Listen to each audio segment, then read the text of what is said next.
Hello friends and welcome to my channel Games That We Love. In this video we will be watching another DLC from Kingdom Come Deliverance 2, Easy, Mysteria good horse. Ecclesiae. So without wasting any time, let's start. Whoa!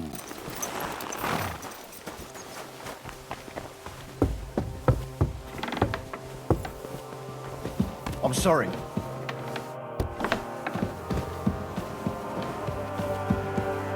We have to talk to Peter. Let's talk to him. Henry, how you doing? You know how it goes. It could always be worse. I've got this feeling the worst is still ahead of us. Same here. Trouble's coming from all sides. We'll see how it turns out. Anyway, sir, I don't mean to be rude, but I doubt you just want to ask how I'm doing. No. You're right. Let me get to the point. I need help with something, but I have no one to ask, even though I know you have a lot on your plate. Well, I'd be happy to offer my services. What's it about? An old friend of mine reached out to me, Albik of Unichov. Does the name ring a bell? That name does ring a bell. Isn't that the famous Sawbones? Physician would be the more accurate term, but even that barely does him justice. He's one of the greatest scholars of our age, and also King Wenceslas' personal physician. It's whispered at court that the king has fallen seriously ill while imprisoned in Vienna. Sigismund focuses on plundering his kingdom, and Wenceslas's health hardly seems to concern him, does it? Maybe. Aren't these just rumors? This is about our king's health. Even if they are just rumors, to me, it's cause for concern. I can't just wave it off. I get it. When Master Albik heard about it, he decided to act. He wants to go all the way to Vienna to see the king. No, for now he's heading to Sedlec. Abbot Jan holds considerable influence at Sigismund's court. Albik wants to visit him and ask for his intercession. Makes sense. You can't just show up in Vienna and knock on the door. A mediator is needed. Only, I don't know if Albik chose the right man. The abbot is a politically shrewd figure and might well use Albik's visit to his own advantage. What's that got to do with you? Albik and I go way back. He's been living over the Alps for a few years, studying at the university in Padua. As soon as I heard about Wenceslas, I asked him to come back. It's a serious matter, and when it comes to the king's health, he's the best there is. But I didn't expect him to act so rashly. And how does all this concern me? As I said, it's a matter of security. God forgive me, our king's health is of course above all. But right now, I'm more worried about Albik. It took some effort, but I convinced him to wait, at least until I find him a reliable escort. And believe me, it wasn't easy. That mule's got a scholar's head, but it's a stubborn one. Can you tell me more about the abbot? Sorry, but it sounds like you're afraid of him. I met him once too, but I didn't get a bad impression. You know Abbot Jan? Not quite. We had dealings once. Something with bones. But never mind that. Go on. Look, Henry, every high-ranking cleric's a politician in his own way. What worries me about Abbot Jan is what he ascribes his authority to. Others claim their vocation is divine will. He sees it somewhat the other way round. I don't really get it. It's only natural for an abbot or a bishop to question the morality of his acts. One must act, even if it means confession and penance later. Abbot Jan, though, seems to think that his every move and scheme is divine will itself, and that could be dangerous. So, if I've got this straight, you want me to escort Wenceslas's court physician to the Sedlec monastery, where they don't usually let anyone in, and the abbot is as thick as thieves with Sigismund, so Albik, who was dead set on going himself, can try to get access to the imprisoned Wenceslas? No, actually, yes, that's exactly it. All right, I'll go with Albik. Last time I was at the monastery, it was, Quite an experience. Experience? That's a long story. So what do you want me to do? Stop by and talk to Albic. Then decide for yourself. I meant to host him here, but he'd probably be bored out of his mind. He lodged in the meantime in Kuttenberg, at the Tarmac, with an apothecary. I think his name's Talbot. Give this letter to Albic, so he'll know I sent you personally. Tarmark, apothecary. All right, I'll go find him. Good luck. I'll be in your debt. So our first quest is the royal physician, and we have to speak with Albic, who is in Gutenberg. So let's go there and talk to Albic.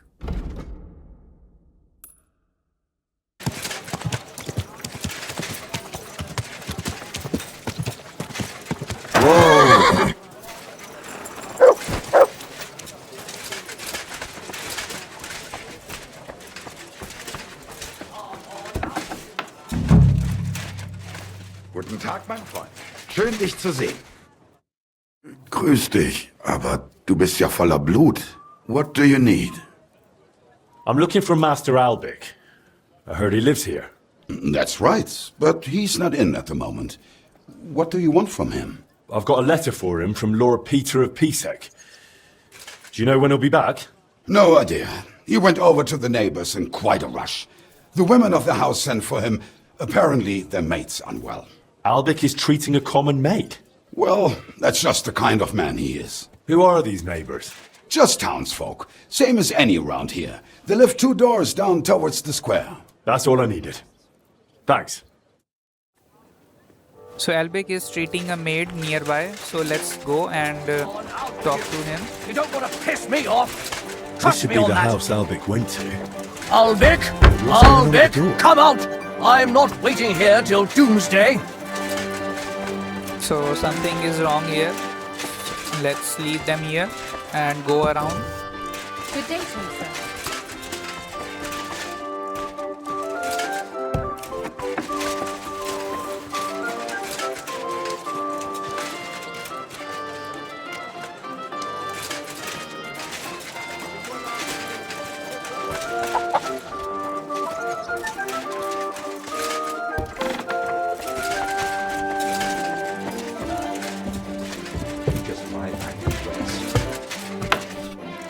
Here he is. Let's talk to him. Master Albic? Shh! I was sent by... I don't know how you got in, but be quiet now.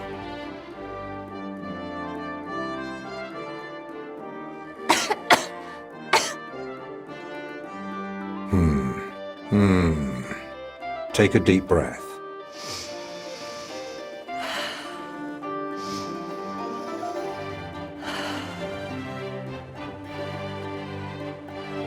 Forgive me, Master, but this is really urgent. Sir Peter of Pisek sent me to you. Even if the devil himself sent you, be quiet. I need and I demand silence. And you, please. Deep breaths.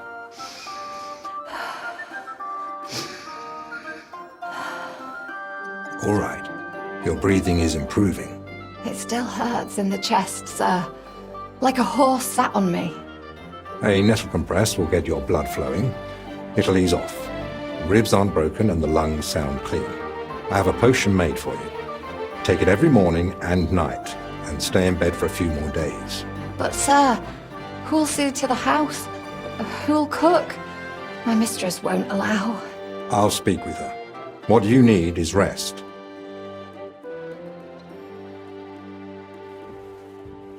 Next time, please don't interrupt me. I need peace for my work. I'm sorry. I didn't realize. Well, it doesn't matter now. You said Lord Pisek sent you, didn't you? I think I know what this is about. Sir Peter of Pisek gave me this letter for you, sir. Really? Let's have a look. Here it is. My name's Henry, and Lord Pisek says I should escort you to the monastery in Sedlitz. Yes, yes. Peter and I had a bit of a disagreement about this matter last time. Look, Henry, I appreciate your offer, but I don't think I require your services. Either way, you delivered the letter, and I'm sure Lord Pisek will reward you for that. I heard you intend to ask at the monastery to help you get access to King Wenceslas. Is that true? Unfortunately, yes. I'm worried about his health, and I hope Abbot Jan might intercede on my behalf. You think Sigismund would listen to the abbot? It's a chance, and my conscience won't let me waste it. Are you seriously not afraid to go to the monastery alone? You do know Sigismund has taken up there, don't you? Yes, but it doesn't trouble me unduly. It may not be only him. Don't forget his influence. You can never be sure who to trust. I don't believe Sigismund would do anything to me. He has no reason to. And he doesn't act rashly. In a way, he actually owes me. Still, I wouldn't want to count on that. You really expect me to just walk away? Well, if you feel that... What the hell is that racket? Hey! Albec! Christ, give me strength. Another bunch of impatient wretches. Don't worry, Elbec. I will defend you. If Perhaps the this time I comes. finally had a proper word with them. Get out here, you piss fart! Well, they don't look much like the debating sort. That's unfortunately true. On the other hand, it was fortunate Lord Pisek, despite my objections, sent me a personal guard, right? You mean me? Who else? Come on, in the worst case, I'll just see what you're made of.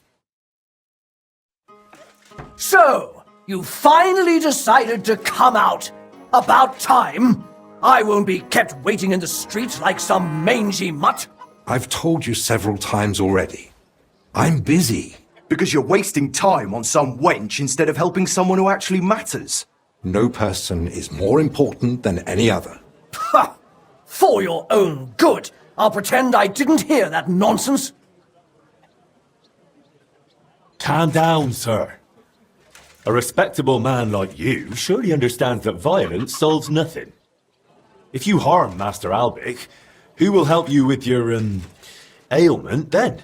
And I'm supposed to let myself be treated like a doormat? Of course not. But this outburst isn't exactly dignified either. Go home, and Master Albic will come to see you soon. All right, let's go. Good gracious. Henry, that was impressive. Hats off. Perhaps it truly would be best if we went to the monastery together. So, shall we go?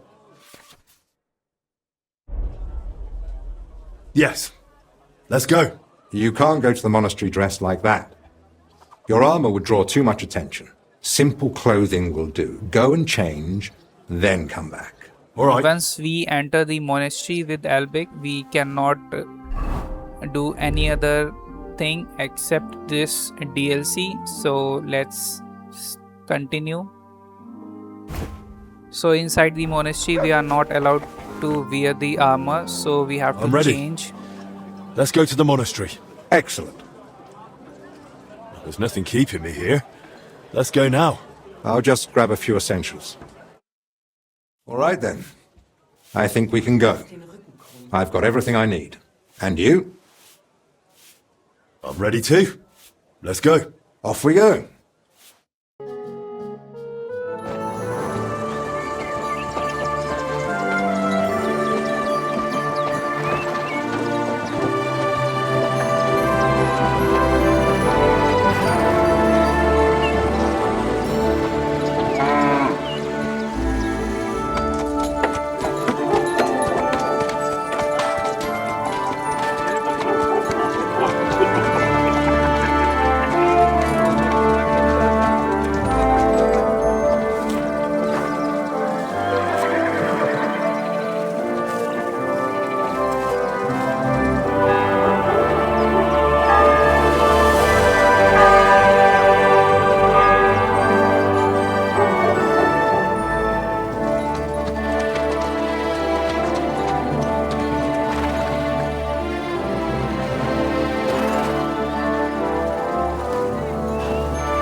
Father Abbot. Albert, my friend. Christ be praised.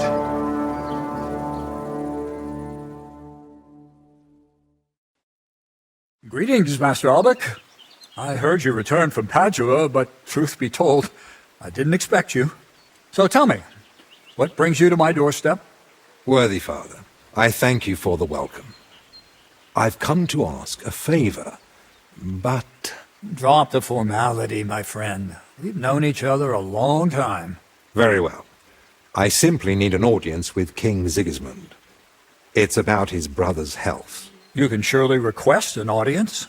I could, but I'd hoped your influence might help make it happen. Oh, I think you overestimate my influence. In any case, you can gain access to Sigismund's court on your own. We both know how. That matter still hasn't been settled, Albec. The king cares about it. Actually, forgive me. These are grave matters concerning His Royal Majesty. Can we speak privately somewhere? I'd like that, but I'm afraid things are rather complicated right now. Well, what's going on, my friend? You seem a little uneasy. I am. There are 3 seriously ill patients in the infirmary, gravely ill, and I fear the worst. The Black Death? Sadly, we can't rule it out. And I say that as someone who's lived through one outbreak already, and survived. And who are these 3 patients? 2 are members of the monastery, Confessor Stephen and Brother Yaroslav, who works in the scriptorium, and one of the maidservants. That doesn't make any sense. How could all 3 of them get infected? When the plague strikes full force, it's swift. That's not what I meant. You said yourself one of the sick is a maid. And as far as I know, women aren't allowed in the cloister. True. So how could she have caught it along with 2 monks? That, alas, I don't know. Where would it have come from?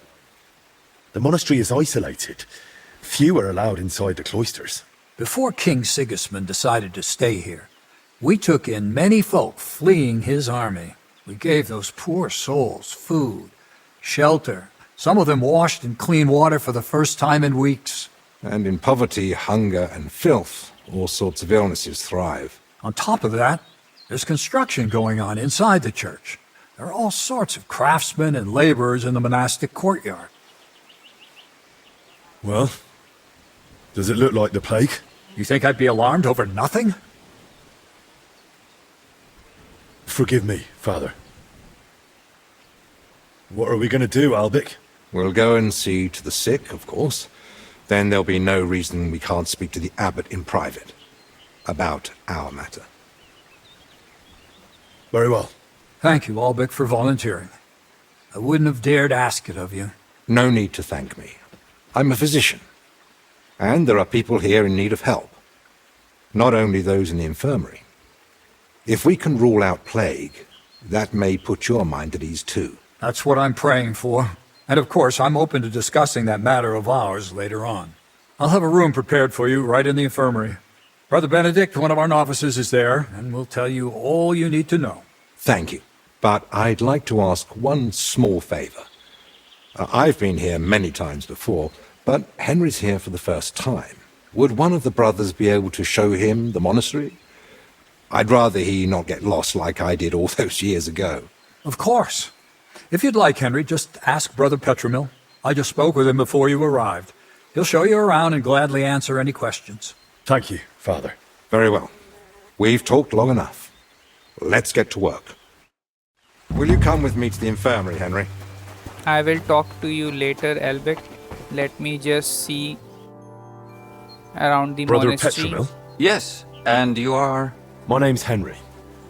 I'm accompanying Albic of Unichov. The abbot said you'd show me around the monastery. Of course.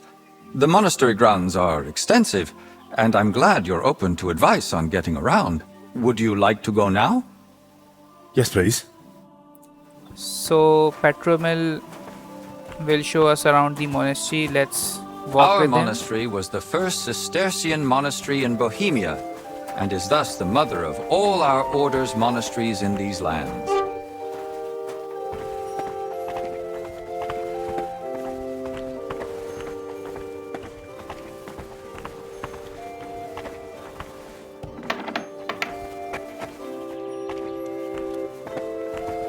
This is the gate to the monastery. Within the monastery grounds, you'll find the workers' dwellings, farm buildings, and fish ponds. And on the far side of the monastery, we've got an orchard and gardens. I saw quite a few knights here. Do they live here? Those are brothers of the Teutonic Order. The abbot offered them lodging while they're gathering resources in Kuttenberg for their next campaign. Sigismund, knights. The abbot really tries to help anyone, doesn't he? The rule of Saint Benedict commands us to help those in need. But I doubt Benedict meant the needy dressed in silk and steel.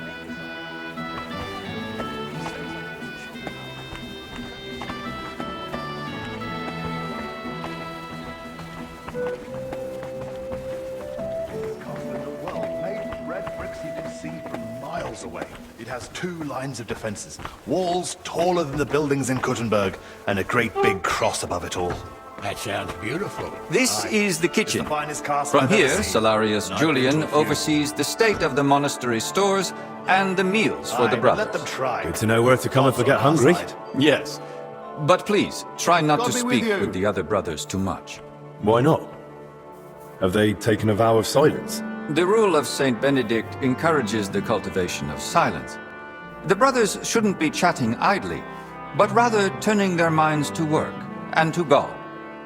What if I need something? In case of need, of course you may speak to them. But for ordinary tasks and objects, we've developed our own gestures. You don't need to learn them, though. As a guest, you won't need access to such things. Let's continue the tour. Please, follow me.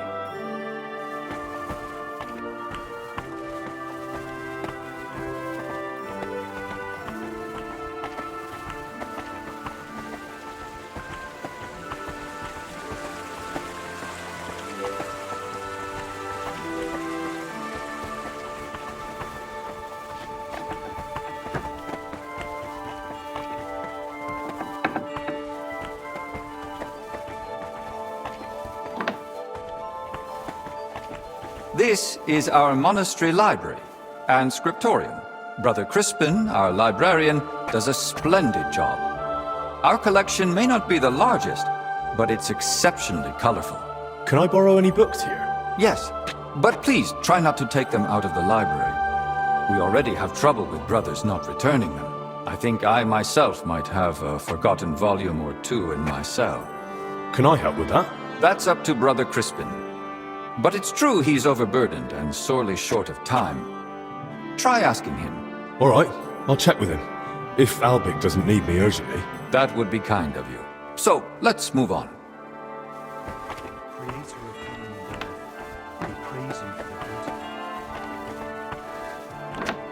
Did something happen, brother? You seem tired. No, I shouldn't complain. God be with you. Forgive me. Keep the peace. We'll stay friends. Greetings, Master Guard. It all looks, smells, and tastes the same. This is the chapter hall. Here, Abbot Jan receives important visitors and pilgrims. You mean like when Sigismund came? Of course. That was the most important visit, and duty of recent years. Have you had any other such visitors recently? The king brought his closest attendants. Even his physician, whom the abbot, I believe, also asked for help. 2 royal physicians in one place. That's quite the coincidence. Indeed. That's why I'm also curious why your master has come. I'd like to know that too. But that's far above my station. I understand. Sometimes it's best not to know, just to act. Let's continue the tour. Please, follow me.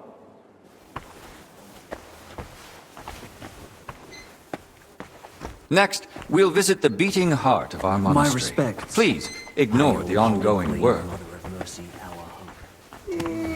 Oh, excuse me.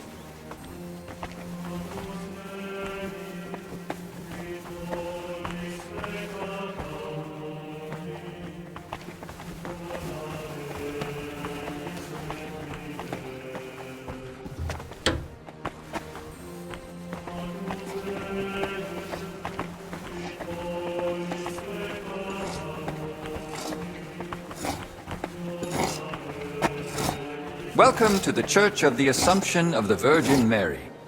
It's the pride of our monastery, and the dominant landmark of the region. I've been staring at it from Kuttenberg. I'm glad to finally get to see inside. Let it serve as a reminder of who tended to the souls of the people of Kuttenberg for decades. And do you think they need it? It'll do them good. The townsfolk are building their own church outside the bounds of our parish. They claim they should choose who'll oversee their town. Isn't that right, though? If they pick someone themselves, they're more likely to listen to it. But what of tradition? Of glory? Of all the service we've given to the townspeople? Not to mention how much of Kuttenberg stands on land owned by the monastery. Hello? Which part? That's a matter for the monastery. Let's continue the tour. There's not much left now.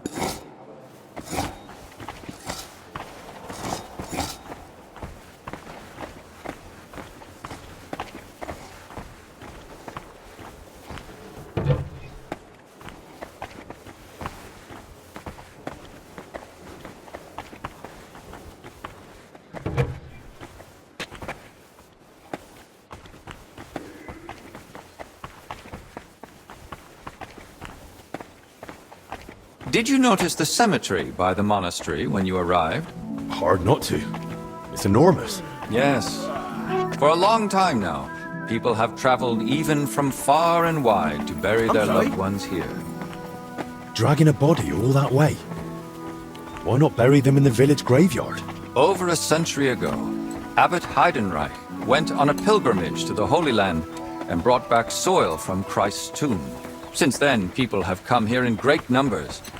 After the plague and the wars of recent years, their numbers have only grown. We recently built the ossuary to have a place to lay the dead. These cells are reserved for brothers who hold an official position in the monastery. And which cell is yours? If you come through the garden gate, it's the first cell on the right. But I spend most of the day making rounds around the monastery, or assisting the abbot, who has his office above us. Where does that gate lead? To the garden surrounding the monastery. We'd prefer you didn't go there too much. That part of the garden lies beneath the wing occupied by His Majesty. Why are they here specifically? The abbot's study is upstairs, so we can be close at hand. Should we move on? Please, this way. Next, I'll show you Abbot's chapel. Won't the abbot mind?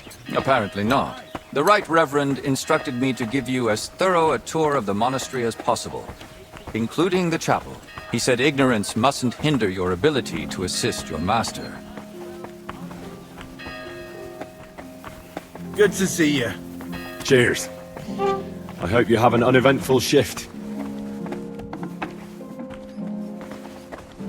The last part of our tour. This chapel is where the abbot himself prays. The painting above the altar shows Archangel Michael weighing souls on a scale. We see sinners cast to hellish beasts and pious souls rising to the gates of heaven. Weighed against what? Sins against acts of humility, sacrifice, and labor. A humble and disciplined life. And that's enough? Sin isn't easily redeemed. It must be repaid with good deeds, or so it ought to be, at least. I'll now take you to Master Albic in the infirmary. Please follow me.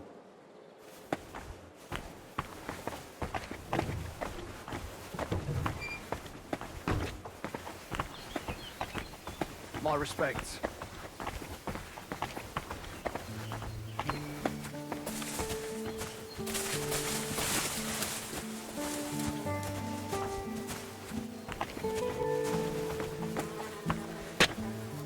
To the right is the gate to the wing now occupied by King Sigismund.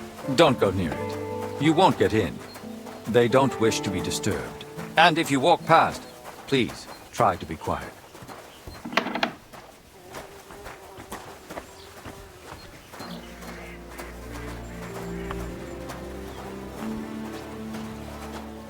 And here's the infirmary, where you'll find Master Albic. Anything else you'd like to ask? Are there any other interesting places you haven't shown me? What exactly are you helping Master Albic with? Mostly I make sure Albic has everything he needs. Then I'm sure you'd enjoy meeting Brother Crispin in the library. He has books that might prove useful to you both. Are there places I'm not allowed? Aside from the wing occupied by King Sigismund, the abbot has granted you access to the whole monastery. But again, I ask you, only speak to the brothers when absolutely necessary. I'd say I know everything I need. I'll go and check what Master Albic needs. Good luck. And God be with you. And with you. So now the tour is done. We have seen everything there is to see. So now let's talk to Albic, who is in the infirmary. This is the confessor. What do you make of it, Henry?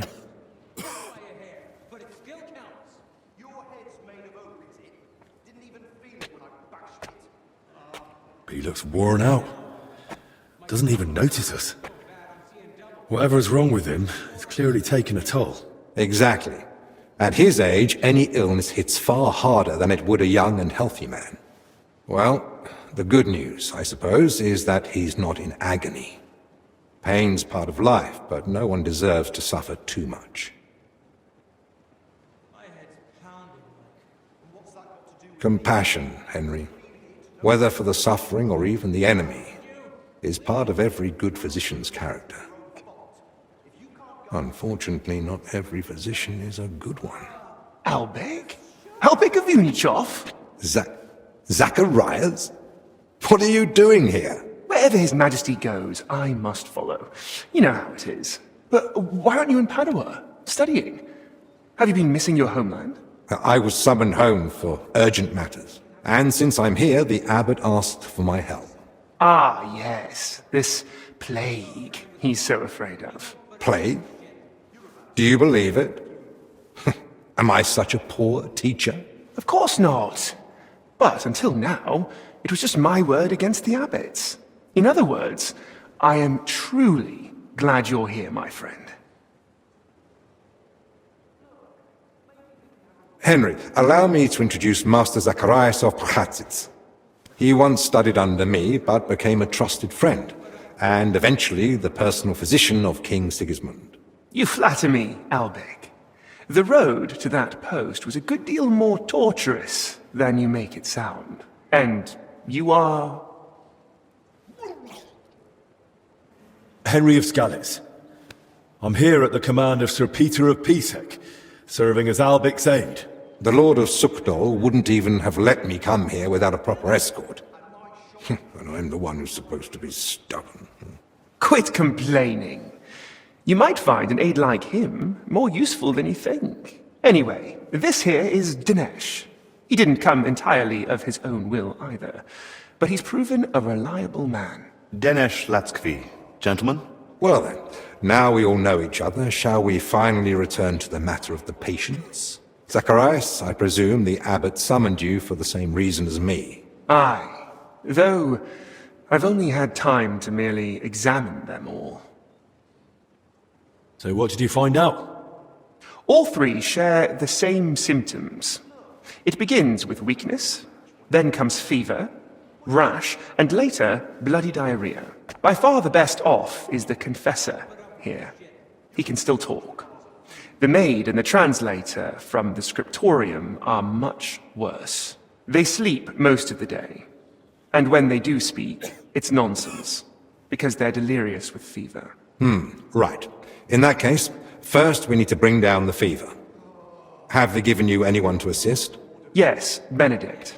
He's a novice and a bit odd, but he knows more about alchemy than most. We'll need linen and clean water for compresses. Pre-boiled water is best. Have you got chamomile decoctions? Benedict brews a fresh batch every evening. And what are they feeding them? Mostly bread, fruit. Yesterday they had fish, but they haven't eaten much of it. That doesn't sound like proper food for the sick. If they've got a fever, they need to be drinking a lot, don't they? You're right. This is no good at all. They might as well be feeding them dry pretzels.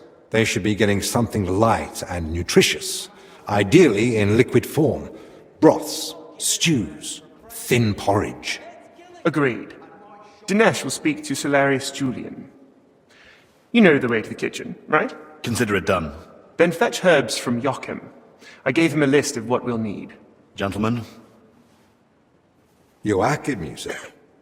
Well now. Who's this Joachim? You know him? The monastery herbalist. He lives in a hut in the garden behind the infirmary. But if I were you, I wouldn't bother him too much. He's a grumpy old fellow. You say that because you don't know him.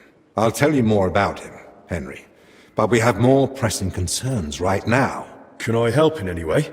The best thing you could do is find out what the patients were doing before they ended up here. Diseases spread through foul air. So if we find where the three of them were breathing the same air, we'll find the source of the infection too. Who should I start with? If I were you, I'd start with the confessor.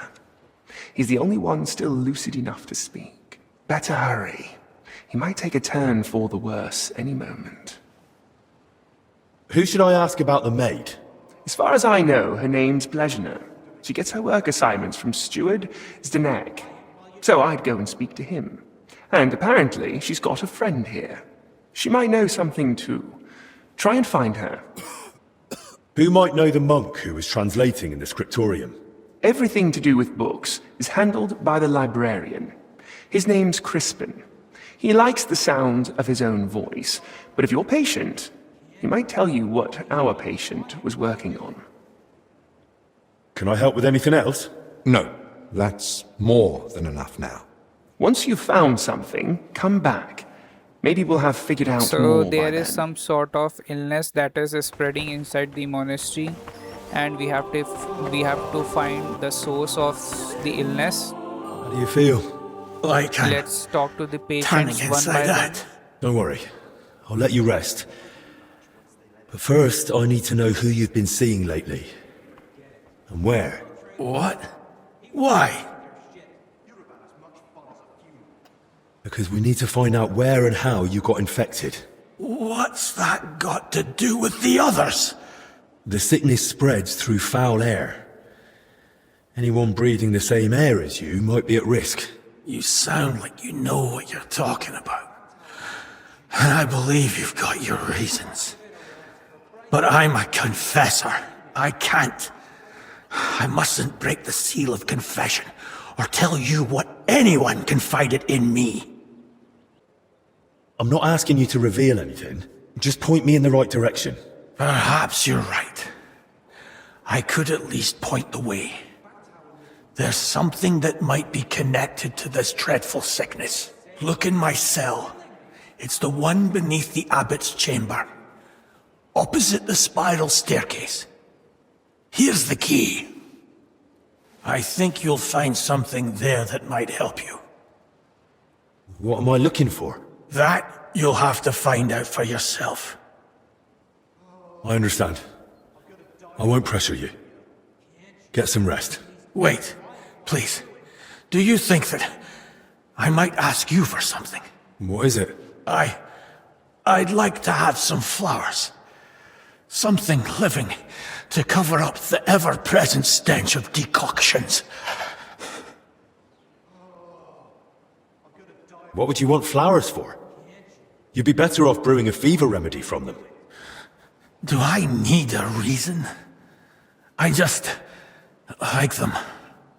Their color, their fragrance.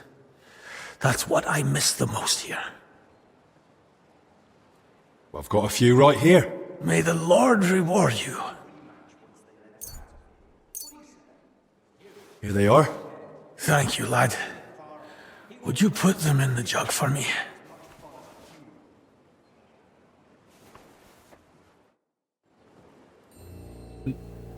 Get well soon, Stephen.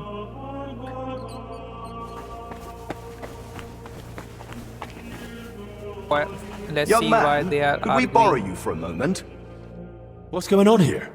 It's about Slavek not knowing when to stop. Shut it, Yeshek!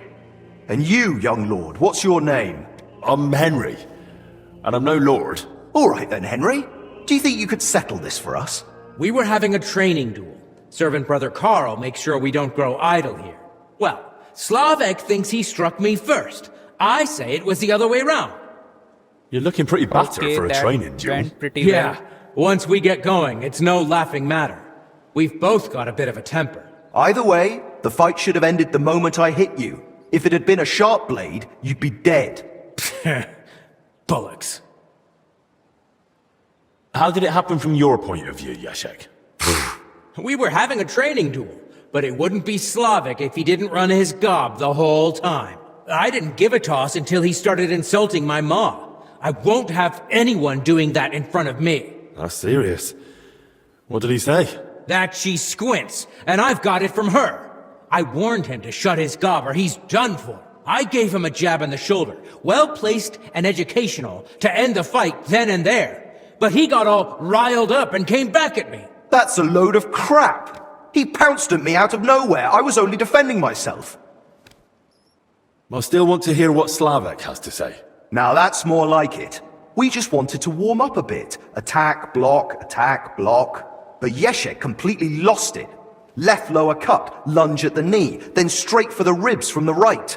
All at full force, like he was trying to kill me. So I shout, "Ease up, have you lost your fucking mind?" And the idiot goes even harder.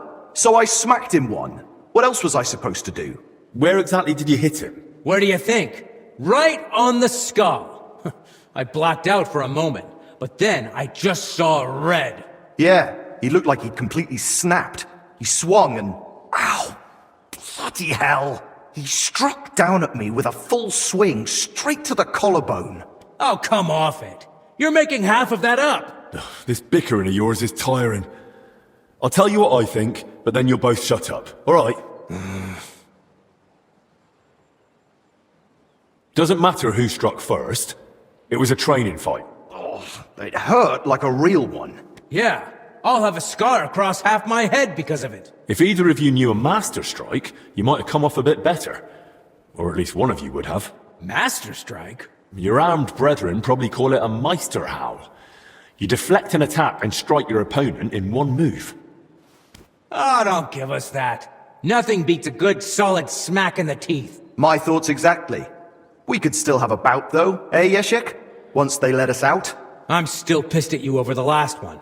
Oh, come on. I didn't mean that stuff about your ma. I've never even seen her.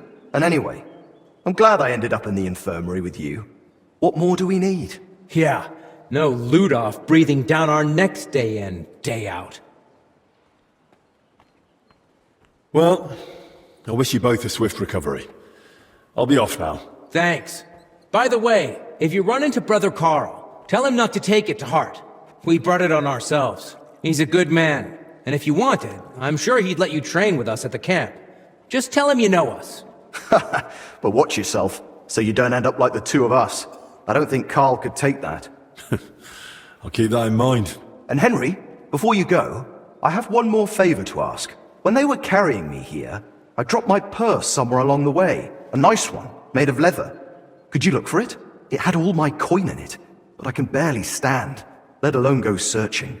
Do you at least know where you lost it? They dragged me along the path by the ponds. At one point, I got snagged on some bush, so they were yanking me back and forth. And I reckon that's when the purse got shaken loose. It was near that stone well in front of the main entrance to the church. All right, I'll have a look. Maybe no one's picked it up yet. Thanks. I'd be grateful. About our little duel, one more thing. Oh, give it a rest, for Christ's sake. My head's killing me. And my shoulder. He's helping. Try to calm down first. Where did you say it hurts? It's down here, under my belly. It's like someone stabbed me with a red-hot poker. I see. It sounds like an ordinary, woman's matter. It usually comes with its fair share of pain. What do you mean, woman's matter? This is different. Trust me, I can tell. In that case, I don't know. I don't have the necessary theoretical knowledge for this. I don't mind. I'll take anything you have. A bit of hogweed, at least. Or a leech to suck the bad stuff out. The pain you describe likely can't be treated with medicine. Maybe repentance will help. Forgive me, I have other duties to attend to. Great. Now what am I going to do? Let us help poor Maddie with her pain. Is there anything I can help you with, good wife? Who are you calling good wife? The name's Maddie. And no, only a sawbones can help me. Or the Reaper, maybe. Then it's your lucky day. Because I'm a bit of both. Tell me what's bothering you, Maddie. Well, it hurts like hell. Here, below my belly. It feels like a couple of hounds fighting over a piece of bacon. And the Holy Brother over there won't help. Says it's a woman's issue. Only I'm regular as a Vesper's bell. This is something else. That's a vivid description. How long has it been hurting? Well, it started the day before yesterday, and it's only gotten worse since then. And I've tried everything. Calamus, yarrow.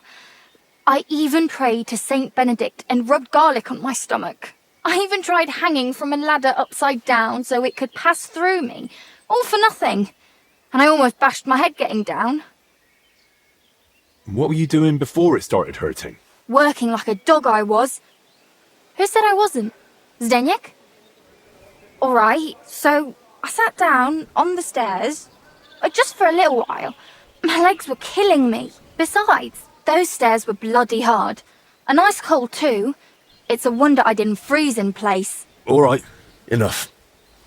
I get it. Alright. I'll try to help you somehow. If you sat on cold steps for a while, you might have caught cold from below. Whatever it is, I just want it to stop hurting, Sakura. Let them rinse me out with holy water for all I care. Or at least tie a knot in my guts, or I swear they are gonna come spilling out. Wait here. I'll stop by the infirmary. I'm sure they'll give me something to help you. God bless you. Not many folks would make the effort. They're sitting in there reading about a burning bush. Oh, well, I'm here burning from the inside. And they couldn't care less. Let's see what Benedict has to say about the Maddie's problem.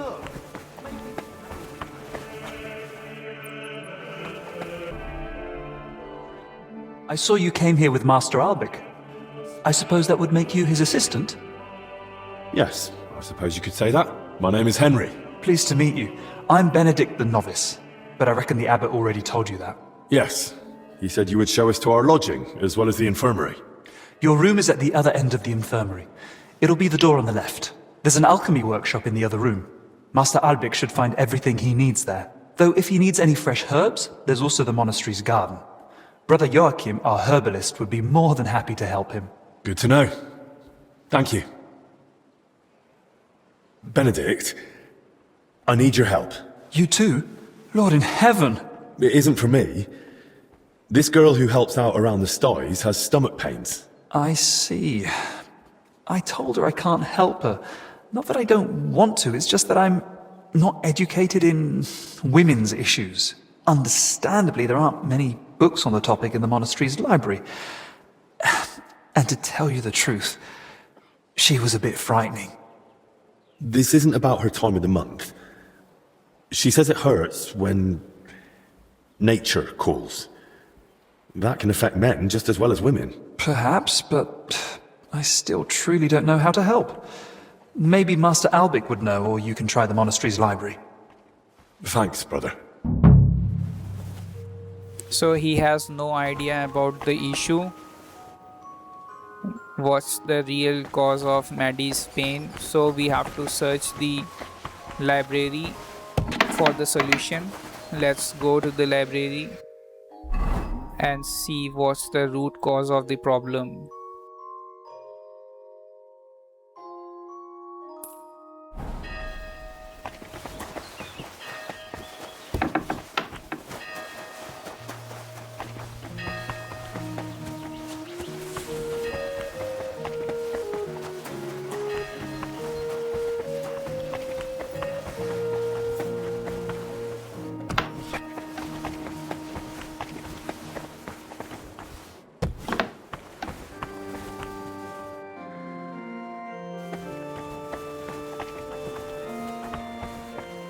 This is the book that we are looking for. Let's read it.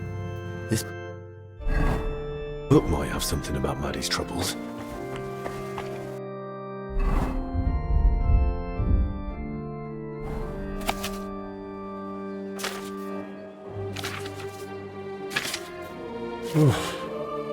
Sometimes I regret learning to read. The greatest miracle of medicine is that women have even survived this long.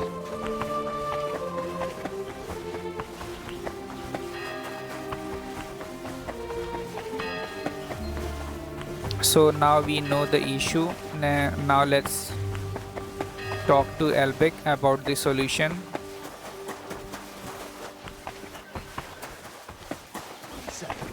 You, forget it. Go train with Carl. He won't put up with your shit. Master, I need your advice. A girl is feeling ill, and you're the only one who might be able to help. It's a bit, unusual. Another fallen ill. And another girl, no less. It seems her lower passages may have caught a chill from sitting on cold steps for too long.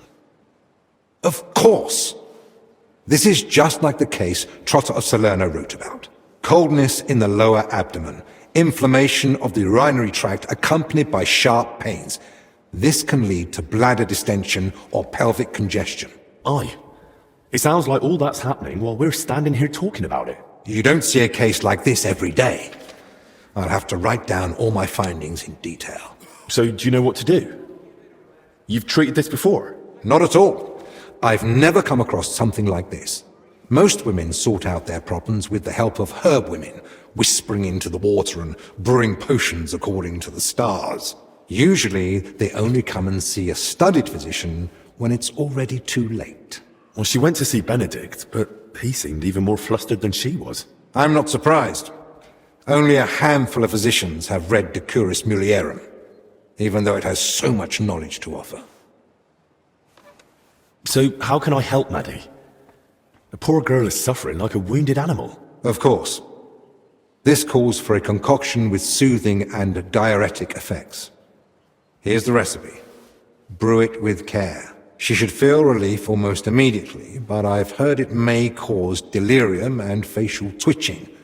Like I said, I haven't tried it myself. Alright. Thank you. So Elbic has given us the recipe. Now we just have to brew the potion.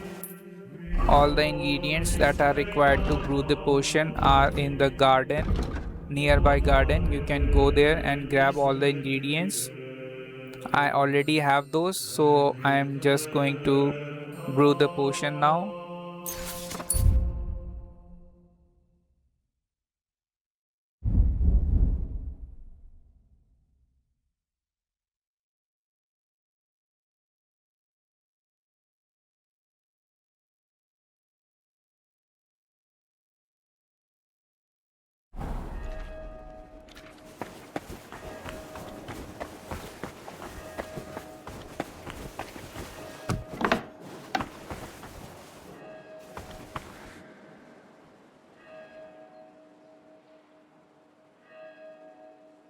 Sickness keeps spreading at this rate, we'll run out of beds.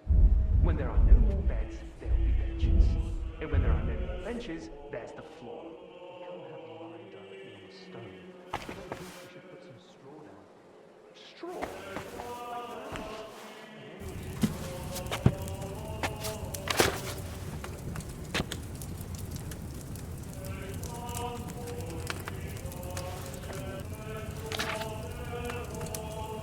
And if you don't find ginger, you can find ginger in this cabinet.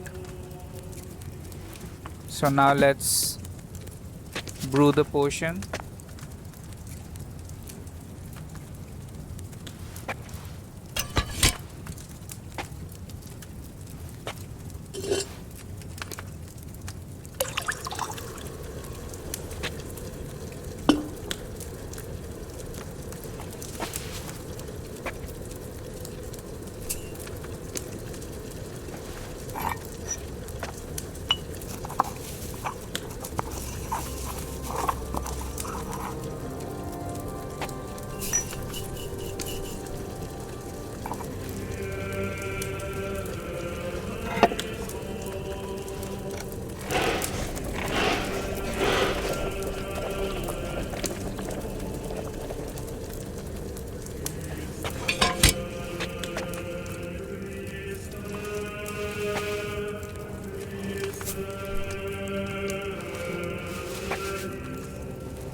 Maybe I boiled those nettles longer than I should have.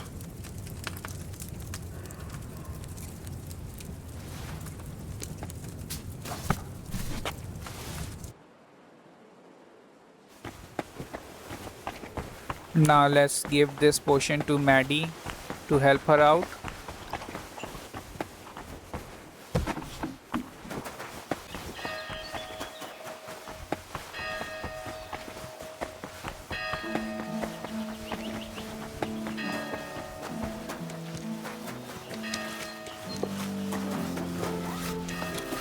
My respects.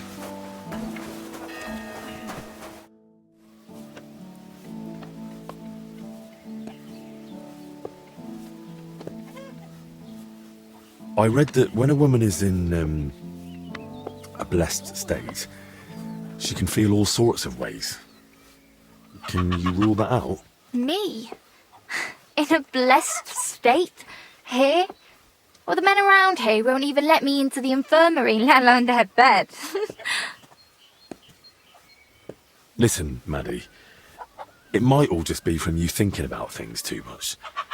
It makes your insides to tense up and cause you pain. Great. Another bloke who thinks a girl's head is just for show. No, this applies to everyone.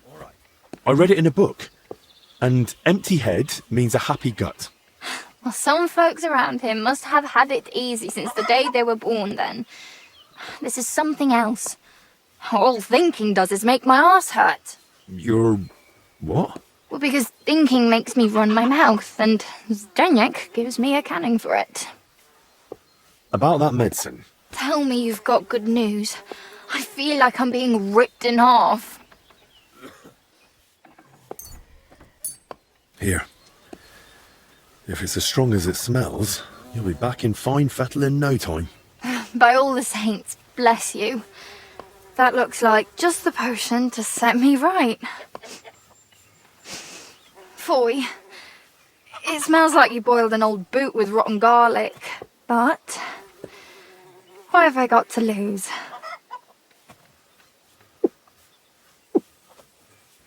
Hang on. It's really settling down. Does it still hurt? Not much. Kind of like a farmhand's pay. This is lovely. Lad, you saved my life. If there were more men like you, there'd be less crying girls in the world. Sweet Mother Mary, what a relief. Finally, my insides don't feel like they're on fire. And that's done. Now back to our main quest. Greetings to you two. Confessor Stefan, poor thing. He didn't look too good.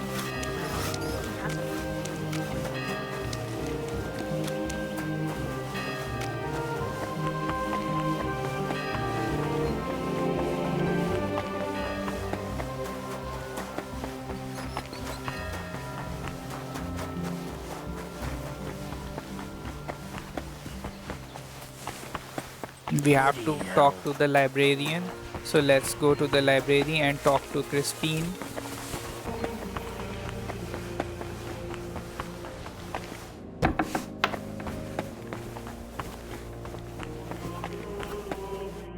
Greetings. What would you like? Your brother Crispin, right? I'm here about Yaroslav. I heard he works here as a translator. Ah, yes. Poor Yaroslav. I pray daily for his recovery. God has blessed him with an extraordinary talent and a sharp mind. It would be a terrible loss if... But no. Such thoughts help no one. And who are you, anyway? My name is Henry. I'm helping Master Albic in the infirmary. Very well. What do you want to know about Yaroslav? Where did Yaroslav work? Here in the scriptorium, of course. You'll find his usual place right by the entrance. But be careful. He's got something unfinished there. He's spent so much time on it that it must be nearly done by now. It'd be a shame to ruin it just before completion. Don't worry. I'll be careful. Could you tell me, please, where he was staying? He has a cell in the dormitory upstairs. Go up the stairs in front of the scriptorium and turn right. Then it's the 5th cell from the door. Thanks. I'll take a look. What exactly was Yaroslav doing here? He's working on a translation of a book that came to us all the way from Genoa. While he was well, he spoke of nothing else. He knows Latin, Italian, and French, and thanks to his work we have several valuable translated volumes in the library. What book was he translating? It's called the Decameron. And what's the Decameron about? I've not read it myself. I'm not as well versed in Italian as Yaroslav. I was waiting for him to finish the translation, but he spoke of it as a groundbreaking work of indescribable value. He even believed it might one day uplift the Christian people beyond their worldly suffering. He was so excited he barely ate or slept, just kept working. I thought it best to let him focus solely on the translation, and assigned his other duties to others. Who here knew Yaroslav best? Most likely, Brother Celestine. He helps with copying books too, though he doesn't have nearly the same talent. Celestine, you say? I should speak to him. Thanks. That's all I needed. Till we meet again.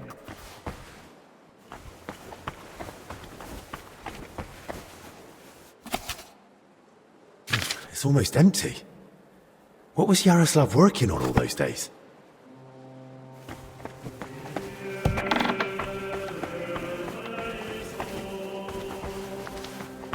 My respects.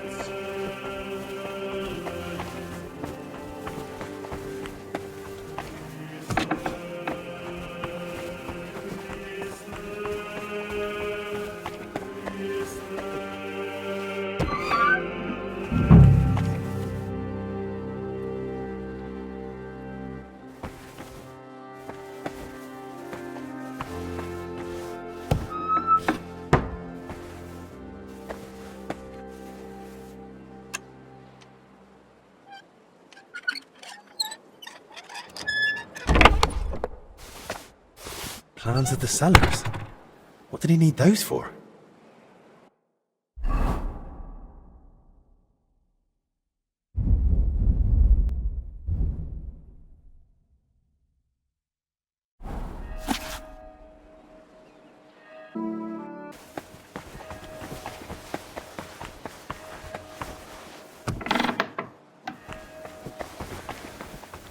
Now let's search his room.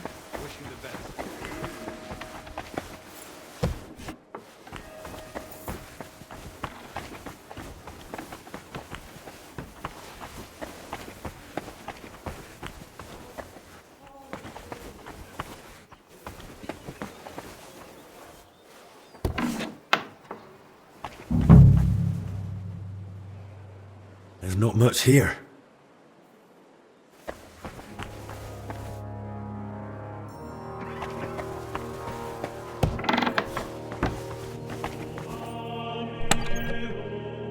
Where the hell did the confessor get so many valuables? Something doesn't add up here.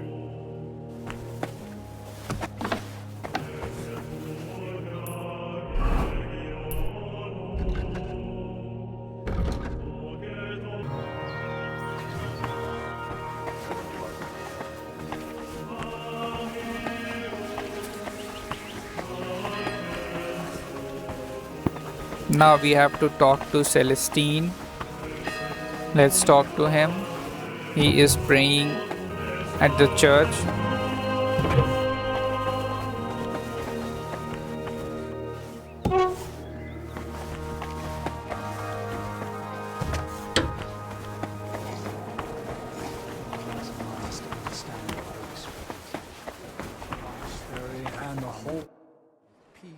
What do you know about Brother Yaroslav? The librarian said you knew him better than anyone. That's right. We joined the monastery at the same time and just got on somehow. How does Yaroslav spend his time when he's not in the scriptorium? Why are you even asking? Master Albic put me up to it. He's treating him now. He said it might help if we knew more about Yaroslav. I see. And how is he? Is the treatment working? He'll definitely pull through. After all, he's in the care of the royal physician. Really? Well, that puts me more at ease. What did you want to know? How does Yaroslav spend his time? Same as all of us. Work, prayer, studying the scriptures, and sleep. Yaroslav is completely immersed in his books.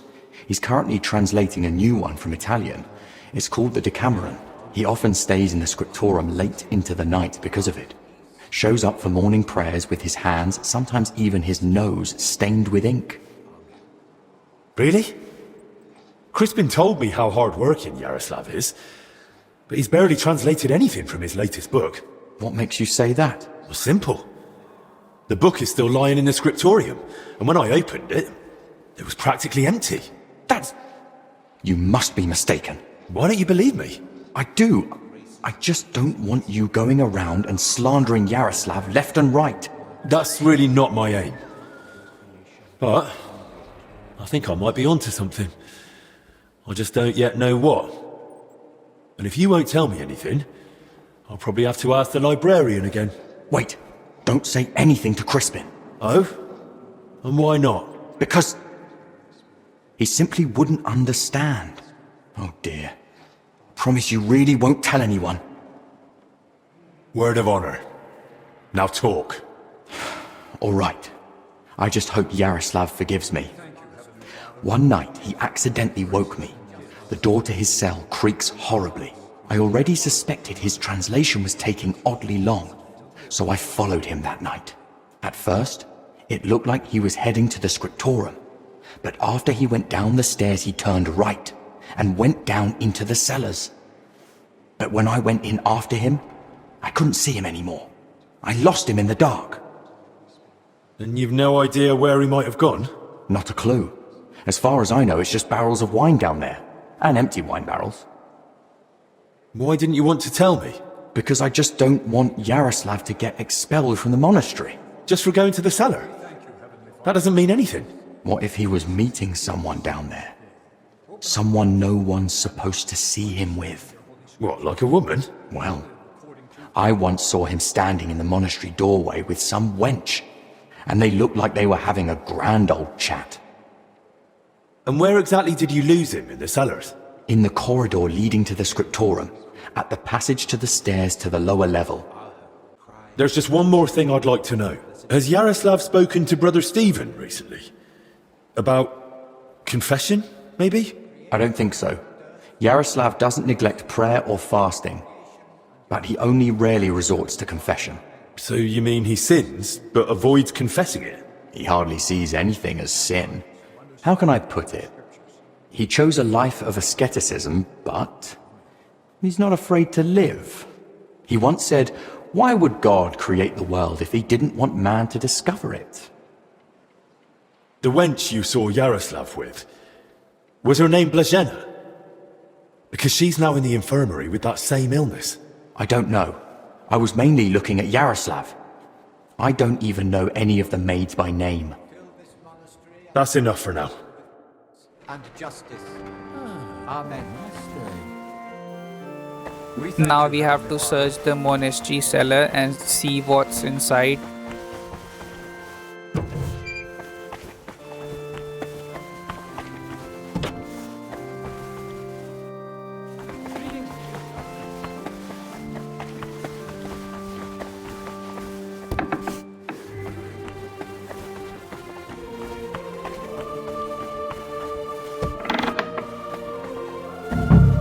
This must be where Yaroslav got lost when Celestin followed him. There's wine in the air. Someone must have spilled a cask. Someone's walked through the spilled wine. The trail continues here.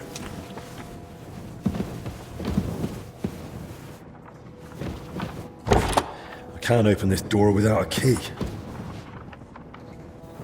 So the cellar is locked. Now we have to find the key.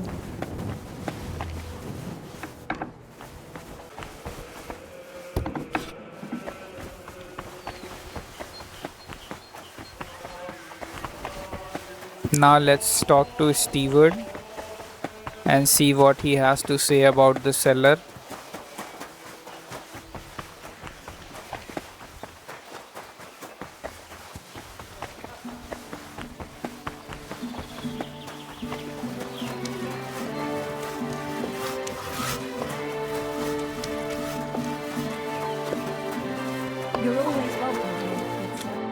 Greetings. What do you want? You're Zdeněk, right? They say you're the steward here. I need to find out something about Blazena. She's lying in the infirmary. What's it to you? She's in a bad way. Master Albic is treating her, but to work out what's wrong, I need to know what she's been doing lately. Oh, I see. That's different. What do you want to know then? What sort of work does Blazena usually do? All sorts. She's a maid, so she does whatever needs doing. Did she ever go into the monastery? What would she do there? Women aren't allowed in. But she still manages to get where she's not allowed. What do you mean by that? It'll sound terrible with her being sick now. Whatever it is, out with it. I think she's been stealing. Lately, food's been going missing from the pantry, and she and I are the only ones with a key. I was just about to throw her out, but then she fell ill. Where does Blazena sleep? I'd like to take a look at her room. What for? How do I know you won't nick something? Excuse me? I can bring Master Albic here if you like, but he's got better things to do. Like saving Blazena and the others. All right, no need to shout. Blazena sleeps in the house across from the church, like most of the help. When you enter, go through the door on the right, then up the stairs. Her bed and chest are by the window. I'll take a look there if that's all right. Who was Blazena closest with here? She shared a room with Valerie. I had to separate them more than once so they'd stop chatting and get to work. And how do I recognise Valerie? Easy. She's the only blonde among the maids. But listen, don't tell her what I suspect. She might take it the wrong way. Thanks. Almost hear the angels coming.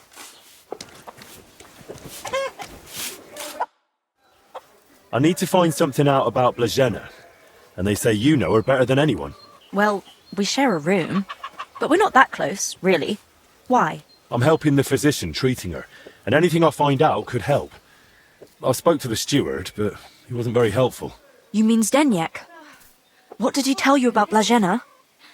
Well, he said he suspects that Blazena's been stealing. That scoundrel! I knew he'd try feeding you lies. How can you be so sure Zdeněk lied to me? Because I caught him red-handed. I saw him going through Blazena's things. Her chest. You think he was looking for something? Maybe. I saw him take something out of her chest. And do you know exactly what he took? No. It was already getting dark, and the bastard's quick with his hands. But it must have been something small. Right after that, he slipped out and went down into the cellar outside. Do you know where Zdeněk sleeps? Maybe I should have a look. We live in the same house. Me and Blazena sleep upstairs. He's got a bed in the kitchen downstairs, just opposite the door. And what sort of cellar is it? The entrance is in the yard, under the stairs. There's food down there, but mainly that's where the monastery wine is kept. There are a few rooms down there, and only Zdeněk has a key to some of them. Sounds like a perfect place to stash stolen goods. But why would Zdeněk lie about Blazena stealing? I don't know what went on between them, but lately he's been giving her a hard time. I think he wants to get rid of her. Now? When poor Blazena's ill? That's just grist to his mill. The poor lass can't even defend herself, and he wants to take advantage of it. Why would the steward want to get rid of an ordinary maid? Isn't it enough that he's a scoundrel? Maybe he fancied her and she laughed in his face. Serves him right. Did Blazena have a sweetheart? That? I'm not entirely sure. So someone's been sniffing round her? I only ever saw her once, chatting cheerfully in the doorway of the monastery with some monk. Monks aren't supposed to talk to women, right? And I haven't told anyone but you about it, and you keep it to yourself too. Blazena's got it hard enough as it is. Where did Blazena usually go around the monastery? All over? Right, but that doesn't help me. Where did only she go? Zdeněk gave her the pantry key, so she was the only one who had access to it. And where is that pantry? That same cellar I already told you about. The one I saw Zdeněk run into. That'll do for now. I'll take a look in that cellar and see what I can find. Right, but how is all this supposed to help Blazena get better? Well, to be honest, I don't know myself. But Master Albic said to find out what I can. And how is Blazena doing? Don't worry about her. Albic treated King Wenceslas himself. Illnesses don't scare him. If you say so. That does make me feel better. Let's hope she recovers. I miss her high spirits. And her laugh. Without her, it's so horribly quiet here. God be with you, sir.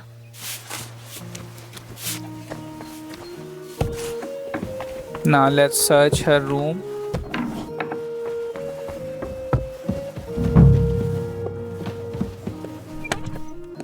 That's a lot of coin. Suspiciously much for a common maid.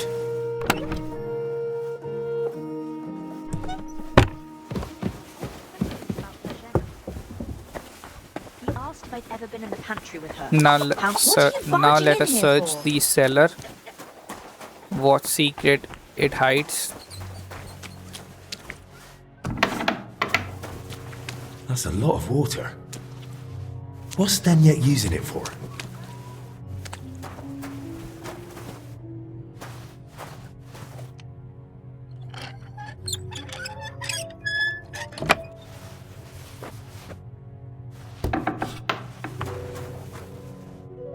These must be barrels from Lorca.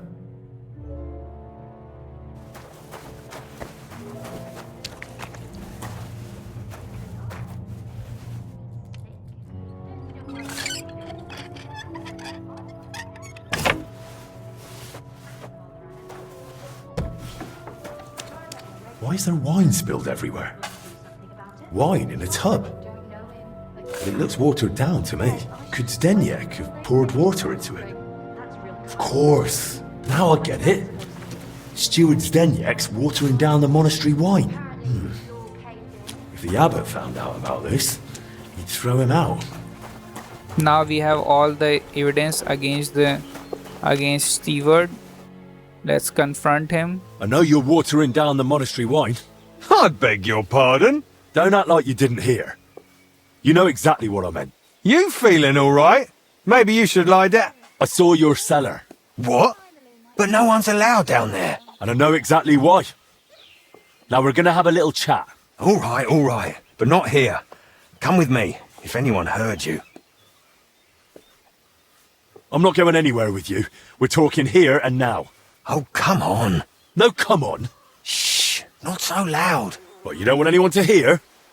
Then talk. All right. I won't say another word. Just stop shouting. So what the hell do you want from me? Coin? Why did you lie to me about Blazhena? About her stealing? What's Blazhena got to do with all this anyway? Did that bitch tell you something? She didn't say a word, because she couldn't. She's barely alive. And anyway, why would she tell me anything? Because she figured it out too.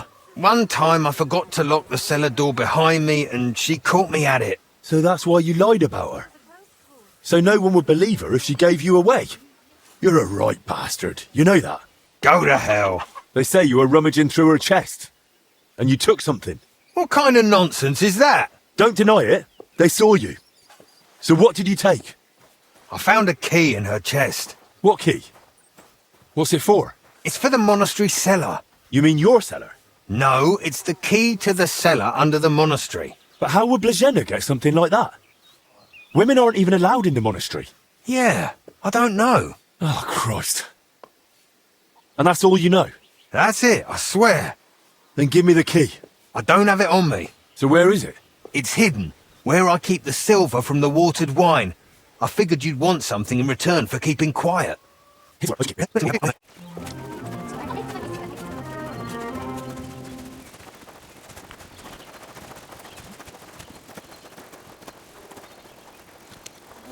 Come closer. I don't want to shout here.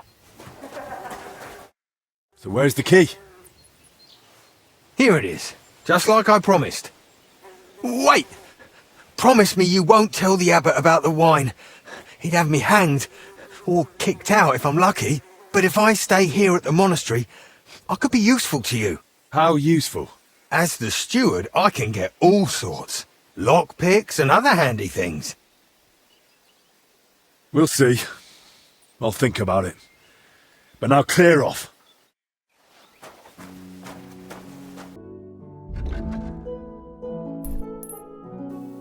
Now let's head down there and see what's inside. Excuse me?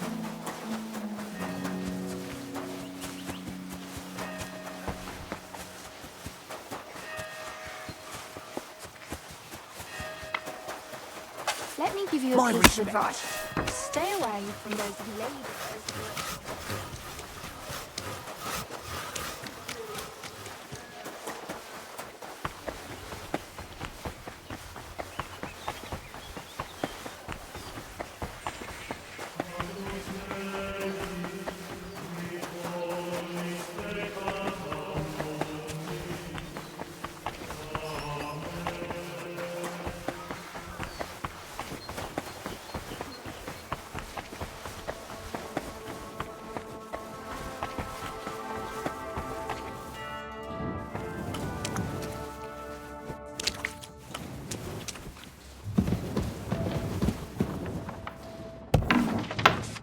What the? Hey! How did you get in here? And who are you? I should be the one asking you. Do you even know how I found this place? No, I don't.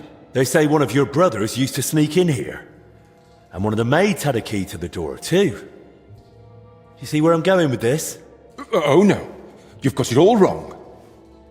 Calm down, I'm not judging anyone. Both of them are seriously ill now. I'm just trying to help. Christ's precious passion. May the Lord forgive us. Forgive you for what? And who even are you? Wojtek. We were, writing a book here. All of us. What book are you talking about? You don't mean the Decameron? Oh no. Yaroslav finished that one long ago. Everyone I've talked to thinks Yaroslav is still working on it.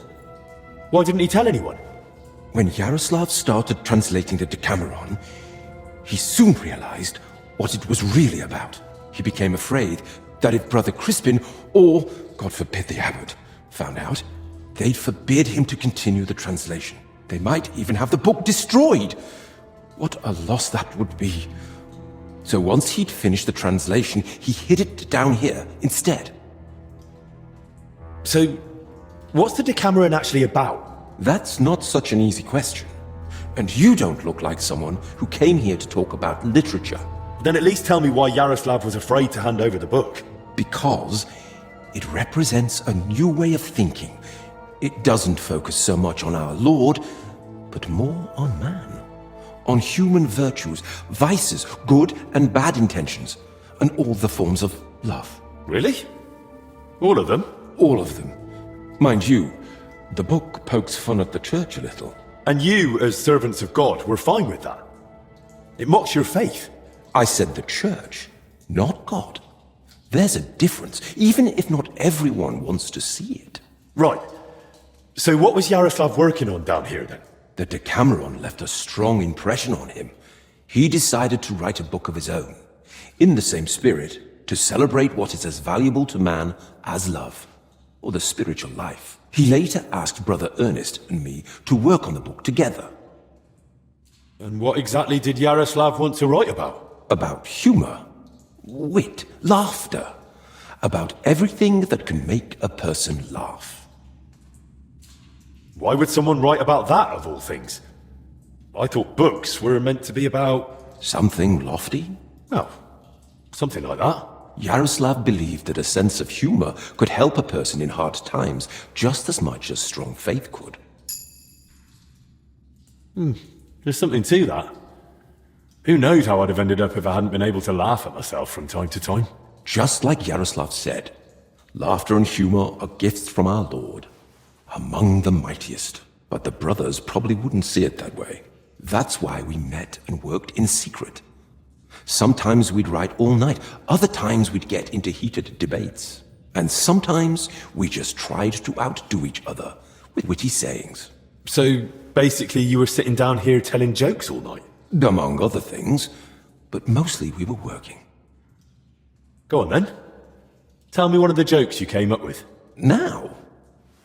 All right then. All right. Here's one. Do you know why monks lie down in the meadow among the sheep? Because they're waiting for the good shepherd.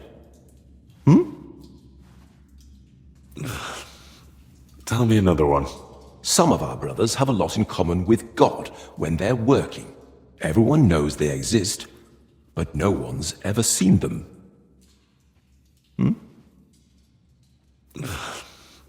Tell me another one. The kitchen lad complains to his master. The cellar's terribly damp. How do you know? Asks the master. And the lad replies, yesterday, a fish got caught in the mousetrap. Tell me another one. What book has the most leaves in it? A herbarium, of course. Tell me another one. Brother Julian cooks fish every Friday and calls it fasting. We just call it a test of faith. Well, that one was a bit dry. So was Christ when he walked on water. Tell me another one. 5 clergymen meet, and they've nothing to tell each other. Because they all turned up. Tell me another one. The brothers are praying when suddenly the candle goes out. The novice gasps, "It's a sign." The older brother says, "Yes, that's someone's breathing too hard." Tell me another one. A knight goes to confession and tells the priest, "I feel a great weight on me that won't let me sleep at night." The priest replies, "Have you tried taking off your armor before going to bed?" Tell me another one. What do you call it when someone robs a storeroom full of pulses, but then repents and puts everything back? Appeasement.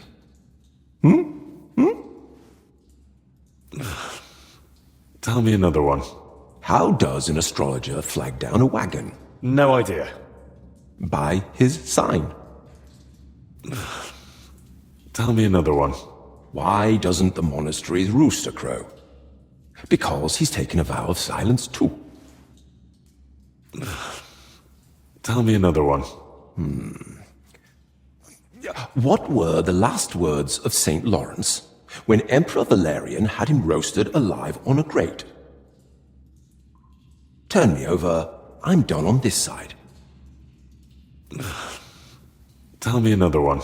So I went to see the apothecary, but I didn't like him at all. He was totally apathetic. Tell me another one. I think I'm out of jokes. Oh, shame. I was hoping to hear a few more.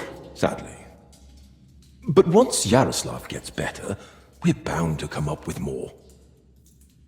Who helped write your book? Me, obviously Yaroslav, and Brother Ernest, and also Blazina. And what was Blazina doing here? She's a maid. She probably can't write.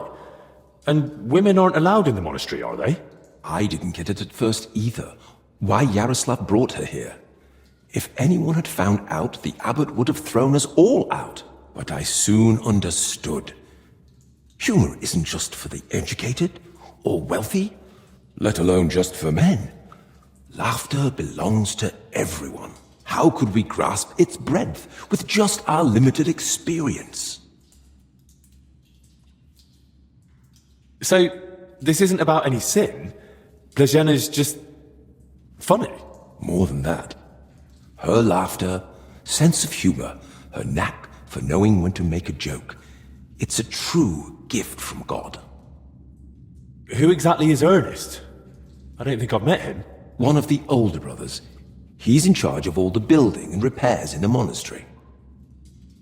And do you know if he might have fallen ill, too? No idea. But now that you mention it, I haven't seen him for a while. And when I think how Yaroslav and Blazina are doing... I'd best go and check on him myself. Where's his cell? It's one of those under the abbot's quarters. The middle one on the right, if you're facing from the courtyard. What about the elder confessor, Stephen? Was he never part of this? He's got nothing to do with it. He doesn't know a thing, unless someone slipped up during confession. And how are you feeling, anyway? Are you alright? Yes, at least for now. No symptoms? Weakness, rash, fever, anything? Nothing like that, I swear. If you start feeling bad, report to the infirmary at once. Understood? Of course. Where did you say Brother Ernest said? It's one of those under the abbot's quarters. The middle one on the... How long have you been meeting here? Since the start of summer. So at least 30 days? Roughly. I don't remember exactly. Sorry. I've heard enough. I'll go and check on Ernest now. Wait. What about me? What's going to happen to me? I told you, if you're not feeling well, go to the infirmary. Albic will take care of you. Don't worry. I meant our book. Please, don't tell the abbot about it. We weren't doing anything wrong, but if he found out, he'd throw us out. Why would I tell him? He didn't do anything wrong here. Thank you, and may God protect you. Excuse me? Loads of written parchments. They really must have been meeting here for a long time. Whew, it's damp, chilly, but the air is clean. If the disease really spreads through foul air, then they must have caught it somewhere else. Now let's continue.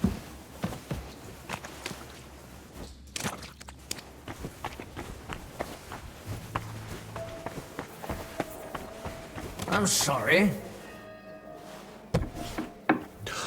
Christ! I'm too late.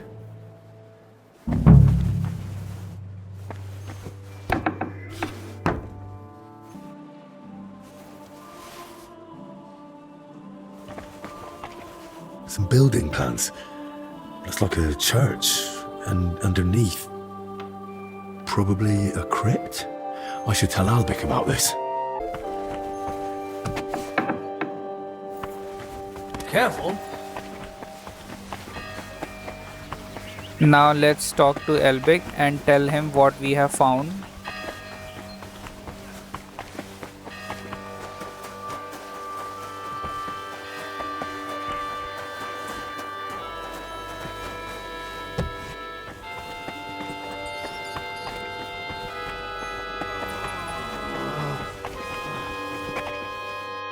I found another infected. You're not the only one. While you were gone, they brought in several more. So, where's your sick man? With the Lord now. I found him too late. Lord have mercy. Do you at least know who it was? One of the monks. His name was Ernest. That's the second death today. Let's hope it's the last. The confessor's dead. Old Stephen. Well, you said yourself, at his age... True. But old or young, every life is precious. At least now he's in no more pain. And what about you? Did you find out anything about the others who are sick? Do they have anything in common? Well, I found out that Ernest, Yaroslav and Blazhena were meeting regularly. There's a secret copying workshop in the cellar. A secret? But why? And what in God's name was she doing there? From what I gathered, the translator got hold of some indecent book in the vernacular. I think it was called... The Decameron? Yes. You know it? It caused quite a stir at the university in Padua. The students loved it, the masters forbade it, and the clergy cursed it. But back to the matter. What else? Yaroslav was only supposed to translate the book, but it ended up inspiring him to write something of his own, and that's what he was working on with the others. That explains why those three got infected. Do you think it happened in their workshop? Did you notice dampness, mold, any strange smell or bad air? Nothing like that. It was damp, but the air was otherwise clean. In that case, someone must have brought the illness to them. But who? Probably Ernest. If he died first, it would make sense. Or maybe the illness just killed him faster because he was older. Like the confessor. That's possible too. So, what are we going to do now? We'll go to the abbot. You, Zacharias, and I. This is getting out of hand, and the number of sick keeps rising. To the abbot? Right now? You think waiting will solve anything? You've all come. That can't mean anything good. The truth is, More are falling ill and the infirmary's filling up fast. We're trying to give them all they need. But soon there'll be no beds and they'll have to lie on the floor. How many have died? The old confessor, Brother Stephen. And Brother Ernest, too. Ernest? He died in his cell. No one even knew he'd fallen ill. So, it started then. Ernest wasn't treated. Even mild illness can be deadly without care. And Stephen's age didn't help either. When the Black Death last swept the town, it also started slowly. The old, the sick, and those no one missed were the first to die. And then we couldn't even bury the dead in time, let alone give them the last rites. Now, the Lord is punishing us for it. We do have some good news. With Henry's help, we might soon uncover where the infection's coming from.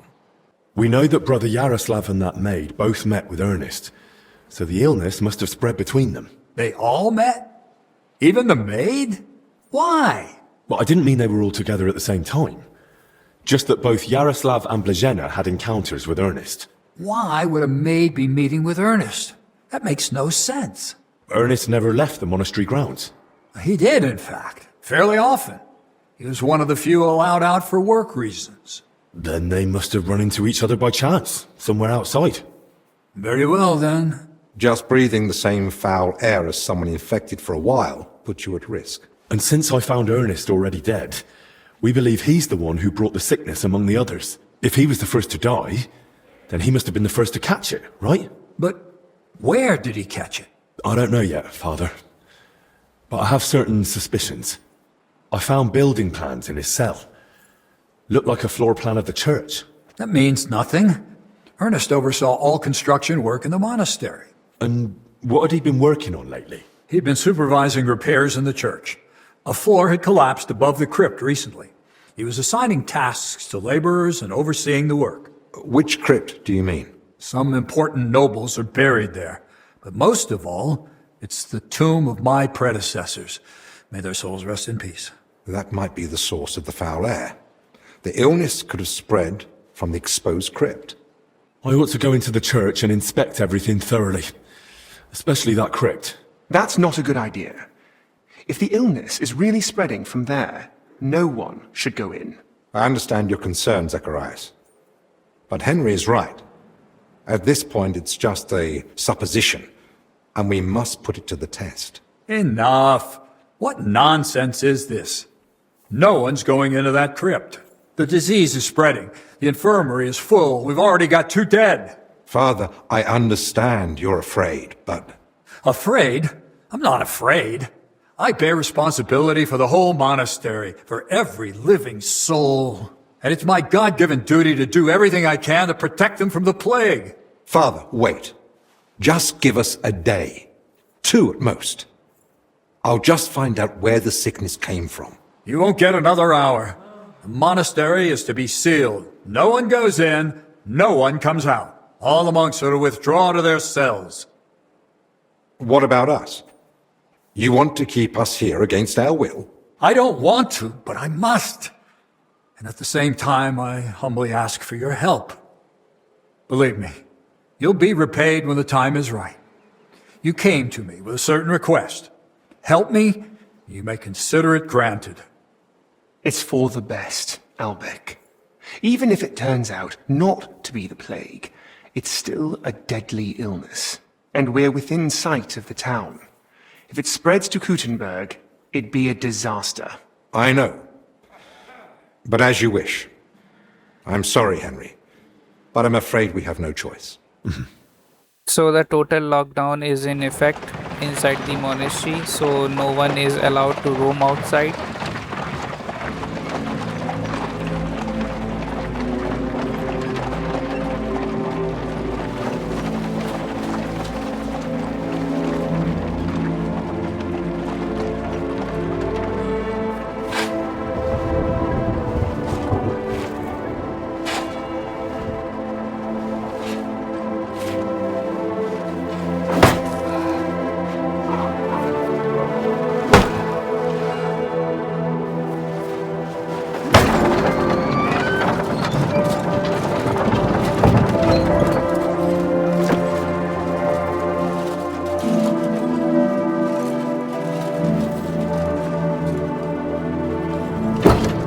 Sibi Domine fratrum nostrum, militer commendamus, ut quem in hac vita mortali, immenso semper es prosecutus amore, nunc manis omnibus liberatum, in requiem ingredi iubias sempiternam.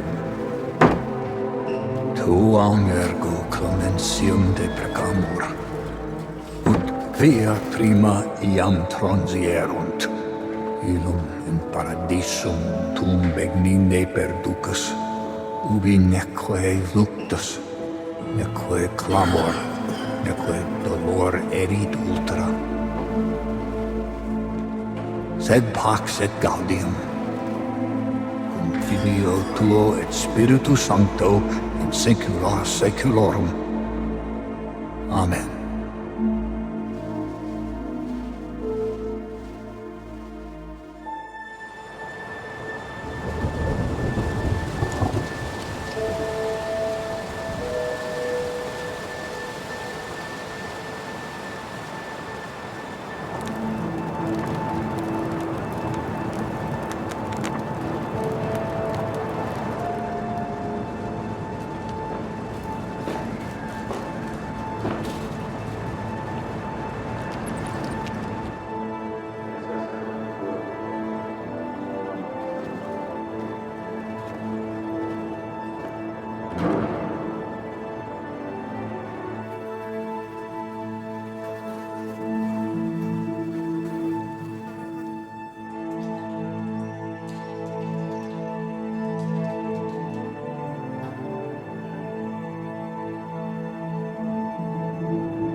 What now?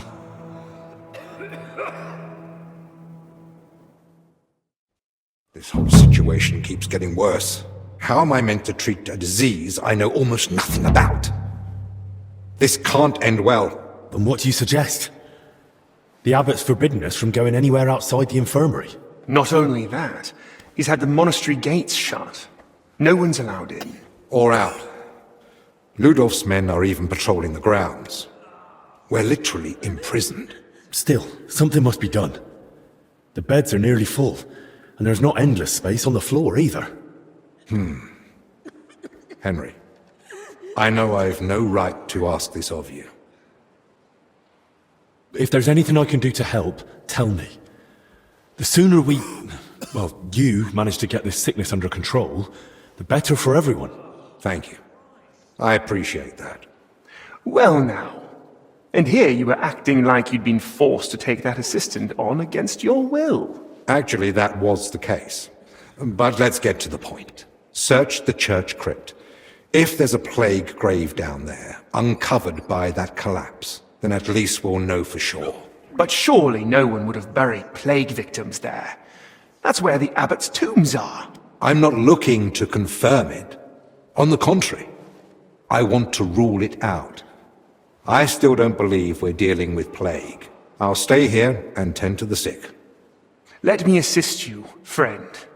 Thank you. I appreciate that. There's enough work here for the both of us. Henry, try speaking with the workers repairing the collapsed floor. In the best case, they might have noticed something. In the worst case, they'll already be showing symptoms of the disease. And how do I get there? I'm not even supposed to poke my nose outside. The knights are patrolling the grounds. If they catch him wandering somewhere he shouldn't be, they'll have him thrown out. And the abbot will find out we're investigating the source of the outbreak despite his explicit orders. But this is about lives. Henry, I believe you can do it. But still, be careful. I'll do what must be done. Just make sure you look after the sick. Hold on. In Italy, physicians wear a kind of hood with a mask. It protects them from foul air and perhaps even the plague. True. I've heard the same in Padua. Sounds good. But where am I meant to get one around here? With a bit of skill, you can make it yourself. All you need for the hood is a piece of leather. You'll need to hang fragrant herbs around the collar. Something like mint or sage. Might as well perfume myself all over. You jest. But yes. The less foul air you breathe in, the better. You can use the workbench in the alchemical workshop to make it. All right. I'll be off then. Best of luck. And God be with you. And with you. And now there is one hidden side quest which can be done, our daily bread. We have to talk to Dennis. Let's talk to him. Is there anything I can help you with around here? Leave the treatment to us. But Dinesh did mention he's been having trouble with Salarius. What's it about? About food supplies. Even before the monastery was closed, old Julian was a miser. But now we have to haggle over every morsel. You really think I can do something about it? Couldn't hurt to try.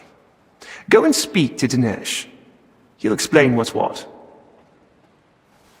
I've got a few more questions about that plague mask. What do you want to know? Can you tell me where to find the things I'll need? You can get the rope and leather almost anywhere. I'd say you'll find some lying around the construction site. And you can gather herbs from Yocham's garden. And the recipe for the fragrant oil? The monastery library has extensive collections. I'd be surprised if you didn't find something in there. How will the mask help me? Well, if you wear it properly, you shouldn't get infected. Or not so easily, at least. The herbs and oil purify the air around you, and the mask stops you breathing in the foul air. And once I've got all the materials, is there a recommended method? Once you've got everything you need, there's a bench in the alchemical workshop where you can get to work. I'm not the handiest with this sort of thing, but if I can sew the mask, hanging herbs on it should be a cinch. That's all. Thanks.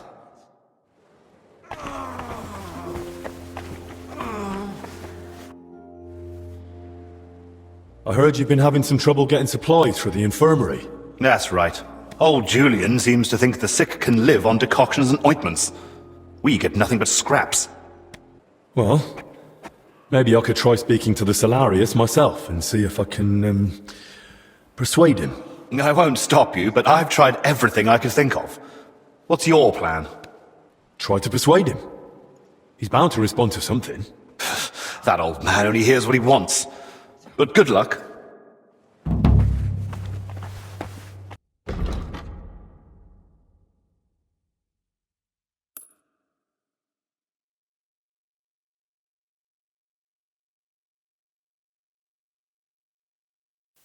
Now we have to talk to Salarius. Let's go and speak to him.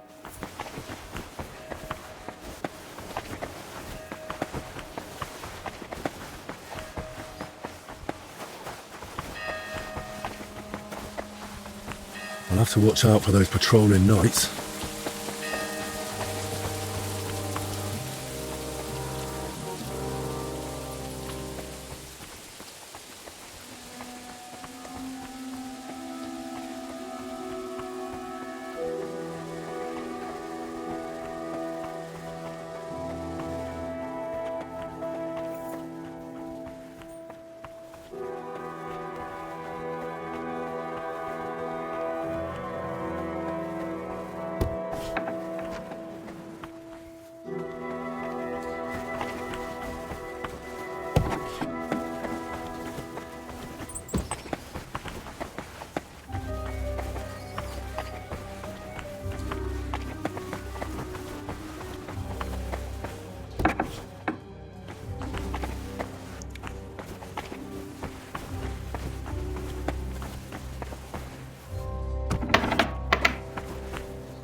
I hear you and Dinesh are having a bit of a dispute over food supplies for the infirmary. A dispute? dispute. Is that what he told you? Well, not in those words exactly. I really would like to help, but you must understand that I can't. No one knows how long the monastery will stay closed. The whole convent has to live off the supplies, and if we are to endure, we all have to tighten our belts. Since you brought up the supplies, how much is actually left? Are we talking days, weeks, months? Months. Not even in my most hopeful dreams. With small portions, fasting, and assuming we don't get a hailstorm that destroys what's yet to be harvested, we'll last 2 weeks. 3 if we're lucky. Then Albic had better get a move on. Look, I know it's difficult for you, but we can't just let the poor infirm suffer in hunger. If you help me, I'll be glad to repay the favour. Is there anything I could do for you? Well, to tell you the truth, magpies have built a nest in the tree in the monastery garden. They perch on rooftops, screech like mad, and I can't get any sleep. And they're so brazen. One of them stole my spectacles yesterday. I can't read without them. I'll see what I can do. All right. But make it quick. How else can you save on food? Other than shrinking portions and thinning out the gruel and broth with water, I can't think of much. When the Black Death ravaged the land, Solarius Vendelin ran the kitchen. They say that even though he had limited supplies, he... What, perform miracles? Don't blaspheme! But it's true that he kept most of the brethren alive, even with famine looming. Where could I learn more about this Vendelin? There might be a small manuscript in the library. He wrote it himself once, long ago. So we are short on food also. So we have to do something to keep this place running. Let's find that book which he is talking about. First, let's find his spectacles.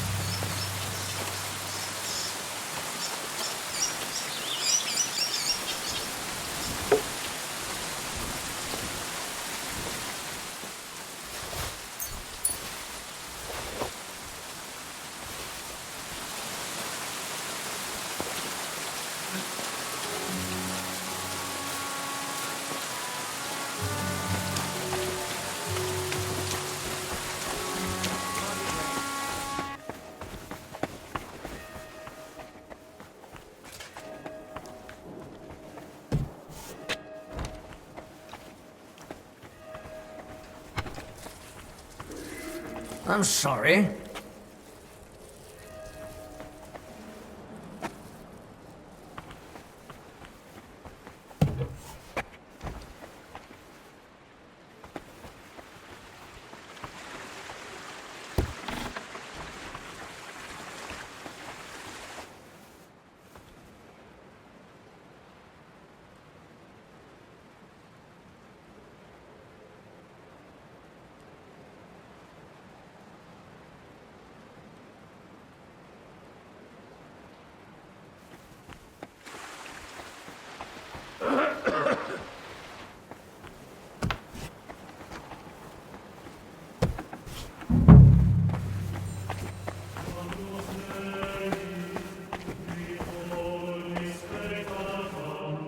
Kitty!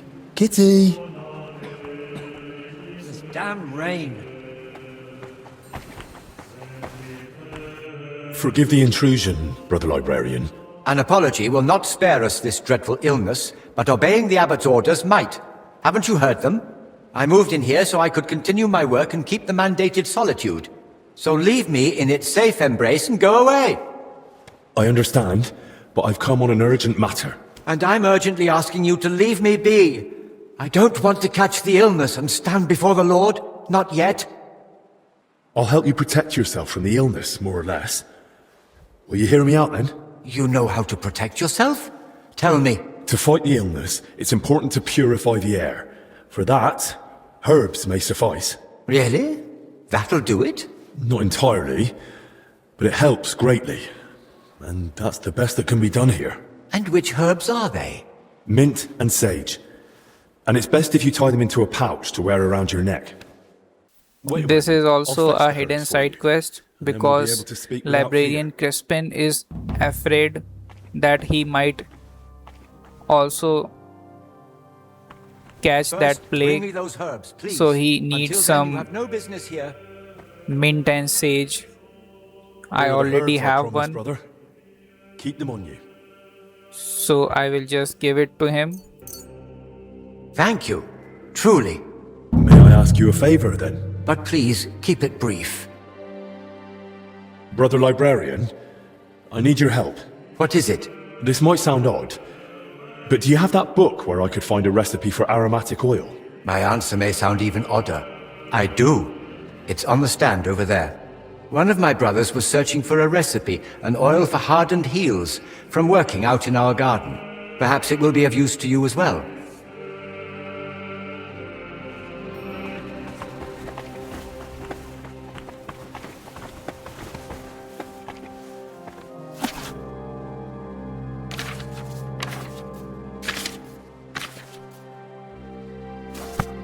Damn weather.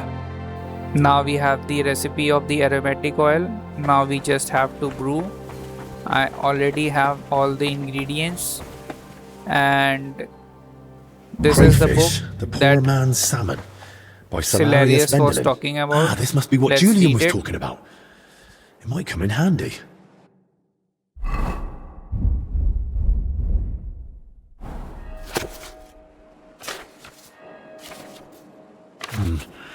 I suppose I should look by the pond or the hatcheries.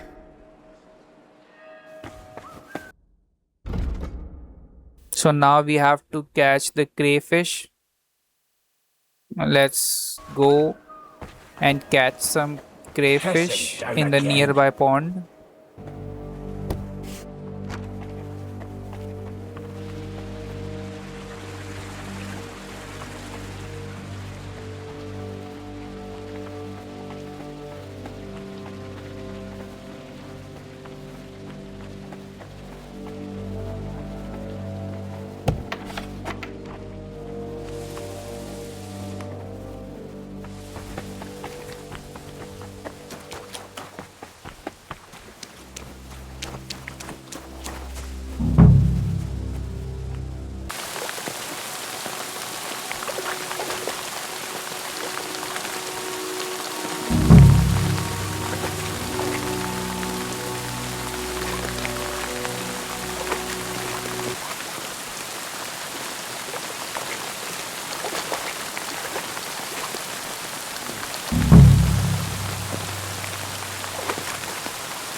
That's sorted.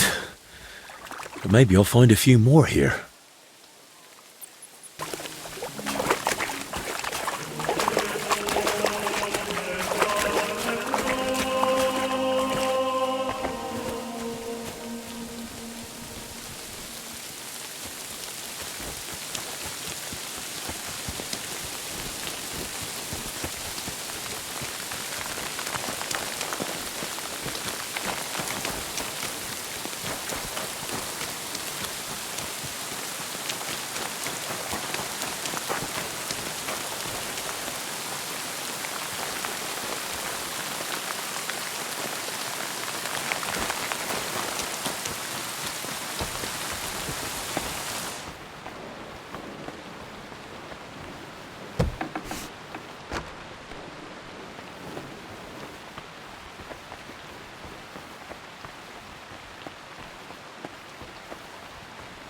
I have everything that you asked for. Take it. I've got your spectacles. Show me. Are they all right? Don't worry, they're fine. Praise the Lord. Without them, I'd be like a mole. You're welcome. Yes, yes. And what are you standing around for?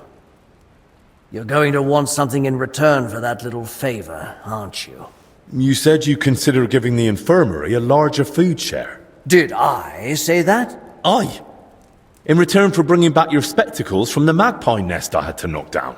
So, are my spectacles the only thing you found in the nest? There was more in there. Why? I realized I'm missing some other things, too. Those thieving pests are smarter than I thought. Go on, then. Hand over the rest. All right, then. So... Here. Now, what about the food? All right. Here's your share. Now let's head back to the infirmary and give all the crayfish to Dennis. Huh? Huh. Strange. Did I imagine it?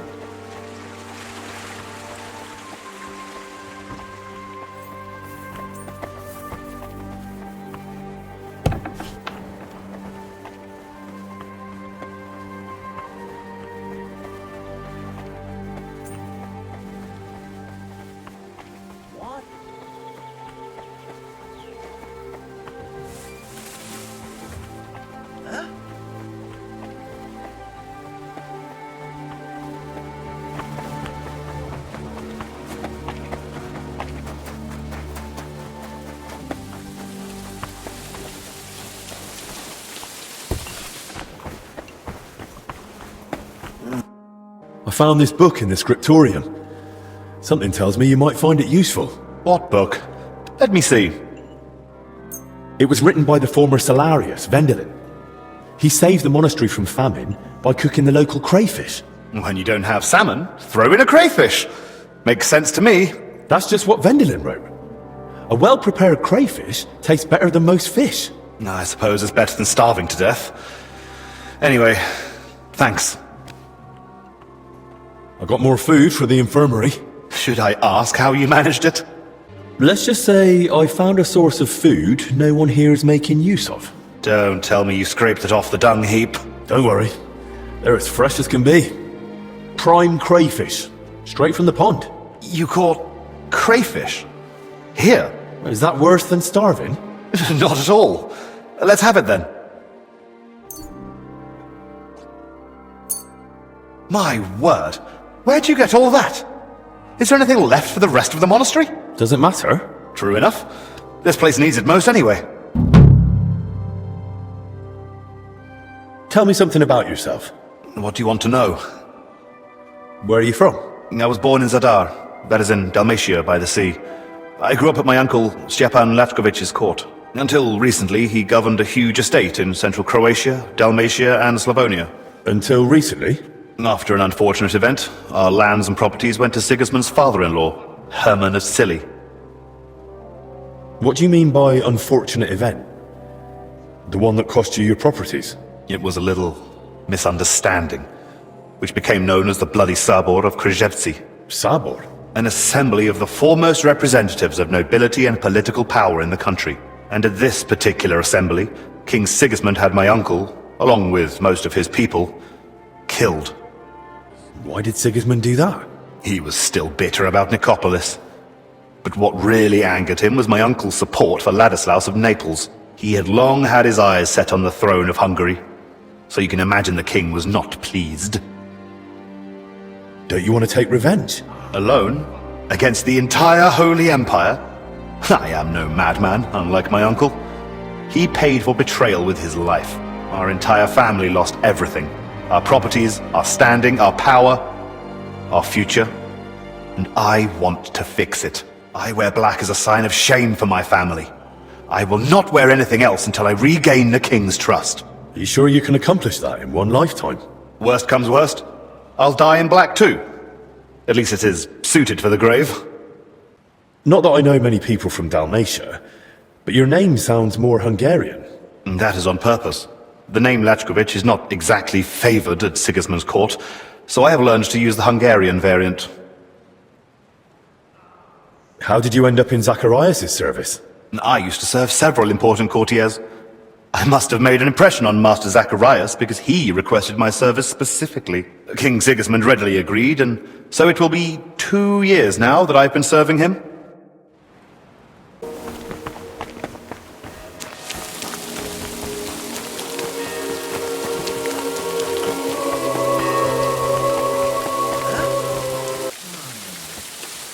I must be mad.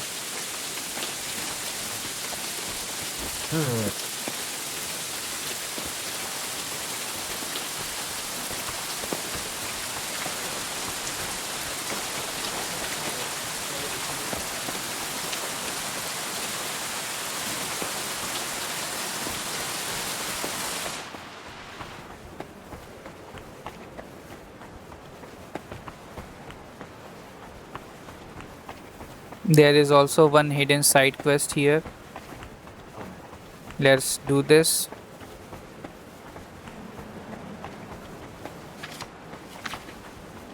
What are you sneaking around here for, you crook? Brother, forgive the intrusion, but I have a favor to ask of you. Go on then. What troubles you? Maybe I can help. I'm worried about one of the brothers. I haven't been able to find him since the monastery was closed. You sure you checked everywhere? That's just it. I would dare disobey the abbot's orders, but none of the others have seen him either. So he must have wandered off somewhere outside the dormitory. Will you help me find him? I'll have a look. But first, tell me about him. How will I recognize him? Wonderful. God bless you. He's quite old. His name's Constantine, and he wears spectacles. Constantine?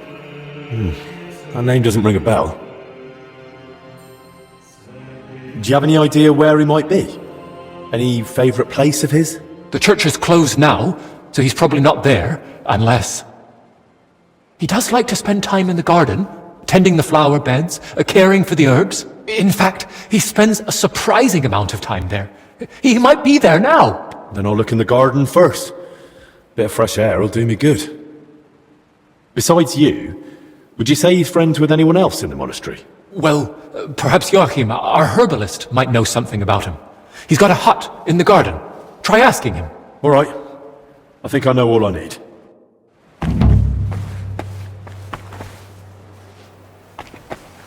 Now we have to find Constantine because he is very worried about him. Let's see where he is.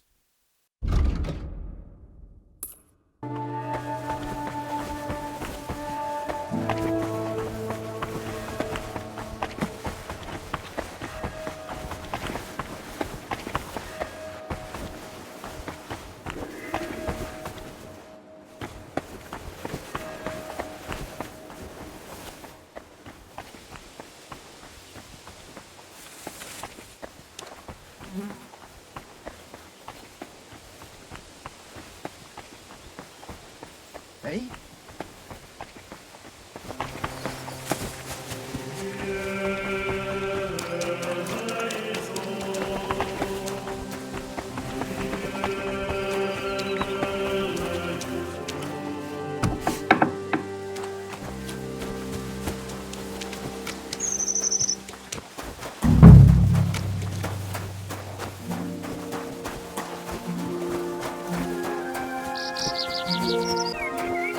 An old monk with spectacles. He must be the one Brother Athanasius is looking for. I should speak to him. Here he is. Let's talk to him. A good day to you. What brings you here? You must be the one the monks are so worried about. Shouldn't you be inside with the others? What are you even doing out here? What a beautiful day the Lord has given us. I feel in my bones it might rain, though. But no need to dwell on that now.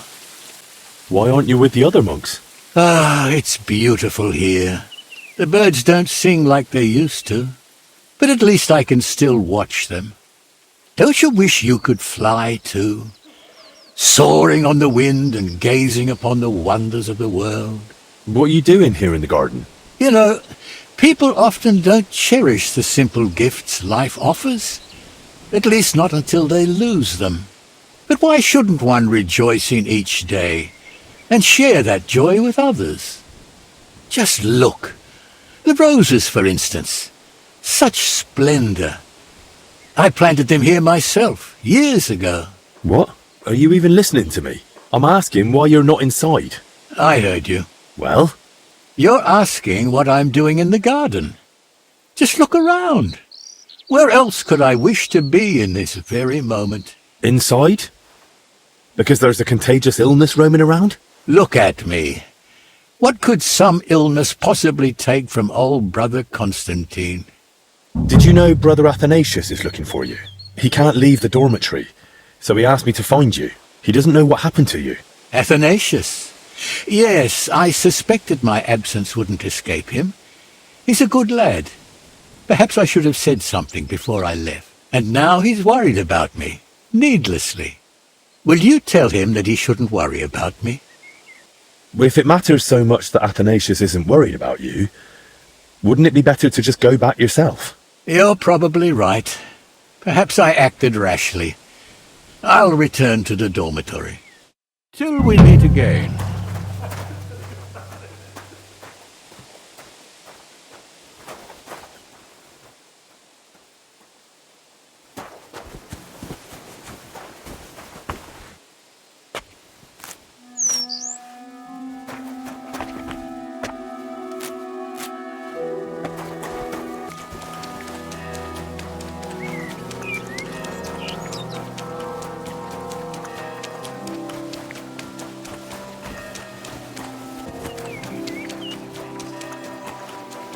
Now we have all the ingredient for the aromatic oil, and we also have to find some leather and rope.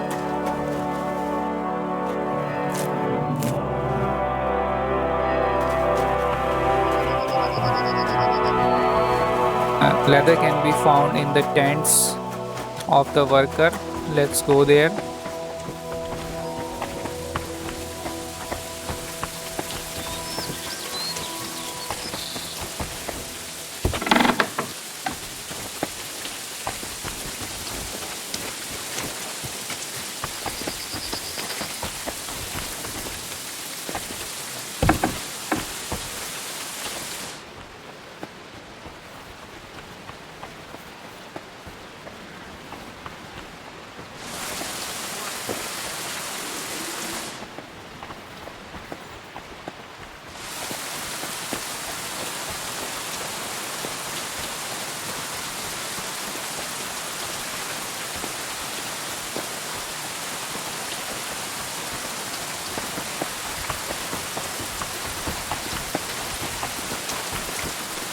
How long do you think we'll be standing here?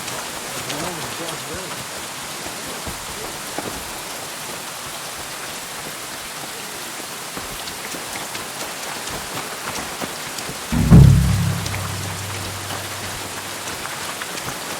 You'd best move along.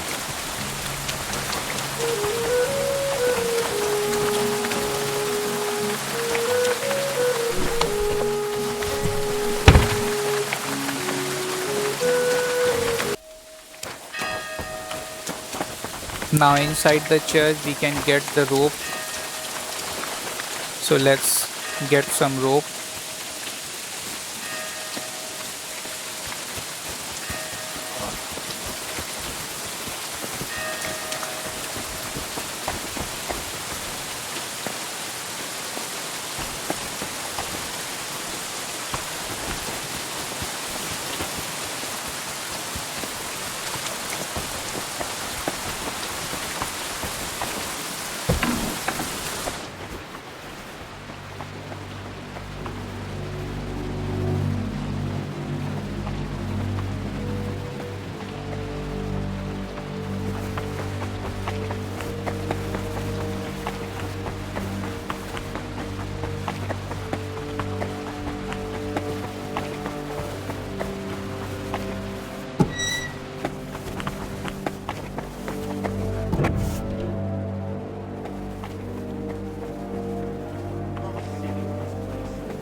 We ought to do another sweep, just in case. Who'd even try sneaking in? Now, of all times. You never know.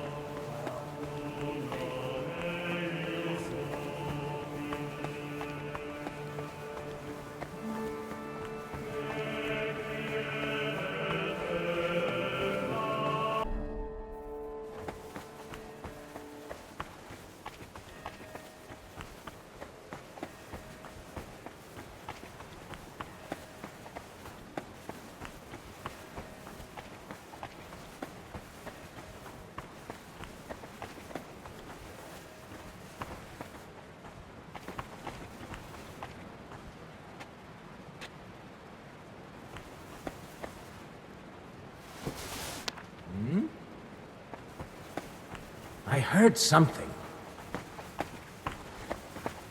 I must be mad.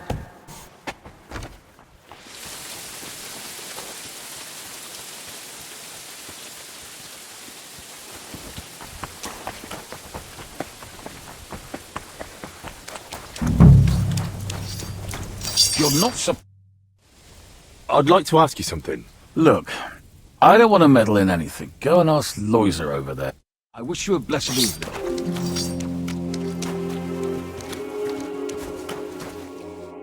I need to ask you something. Look, you probably shouldn't be here, right? You heard the talk. They say there's some pestilence going round. Yeah, that's exactly why I'm here. I'm not exactly feeling... My best. Tell me what I need to know. Oh.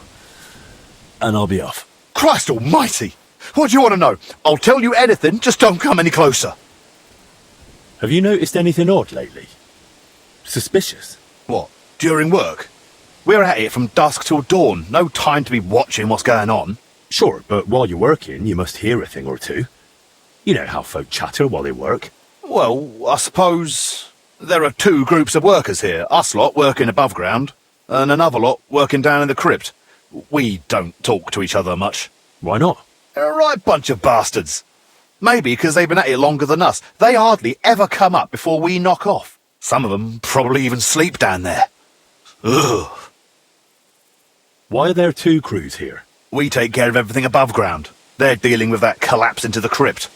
We hardly ever see each other. Where can I find the other crew? Their tents are right next to the monastery wall. Who's in charge of your lot? Andra, our foreman. But the work's clearly laid out. He doesn't have time to be breathing down our necks all the time. I haven't seen him around. Where can I find him? No idea. Truth be told, I haven't seen him myself in a while. And that doesn't strike you as odd? You think, what, he's sick too? Well, he's definitely not in the infirmary. Hopefully he's all right. Thanks. That'll be all.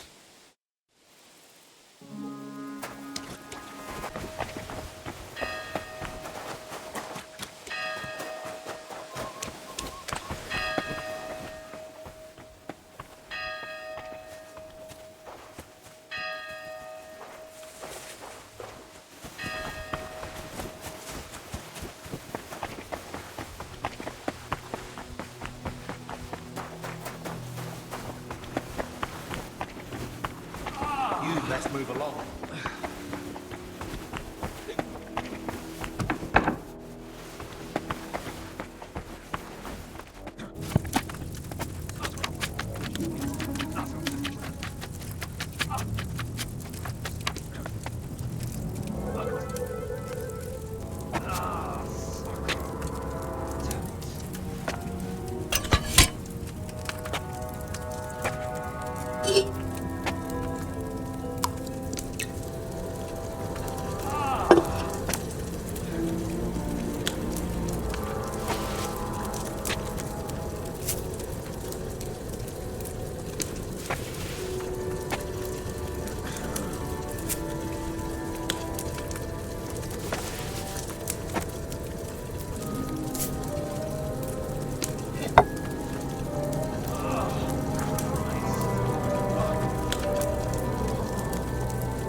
I've got everything I need to make the plague mask. Now, just to actually make it.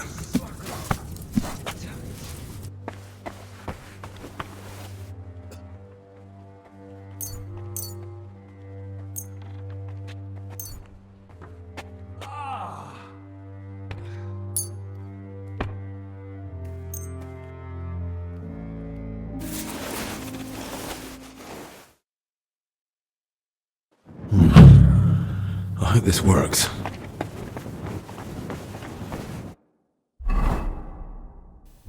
Now let's put on the mask.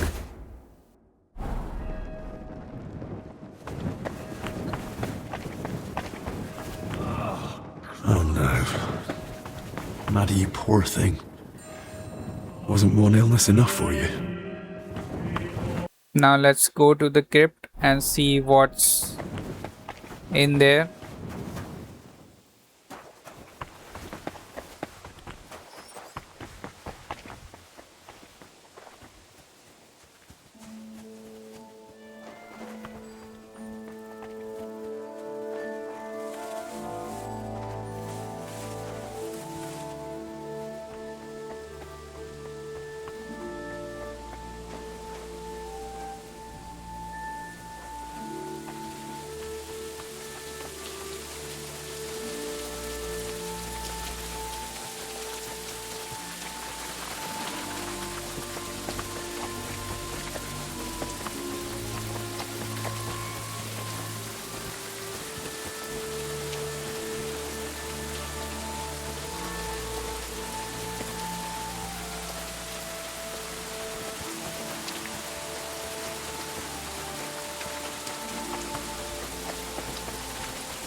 That's one hell of a bloody pit.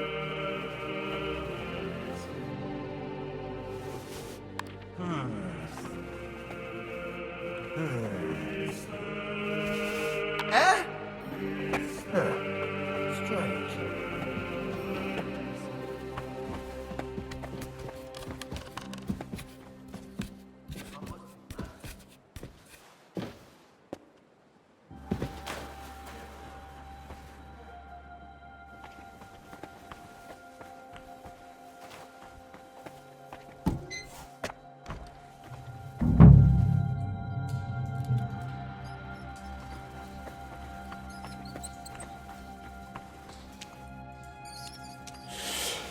Let's hope the mask does the trick.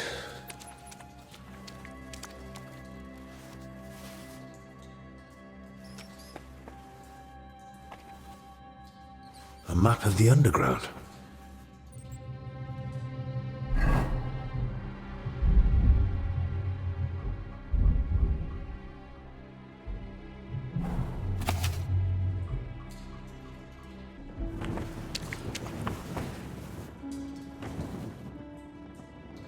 A drawing of some kind of cross.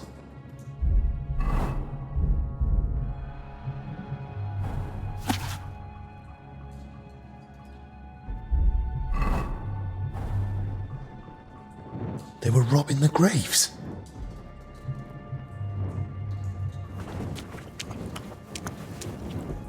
Oh, Jesus Christ. Oh, rotting corpses. Eh? What's this? So this is the secret passage through which we can go. Let's move out.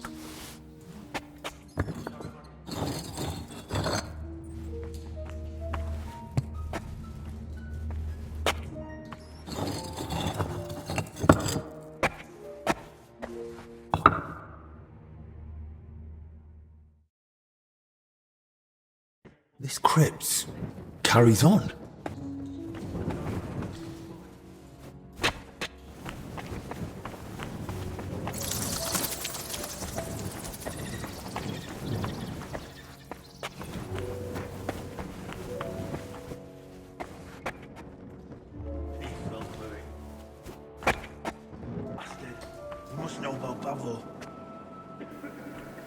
Just don't try to fight them because they will attack you on sight. So it's best to avoid them. And now let's head back to Elbic and tell him what happened.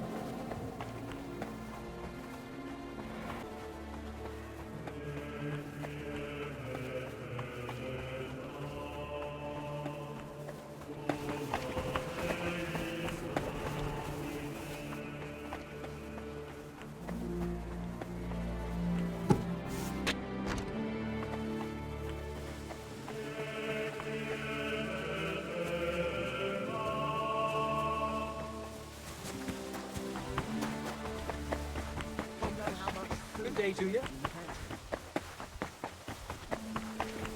What are you doing here?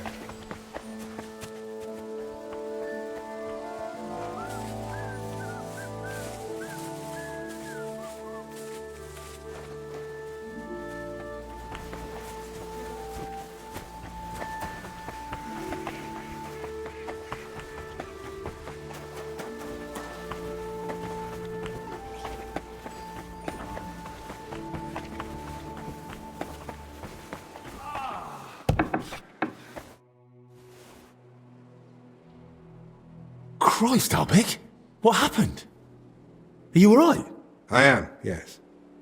But it looks like we've been robbed. Why?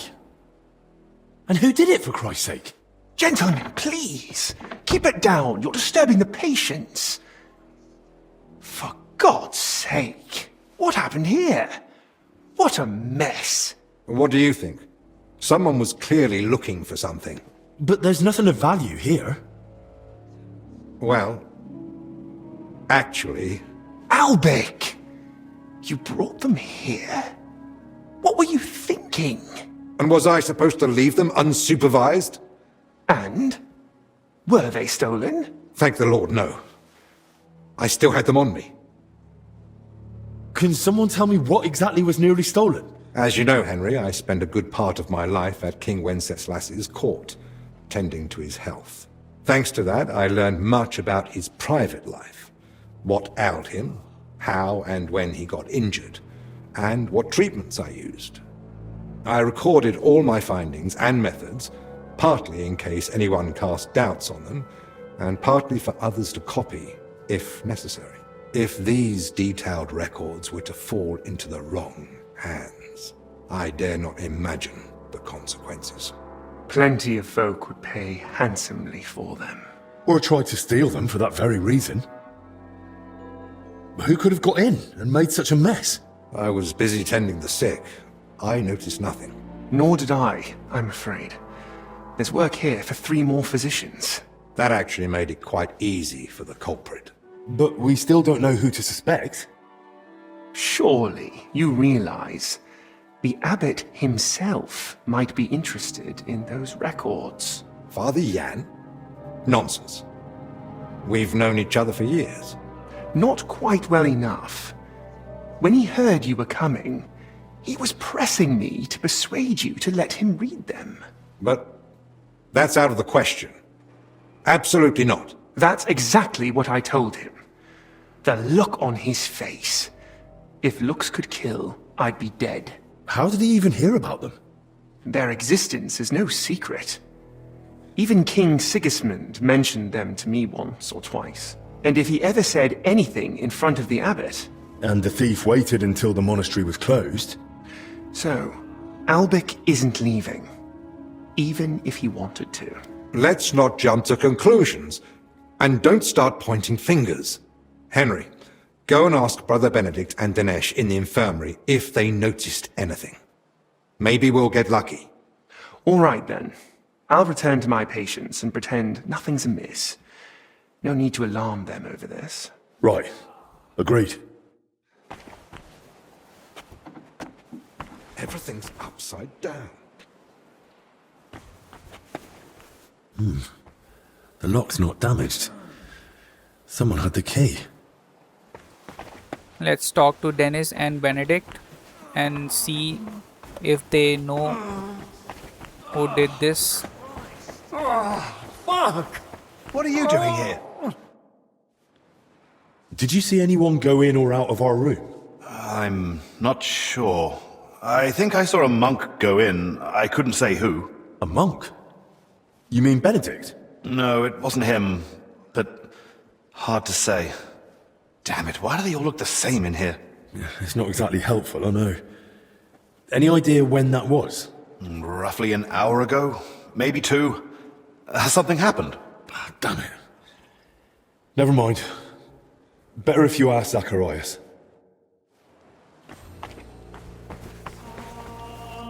God be with you.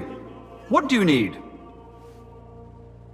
Did you notice anything suspicious this past hour? One of the sick men has been throwing up constantly, and I suspect another one's faking it to skip work. No, I need to know if anyone's been nosing around our room. I spent most of my time with the vomiting one, or out in the yard scrubbing his bedding. I didn't see anyone. Someone went through our room, or rather tossed it all about. Likely looking for something. And what about the alchemy lab? Was that turned over too? No. I think that one's untouched. Oh, thank God. I'll go check it anyway, just to be sure. Was anything stolen? That's the thing. Nothing was taken, so we don't even know what they were after. I should have been more watchful, right? I'm sorry. I promise I'll keep a better eye on things from now on. Don't beat yourself up.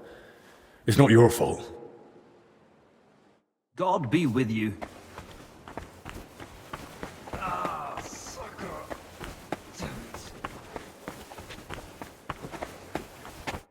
I spoke with Benedict and Dennis. Neither noticed a thing. I thought as much. We've all had our hands full here. So, we still know nothing. I might have something, but I'm not sure yet how it ties to those records. What do you mean? I went down to the crypt, and I found open tombs and rotting corpses. Good God! No sign of a mass grave, though. Just individual tombs. That's both good and bad news. At least we can now rule out the plague. But if the workers caught something from the air around those tombs, then anyone else could catch it too. Why did they even open them? They were probably looking for something inside. I found this sketch. That looks like the emblem of the Kingdom of Jerusalem. But why would they look for it among deceased abbots? Even putting aside that it's sacrilege, I don't see the connection. Nor do I. But there must be one, because they locked me in the crypt over it. What? I managed to get out and ran straight back to you. But I was interrupted by this ransacked room. Maybe we'd better keep all this to ourselves. For now, at least. You might ask Crispin about the coat of arms too. With luck, he'll find something in the archives that sheds some light on how it all connects to those open tombs. But best do it tomorrow. This evening's been more than enough. One adventure a day is plenty. Agreed. Let's clear up the room, then sleep. We'll be wiser come morning.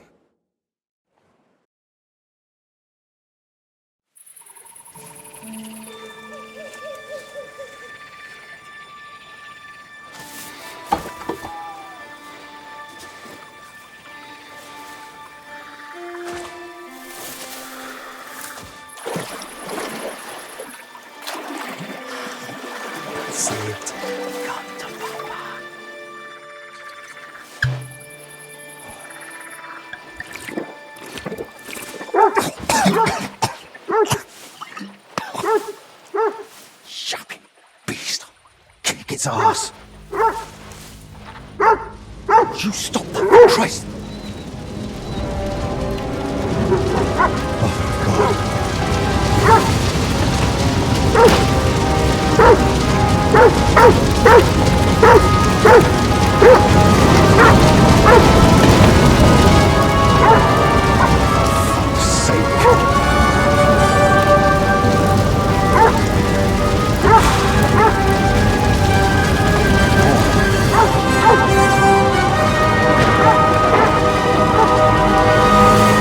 He really jumps into the fire to save them. Good morning, everyone. I trust you've had a decent sleep. The sick are waiting, and being tired doesn't excuse us from our duties. All right, give me a moment. Then we'll go and check on the patients. And where's Benedict, anyway? If I may, gentlemen. Haven't you heard? There was a fire here last night. A fire? Here at the monastery? The small shed by the mill house burned down, but it was probably just an unfortunate accident. Thank the Lord it's all over now. And no one was hurt? Well, that's the thing. No one burned, but there were 2 men in the shed. Or rather, 2 bodies. Bodies? Whose were they, for God's sake? That... I don't know, sir. And how do you know they didn't die in the flames? Just because they weren't burnt to cinders doesn't prove anything. I didn't see them, but they said there were no burns, and it didn't look like they'd suffocated either. So, how did they end up there? What killed them? Didn't anyone tell you about them? They were sent to be washed, but the washers noticed, signs. How do you know about these signs? Did someone examine them? No, they were only to be washed, but when the signs of illness were spotted, the abbot ordered them locked away in the hops store. Ludolf promised he'd send one of his men to guard the door. No one is to go near them. That was highly irresponsible. Someone needs to examine them thoroughly. We can't afford uncertainty. You want to bring them to the infirmary with the others? No. No, let them stay locked away somewhere separate. Are you afraid the other sick might get even worse? At least we could have them all in one place. Who found them? And how did he get them out? Elijah, one of the lay brothers. He ran into the flames thinking he could save them, but they were already dead. And what was he doing outside in the middle of the night? You don't suppose he had something to do with it? He's never been any trouble. There's no reason to suspect him. Was anyone else there besides Elijah? No, or at least no one I know of. I'll leave you to it now. If you need me, I'll be with the sick. I'm going too. Disease? Fire? What next? A swarm of locusts? First they ransacked my room, now this. I don't like it one bit. Do you think the fire's got anything to do with what they were after in your chambers? Who knows? I feel like someone wants us gone, and they're trying to frighten us into leaving. All the more reason to get to the bottom of this. But I can hardly go poking around myself to find out what really happened. Don't worry. That's what I'm here for. Well, maybe Zacharias was right after all. You never know when an aid like that might come in handy. So, what's your plan? Quite a few things, actually. What about the corpses? You said you wanted to examine them. And that's what I'll do. We can't afford doubts when there's a deadly illness spreading. But Benedict said the abbot forbade it, and that one of the knights is watching over them. If he's got any sense at all, he'll understand this is serious. A proper diagnosis is key to the next step. Whoever it is, he's still following orders. He'll know the risk if he disobeys them. So what do you suggest I do? Leave it to me. So what you're saying is, use an unorthodox approach. Well, I'm no physician like you, but I've learned a lot about the illness. I could say I'm your apprentice. That won't be enough. Then I'll explain to him the same way you did to me. We need to examine them and find out what was wrong with them, or we'll never get anywhere with treatment. That's probably best. But you must examine them thoroughly. And don't be repulsed. So, what exactly should I be looking for? Anything unusual. You know well the symptoms the sick here have, but a keen eye may spot other signs too. If you're not sure, just try to remember what you saw. If you describe it to me later, I should be able to identify it. I'll take a look around the burned down shed. There might still be some clues. Good idea. It might have just been an accident, but it won't hurt to make sure.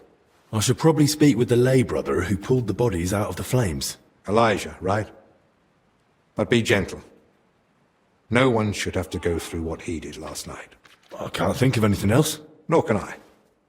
Well then, best of luck. So now we have to examine the recovered bodies.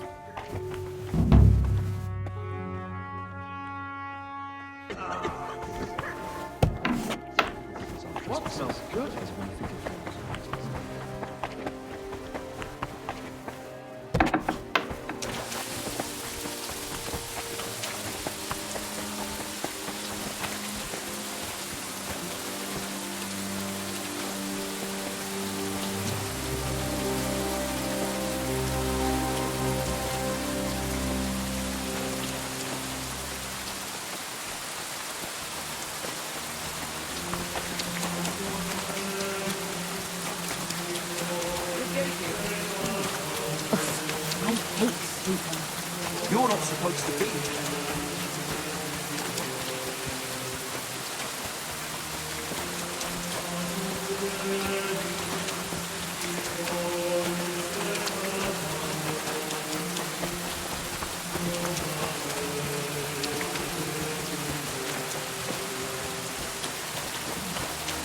There is just one guard. What? You can throw Why stones do you to keep sniffing distract about? him. Go on. I heard it coming from here.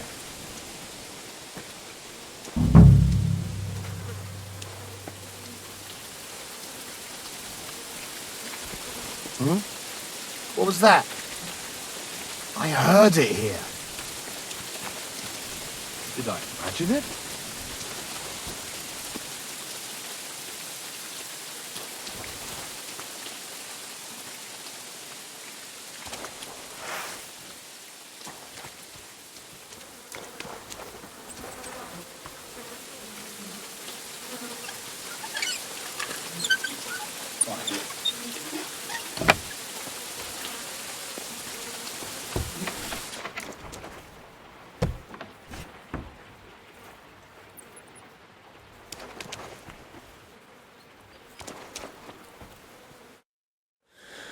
Right then, where to begin? I'll start with the younger one.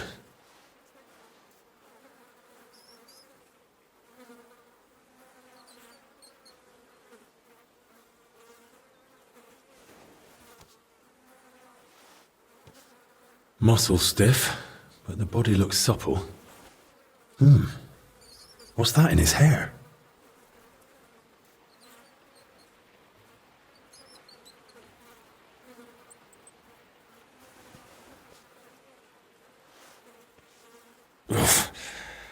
Better mind my fingers. Rigor mortis is wearing off. He can't have been dead more than a few hours. He vomited up his guts before he died. Just like that old confessor. It's all clumped together. Looks like flour, or maybe lime.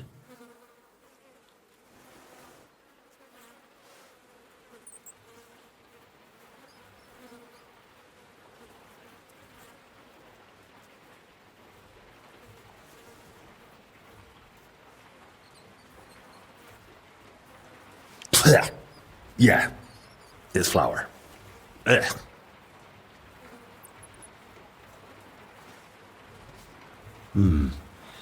Bruising, some dried blood, but no broken bones.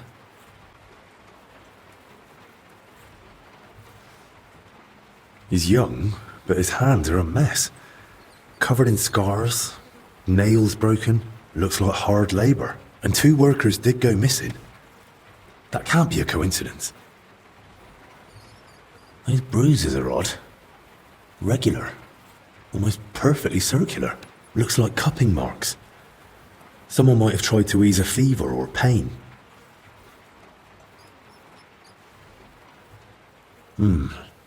I don't see anything odd here. Ribs intact, belly soft. No sign of violent death. Just his back and hips are badly scraped. No blood. Like he was dragged over gravel after he died. A few old scars. Gravel embedded in both knees. And, blood around the groin. Barely dried. Could it have leaked out after death? Mixed with bowel contents. Bloody diarrhea. Like with the infection. Now for the older one.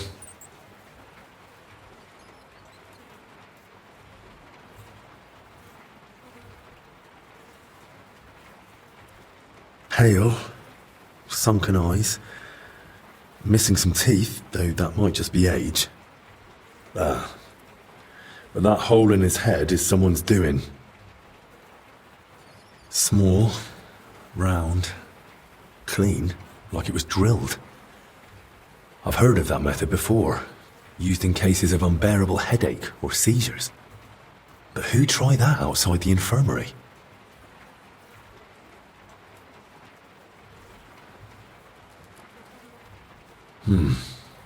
Completely stiff.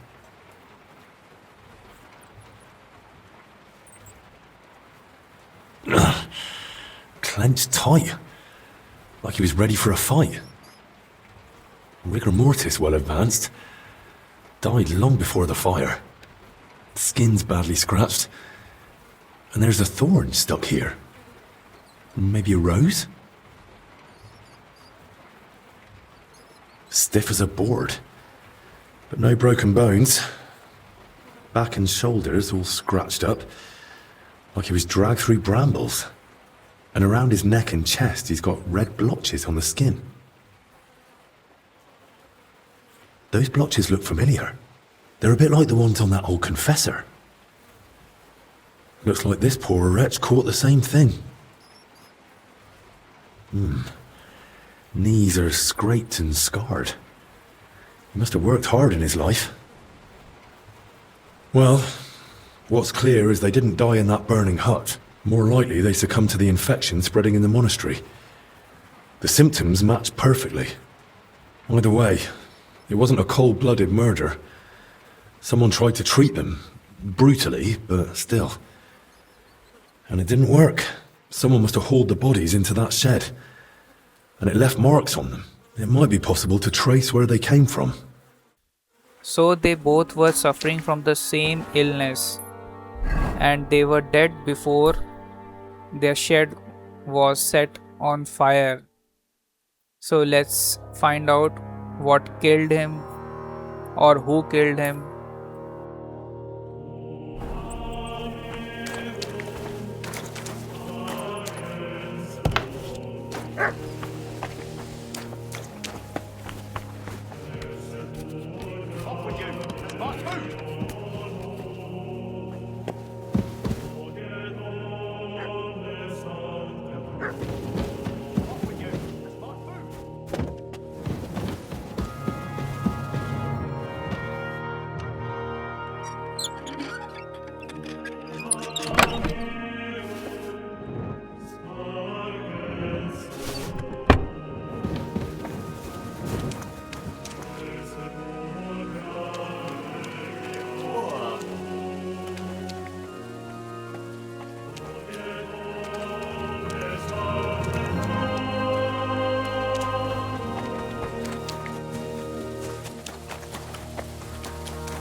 Not much left of the shed. Elijah had more luck than sense. Overturned sacks, soaked ground, so that's why the dead man had flour in his hair.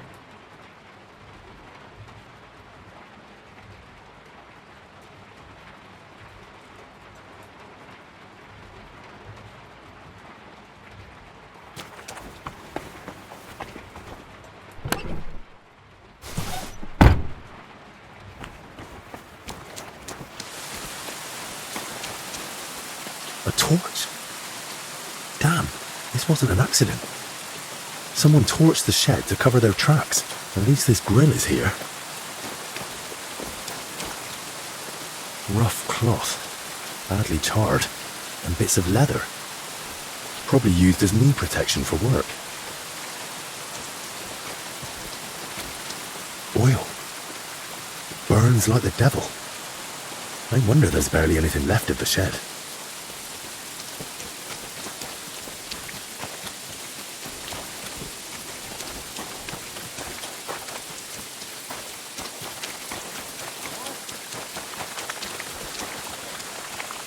That's nice smell.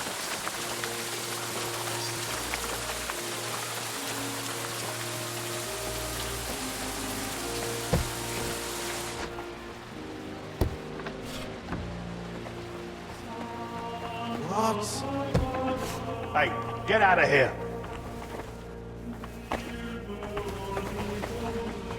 What's it going to be?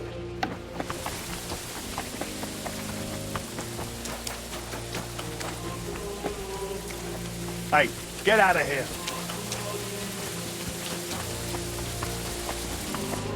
What's it going to be?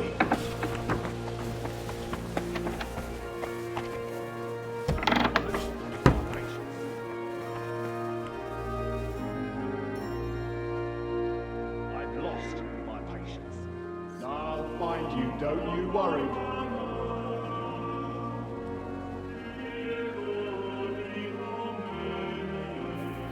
I've plenty of time to find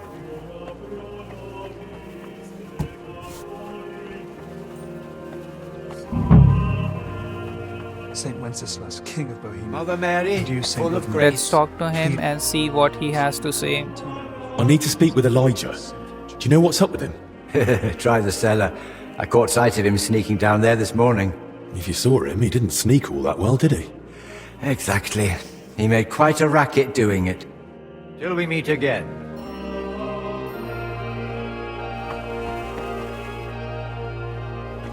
There's a lot of you here. Which one of you is Elijah? Psst. Keep your voice down. Elijah isn't here. What are you doing here?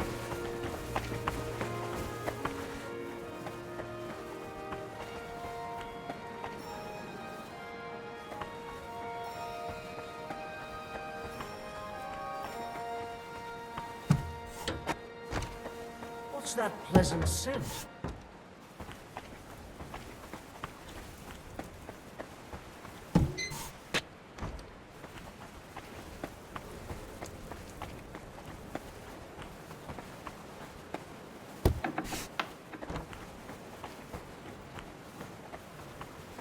Again.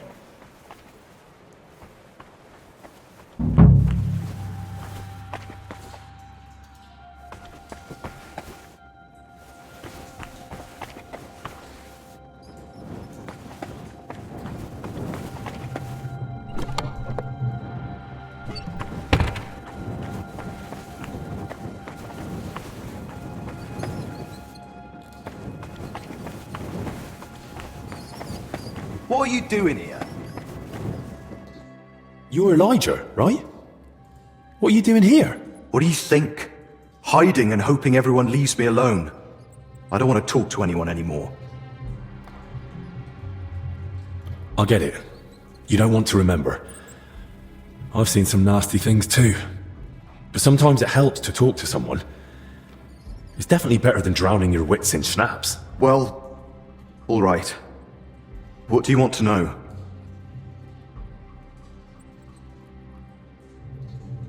Did you see anyone else at the fire? No. No. Just the dog was there. The dog? That's how I noticed the fire. The dog was darting about, barking like mad, so I thought there was someone inside. Someone alive. How did you even notice the fire? What were you doing outside? I couldn't sleep, so I went for a walk. It was just chance.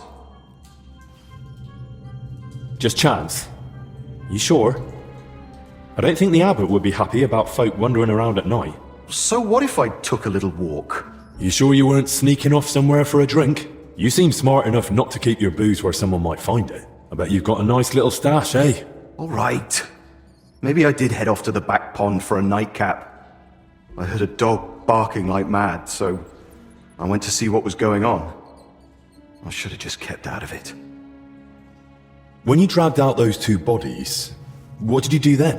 While I was pulling out the second one, other people had noticed the fire. One of the knights grabbed me and started yelling that I was the arsonist. Luckily, he saw the bodies and how I was covered in, well, the same filth they were. Then the people from the monastery came. They sent me away and took the bodies off somewhere. I don't know what happened after that. I've seen the corpses, and I've got a few questions. Does it have to be? Do you have any idea who those two were? I've no idea. It was dark, I couldn't see their faces. Thank God. As it is, I'll be dreaming about this for a long time. I noticed some strange things about them. Like what? Dead men weigh a lot.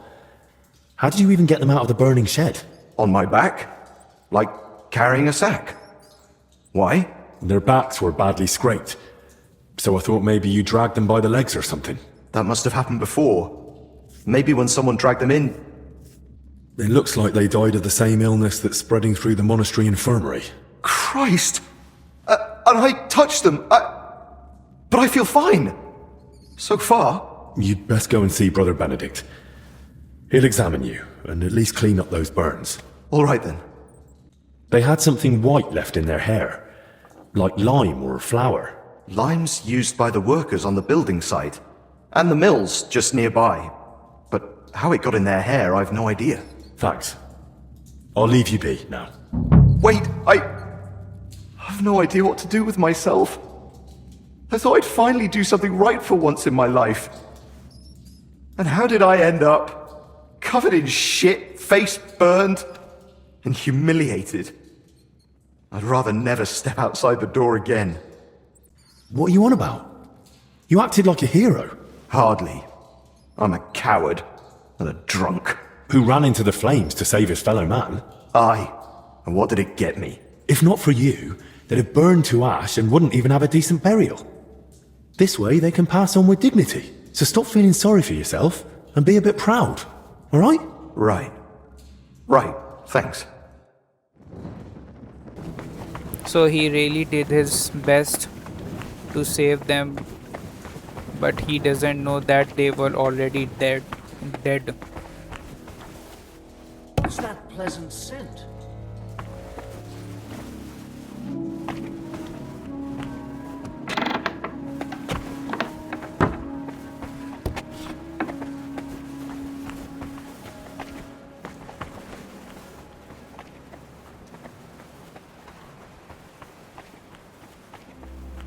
If they both were already dead, so how come their dead bodies? So who planted those bodies there? What do you think you're doing?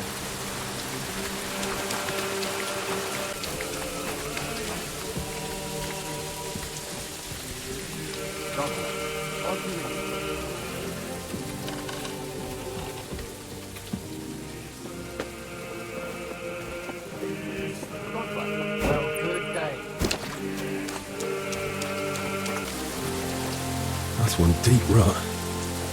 Whoever dragged them, the poor wretches gave him a rough time.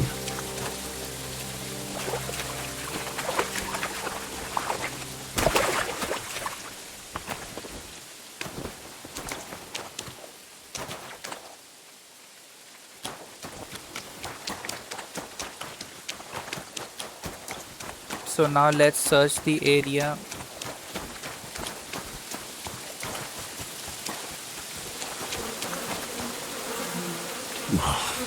Now I get what Elijah was talking about. Ugh.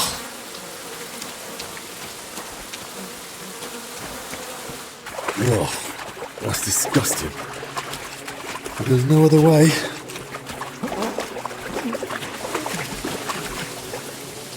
A cart and rose bushes. If he dragged them through the ditch, no wonder they were in such a state.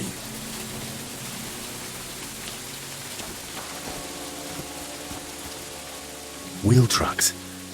headed that way towards the gate.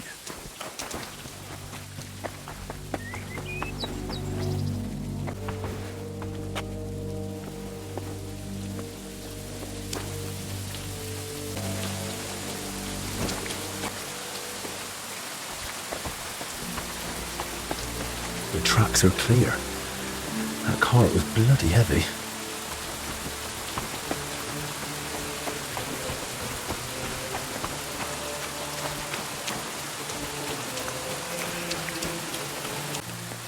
Maybe Joachim knows more.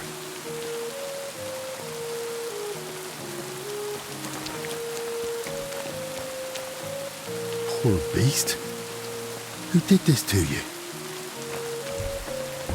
Something is not right here. Let's see. What in damnation is going on there? You said they were better. Were you lying or just that stupid? They took a turn for the worse. It came out of nowhere, and there was no saving them. And those books I got for you. You've half the monastery's library in here. Did you even bother looking at them? I read every one, but I've told you 100 times, I am not a physician. I don't know what you all expected from me. You were supposed to use your head, damn it. Now everyone and their dog is sniffing around here. I couldn't just... I thought I made myself clear.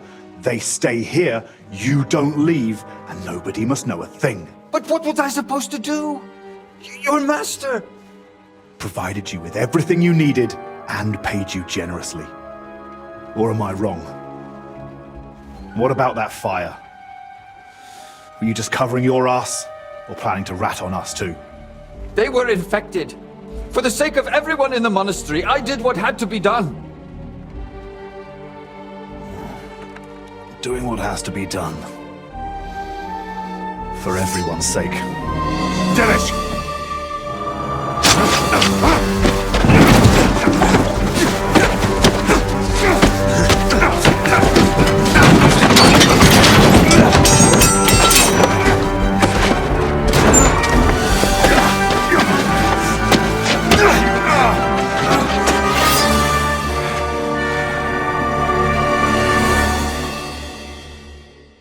Fuck you, whoreson!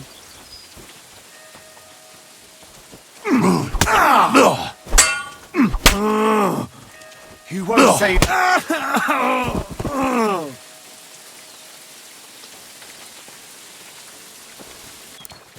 Let us just talk to the herbalist because he is on his last leg. Did you? He's gone. Hold on. I'll fetch help. Don't trouble yourself, son. But please, stay. No. No, I'll run for Albie. Pray with me. The Lord will soon welcome me. All right. But I need to ask you something first. Yes? Did you try to treat those poor souls yourself? I did my best. On the orders of Master Zacharias, I tried everything, even against their will. But either the sickness had advanced too far, or I simply lacked the knowledge. Why did you set the shed alight? Were you trying to get rid of the bodies? Get rid of them? No. But should they rot under my roof? I only hoped the fire would consume them, and that'd be the end of it. All right. And now the prayer. Our Father, who art in heaven. Oh, Christ above. Go with God. Amen.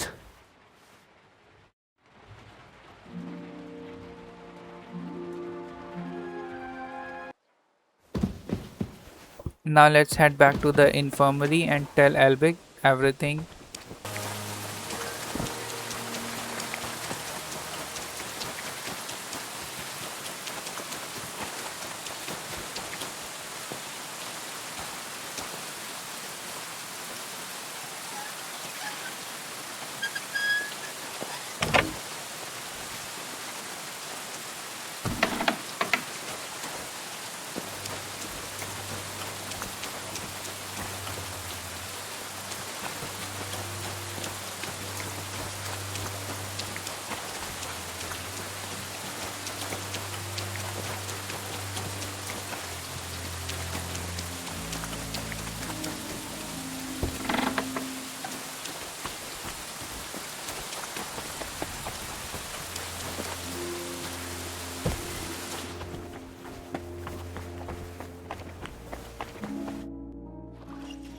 To your health, my friend.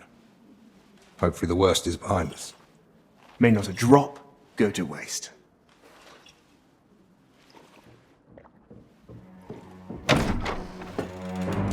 Rats! Henry! It was his fault those two died. He was the first to know about the epidemic, and he tried to keep everything hushed up.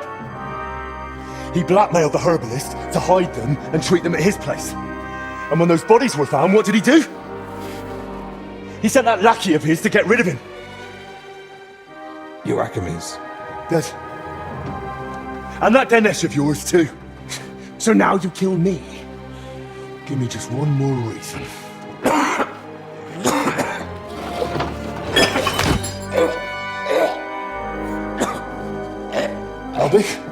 Albik, what is it?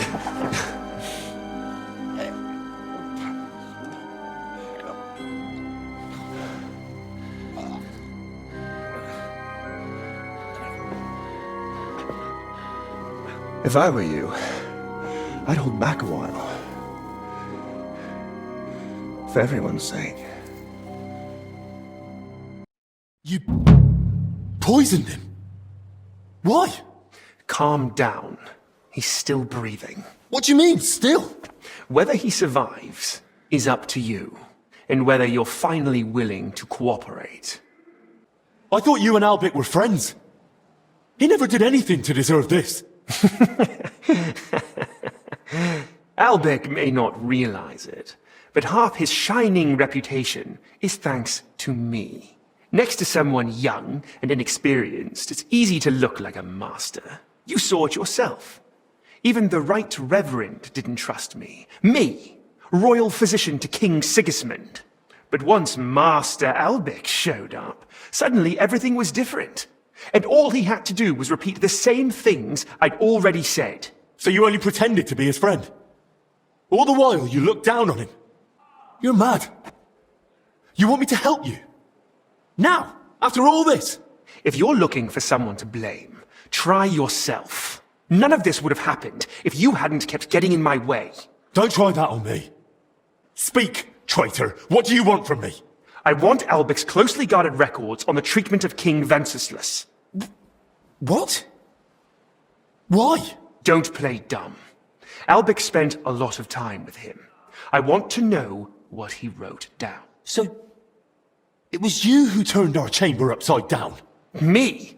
No, that was Dinesh. You swine. Albik confided in you that he had them, and you poisoned him so that... I was hoping to frighten him. Maybe he'd give them to me for safekeeping. But the mad old fool went and hid them somewhere. So I need you to find them. And if I bring you the records, you'll give me the antidote? Not so fast.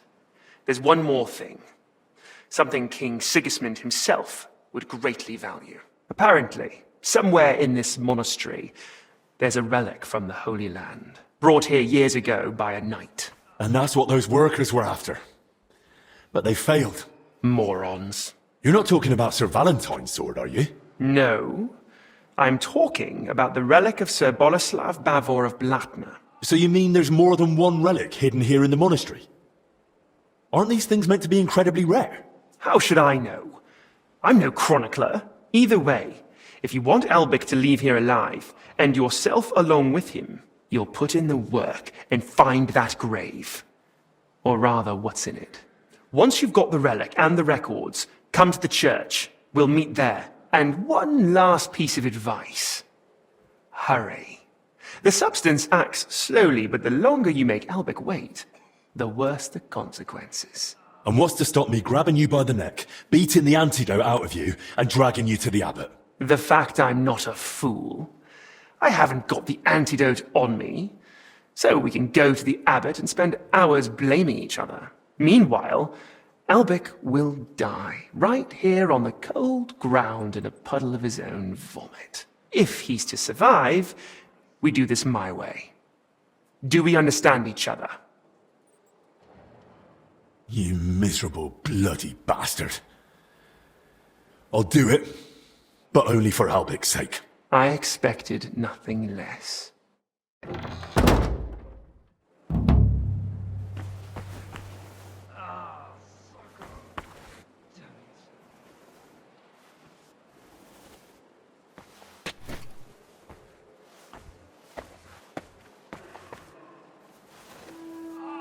Henry, the records, they're behind scales.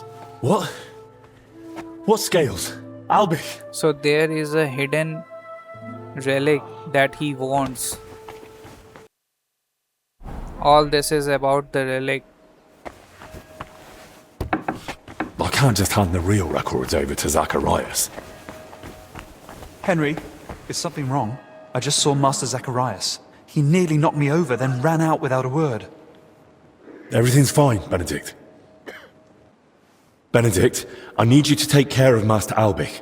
Lord have mercy, I had a feeling he couldn't avoid that illness forever. He's not ill. He's been poisoned. What? By whom? Zacharias slipped something into his wine. He's still alive, but if I don't get the antidote quickly... He'll die. But why would Zacharias do that? It's a long story. Right now, I need you to look after Albic. He's in his bed, and in a bad state. I'll keep an eye on him. And what will you do? I'm going to find the antidote, and then settle things with Zacharias. Very well. May God go with you. Actually, one more thing. Does the phrase, behind the scales, mean anything to you? The scales. Well, it's a symbol of justice. The Archangel Michael is often depicted on Judgment Day holding scales. Why do you ask? Albic whispered it to me. I hoped he was trying to give me a clue, point me to somewhere he hid something. Only, with the curfew, he couldn't have left the infirmary. Unless...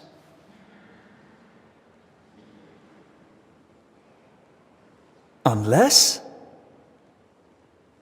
I just remembered, Albic did actually leave once. It was a few days ago and he asked me not to tell anyone. Really? Do you know where he went? He wanted to speak personally with the Right Reverend Father Jan. But he's been warning us all along to stay away from him. I thought it strange too. But that's all I know. Even so, you've helped me. Thank you. Now we have to talk to the librarian. Let's talk to him.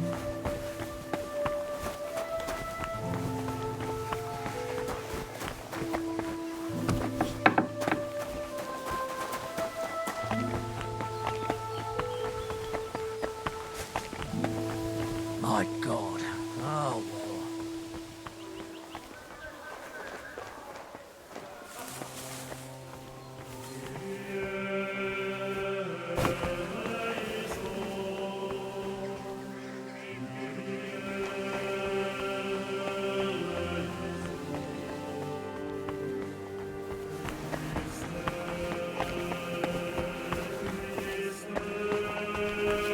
You're not so...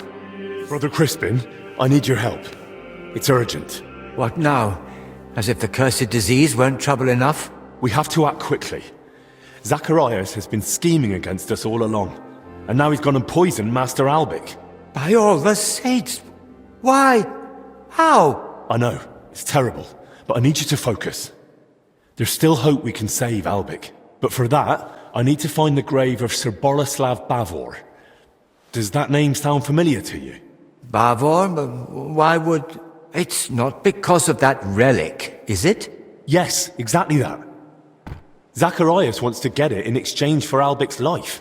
Holy Virgin, have mercy on us. Please help me find it. The lives of all those poor souls in the infirmary are at stake as well. I don't know. I searched for it myself once, but in vain. I even believe that Bavor made it up. Why would it be made up? It seemed like the most likely conclusion. There's no surviving record, evidence, or testimony. The only mention I know of is in Borislav Bavor's travel records. We have a copy of them in our collection. But how did Zacharias find out about it? I'm not sure. But he's been around Sigismund's court. One hears all sorts there. That's all little more than guesswork. I was hoping for real evidence. But Bavor's travel records aren't guesswork, are they? If they're here somewhere, I need to go through them thoroughly. Of course, I can fetch them for you, but... Does the abbot know about all this? The abbot will learn everything once Albic is safe. Right now, I have to act. Well, that's not right. The abbot must know about it. I beg you, I don't know how much time Albic's got left. Do you understand? As soon as I can, I'll tell the abbot everything and take full responsibility. Lord Christ be with me and judge me not too harshly. Very well then, Bavo's travel records. They should still be where I left them. And I believe Bavo was mentioned in some old accounts too. I'll try to find those as well. Here they are, Sir Bavo's travel records. And I found those accounts too. They're at your disposal for as long as you need. But best not get your hopes up. Oh. It really says here that he acquired a holy relic. Let's see how it continues.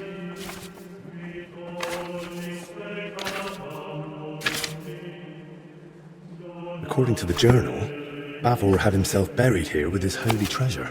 That sounds pretty clear. Let's see what the accounts say.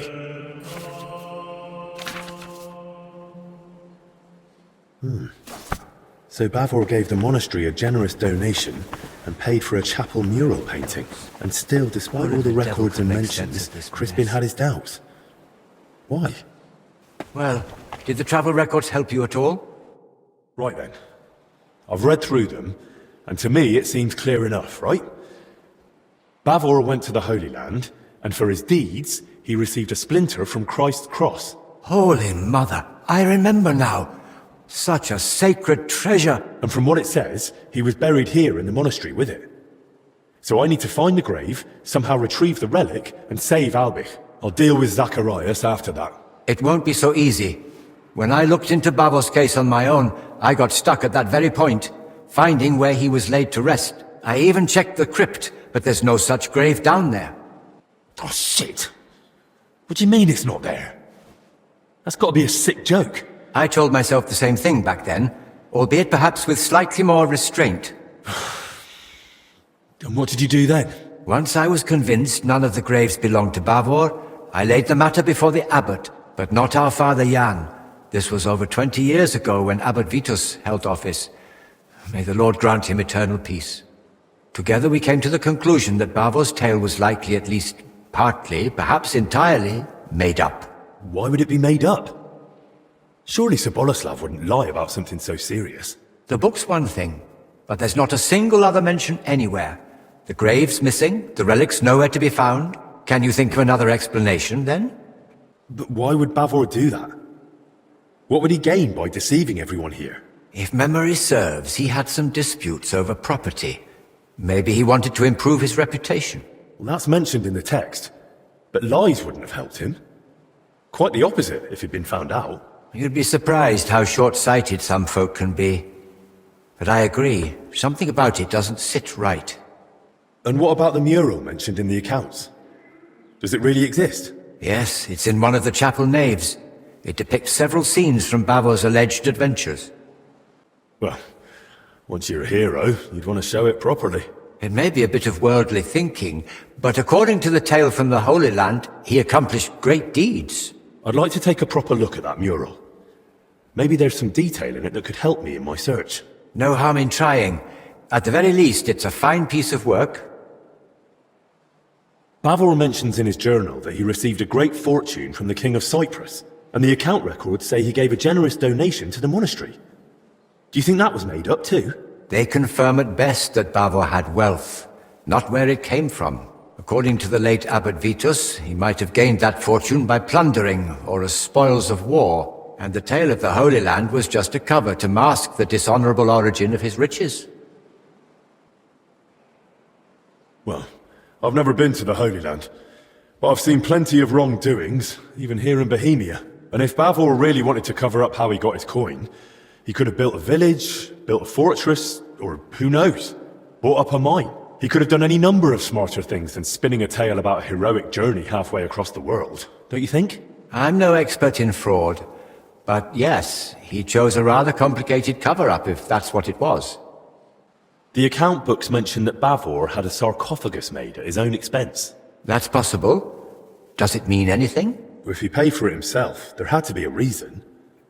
Masonry work like that is no small matter. And it's odd, isn't it?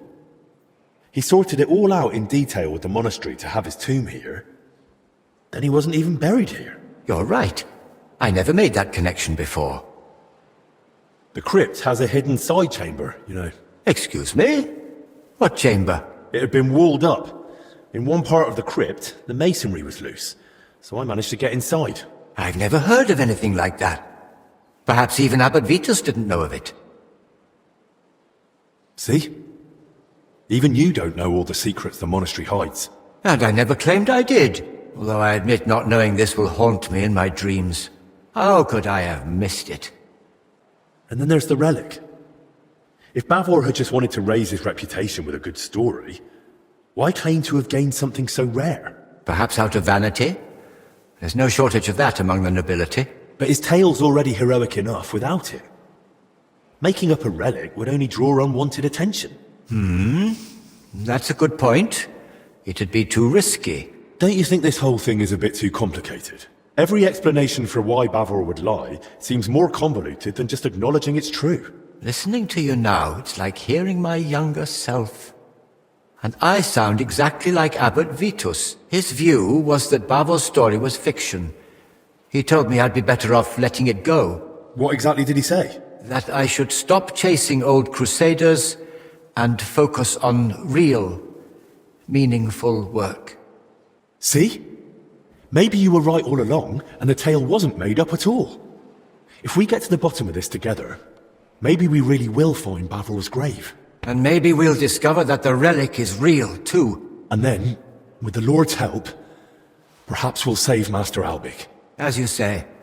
O Lord, grant us wisdom and courage. But you spoke of that hidden chamber in the crypt. If there's any clue, it'll be in there. Take this and study it closely. It's a drawing of Bavor's family coat of arms I came across years ago. According to this, you'll know if it's truly the grave of Sir Boleslav. Yes, the mural in the chapel, paid for by Bavor himself, also bears his coat of arms. Zacharias bribed some workers to bring him the relic from the crypt. Another one of his wicked schemes. Exactly. Only he gave them the Jerusalem cross sketch instead of Bavor's family crest.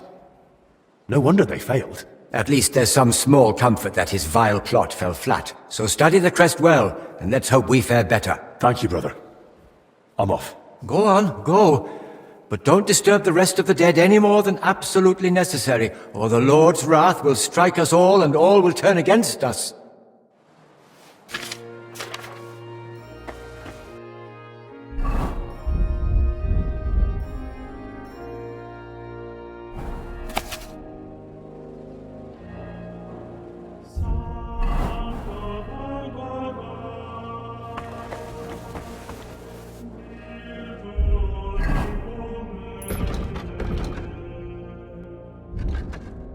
Now we have to find the mural which is in the church. So let's find out where it is.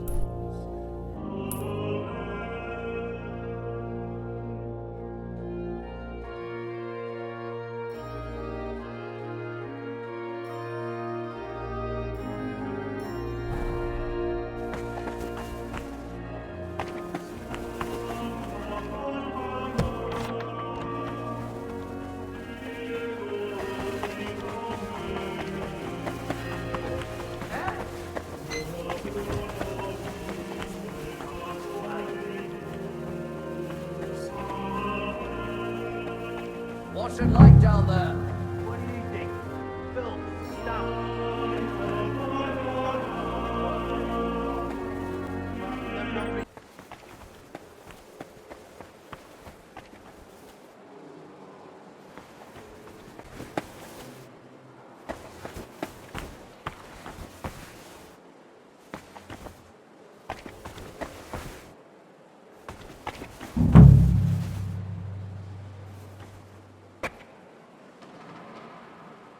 King of Cyprus, Knight Bavor, and his relic.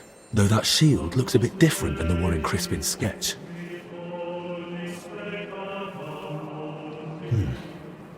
Almost the same, only on the mural it's got that inner scutcheon added. They gave a lot of space to Bavor's crest and his elevation, likely at the knight's own request. And the crest's all in one, with an angel and the relic. That must mean something. Now we have to head down in the crypt one more time.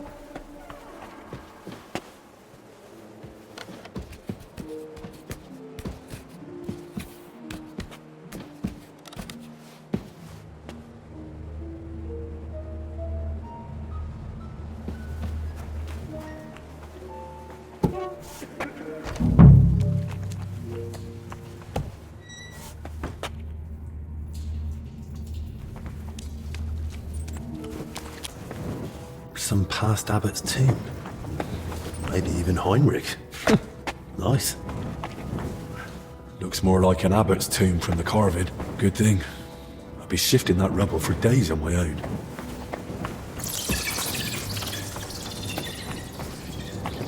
Bavor's crest. So it's true.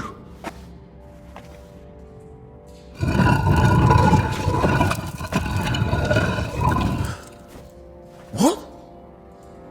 That's not Bavor. I need to tell Crispin.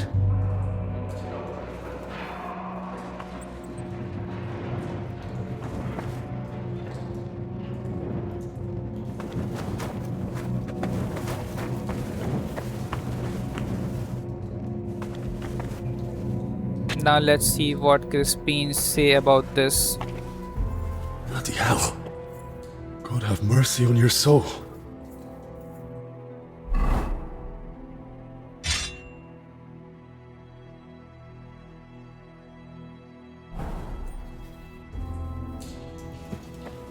Did Zacharias set someone to follow me? The sneaky bastard. Another needless death, and maybe not just one. There's blood here.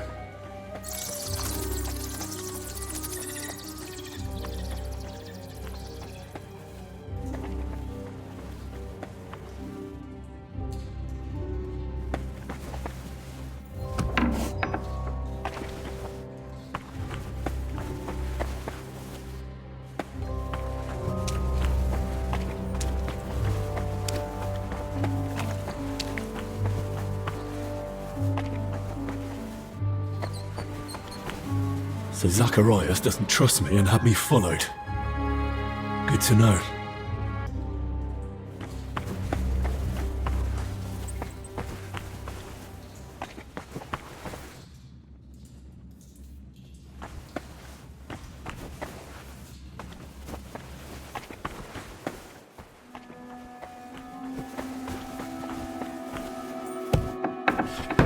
What?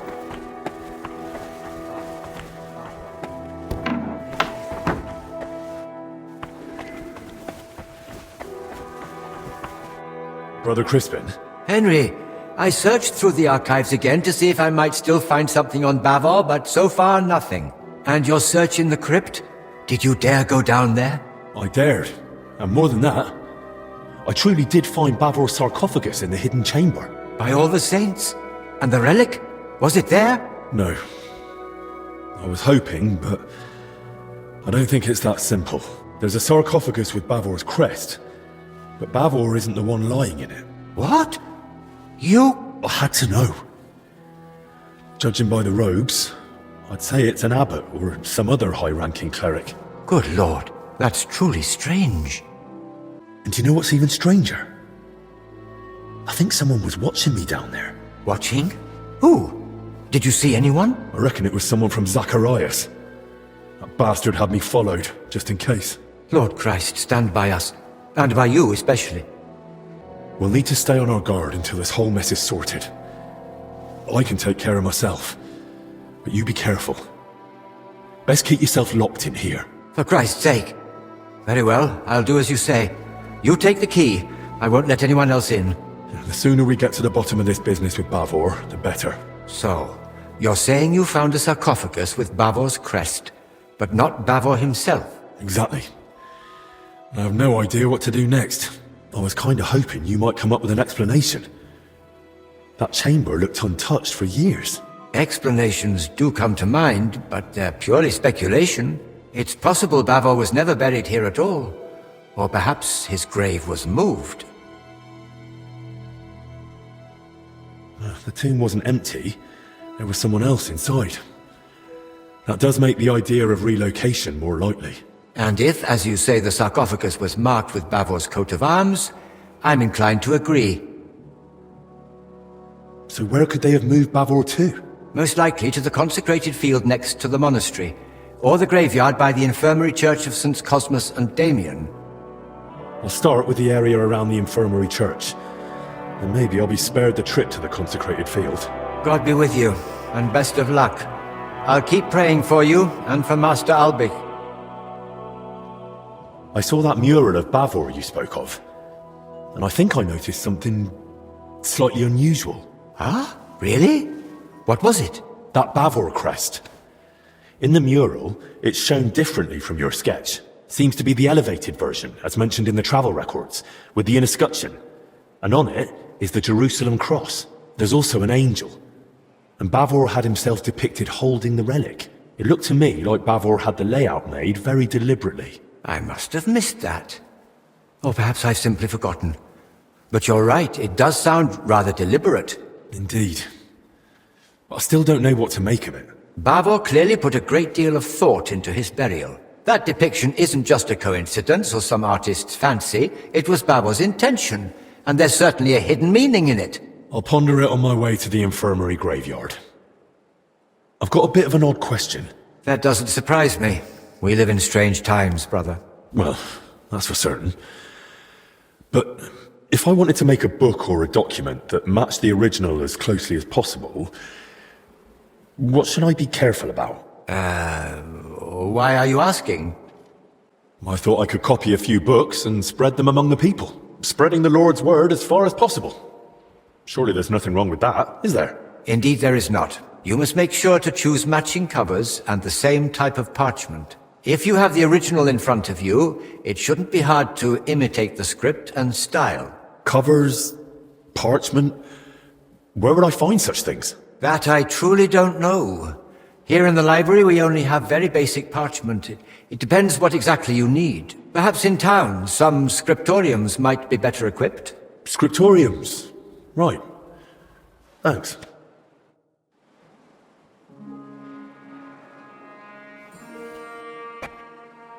So now we have to search the graveyard. Let's go there and search for the grave which Crispin is talking about.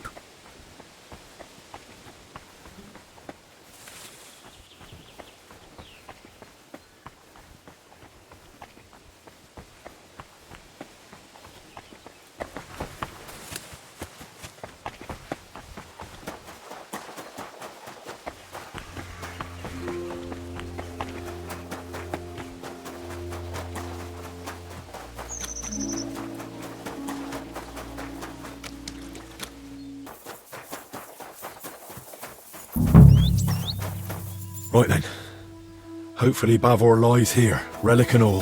God grant that Albic holds on.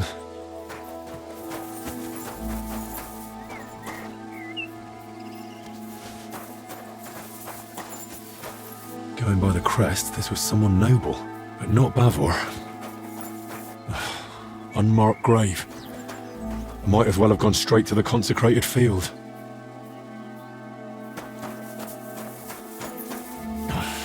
Master Bavor!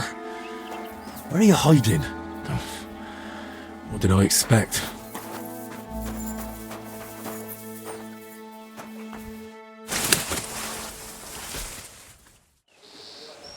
Nobleman. He must have had luck, or a purse full of groschen to be buried within monastery walls. May the Lord Christ watch over your house, brave sir. All these dead are starting to make me uneasy. Memento mori.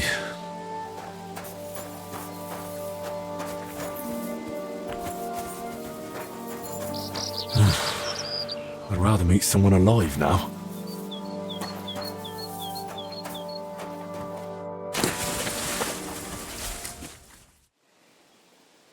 Boleslav's crest! At last! Let's hope its lord lies somewhere nearby.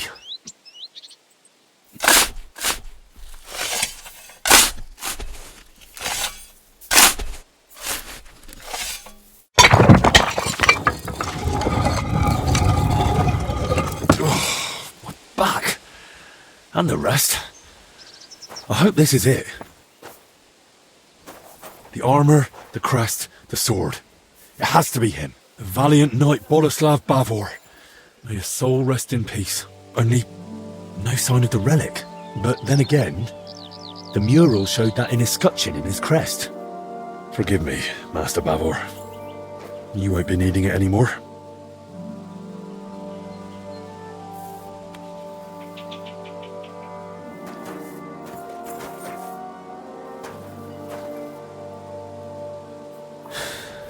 Let's see if I understood it right.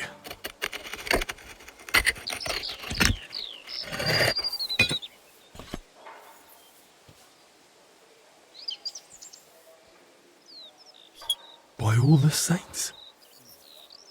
Praise be to thee, our almighty Lord, and praise be to thee, merciful Christ, who suffered on the cross for us. Thank you for remembering us sinners in this time of trial, and for letting me find this treasure.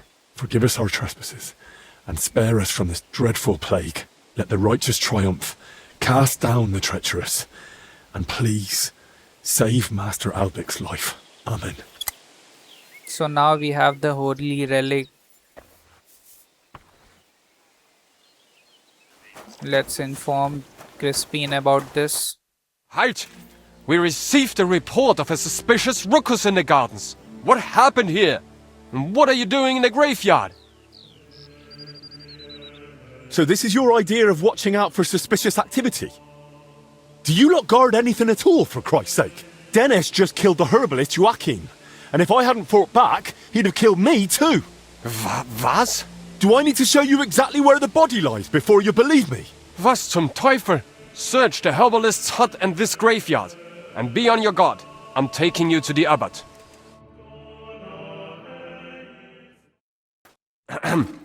I hate to interrupt your grace, but something's happened that urgently requires your attention. Did you bring more news from Masters Albic and Zacharias? How fare our sick? Not so, your grace. The herbalist Joachim, may the Lord rest his soul, was found dead in his hut. Christ alive! How is that possible? Henry here claims he was there and killed the murderer in self-defense. I swear it's the truth. It was Dinesh on Zacharias' orders. And that's not all. Before I could stop him, Zacharias poisoned Master Albic. What are you saying? Why would Zacharias do such a thing? That bastard did it to get hold of Bavor's relic and Albic's records about King Wenceslas. By all the saints, as if things weren't bad enough already. Now this. Master Zacharias has gone stark raving mad. Crispin, go to the infirmary. Tell Benedict to tend to Master Albic. Immediately. Without him, we cannot overcome the plague. Ludolf, leave us alone. Matters of the crown must be discussed in private. Your grace, that's out of the question. Your safety. That's an order. As you command. But I'll leave my man outside the door. Just say the word. Very well. Thank you. Henry, you've made a very serious accusation, and in front of witnesses, no less. Believe me, Father, I wish I were mistaken. But I saw it with my own eyes. Very well. I believe you. But first, tell me about the relic. Crispin was just telling me about this mystery of Bavor. Am I right in thinking the two are connected? Yes. Crispin helped me find and interpret the clues. And in the end, I found it. Along with the true grave of Bavor. Here it is, Father.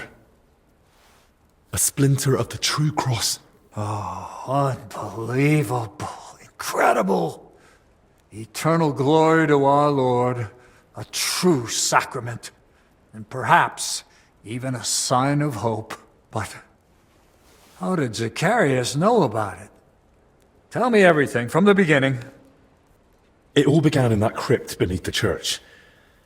Some of the workers were trying to find the tomb of Sir Boleslav Bavor. They were supposed to fix the collapse. No one gave them permission to enter the crypt. Zacharias bribed them.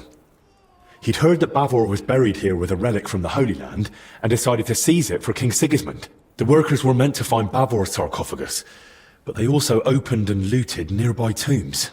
That is sacrilege. That crypt holds the remains of abbots of this monastery.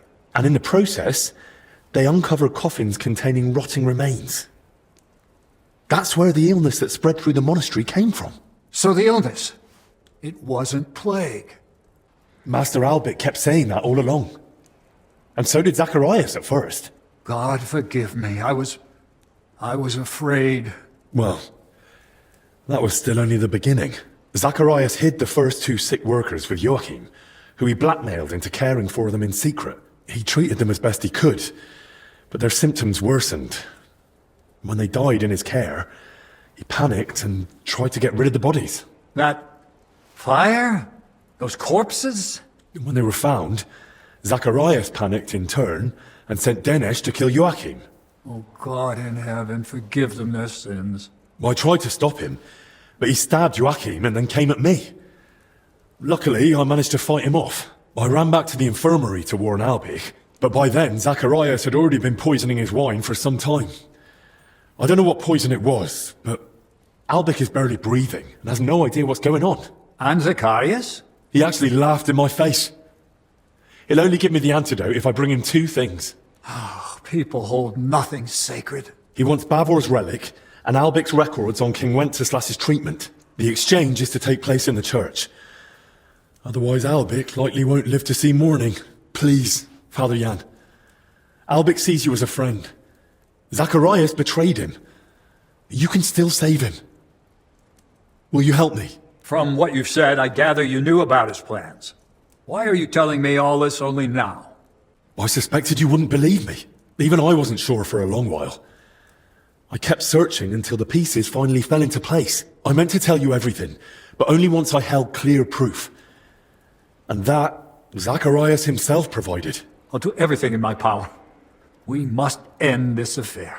Quickly, and within our walls. I shall entrust you with the relic. But please, take care of it. May it be preserved for our monastery. Thank you for your trust, Father. I'll do my best to see it return to you. From this moment, the curfew no longer applies to you. The knights at my door will inform everyone else. And do speak to Sir Ludolf. Perhaps one of his men has gear that'll suit you too. Thank you again, Father. You can thank me later. Right now, get moving. I'm sorry, Father. There's one more thing. Yes? Albich hid his records somewhere safe, but he didn't manage to tell me where. All he could get out was they're behind the scales. Did he ever mention anything like that to you? I'm afraid not, lad. We never spoke of it. Did he speak about anything else? Since the curfew was declared, he only came to see me once. He asked for access to my private chapel.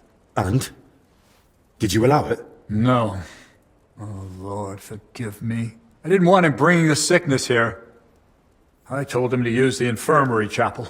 But there were already sick men there too. Still, thank you. Now we are in the end game. So let's talk to Ludolf and get some heavy armor for our safety.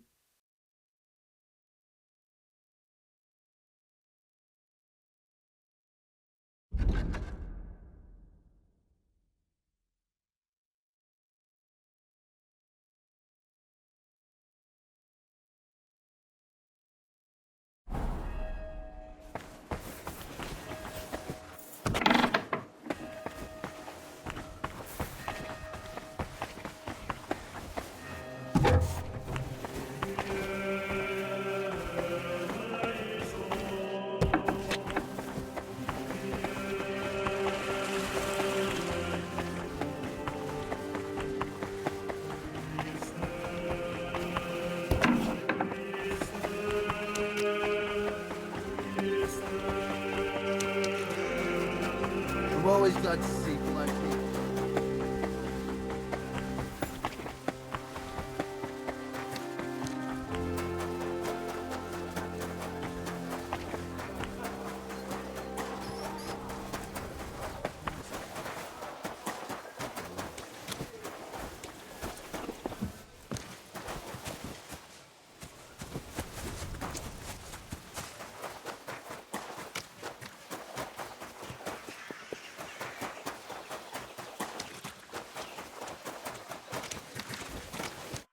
Sir Ludolf, I spoke with His Grace the Abbot, and...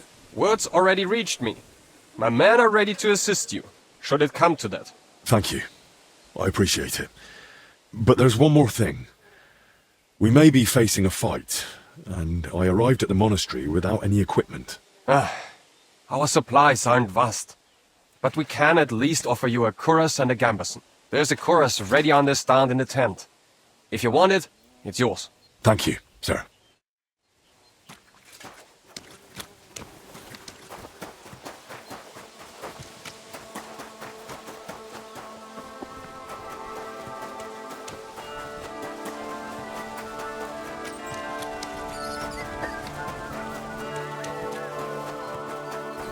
So now let's pick up the armor. Aye, this could come in handy. Well, unless Zacharias has a hand cannon hidden somewhere. Now we have to find where King Wenceslas' medical records are. So the records can be found in Abbott's chapel. So let's go there.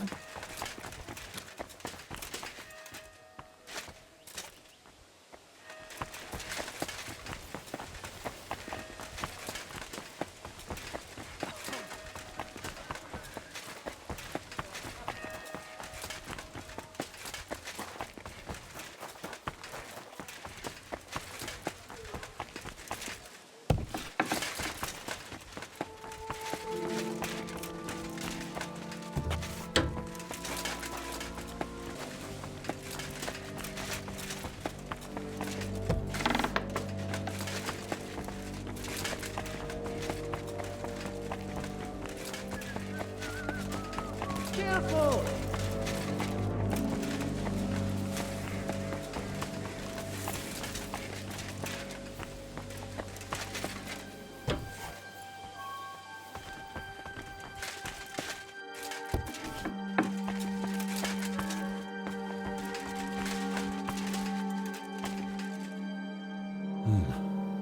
There are scales here too, in the hand of Archangel Michael. Those are the records. Lord Almighty, thank you.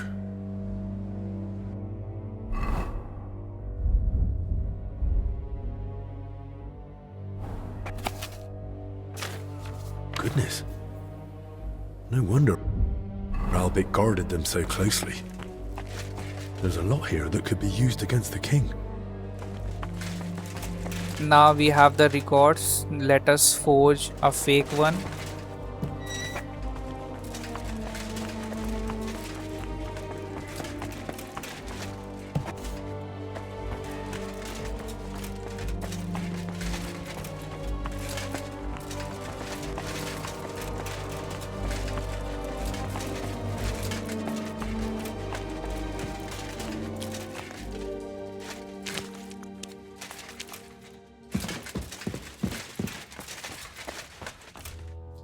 So, how to go about it? These records should definitely resemble the original as closely as possible, so they look right at first glance. How would such a document begin, I wonder? In the records I've read, Albert didn't address the king directly and kept things factual. There's no greeting. Albert just goes straight into advising the king.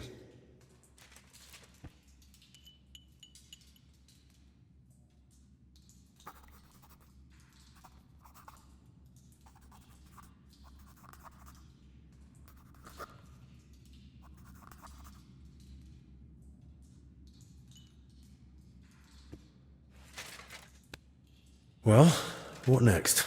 I suppose I should get straight to what's troubling the king. But what might that be? The records mention headaches and stomach pain. So the king's got headaches and stomach cramps. But what did Albert advise him? He definitely advised him to drink less.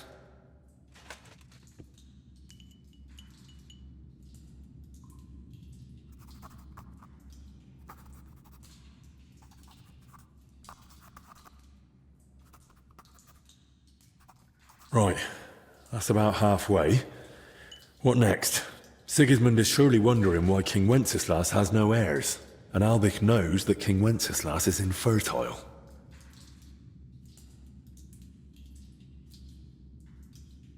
Then I'll just write that King Wenceslas shall never have an heir. He's infertile.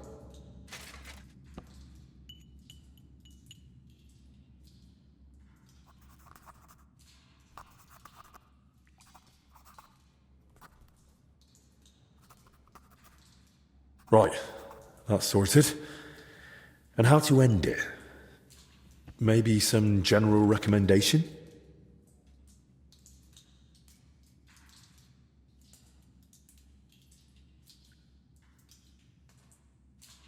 Something clever in Latin?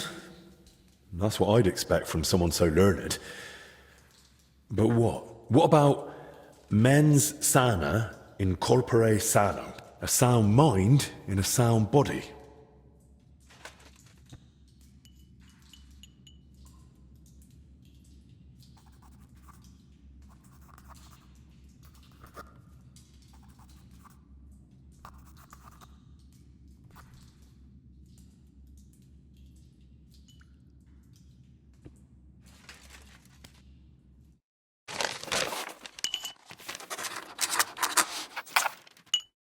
Right. That looks good.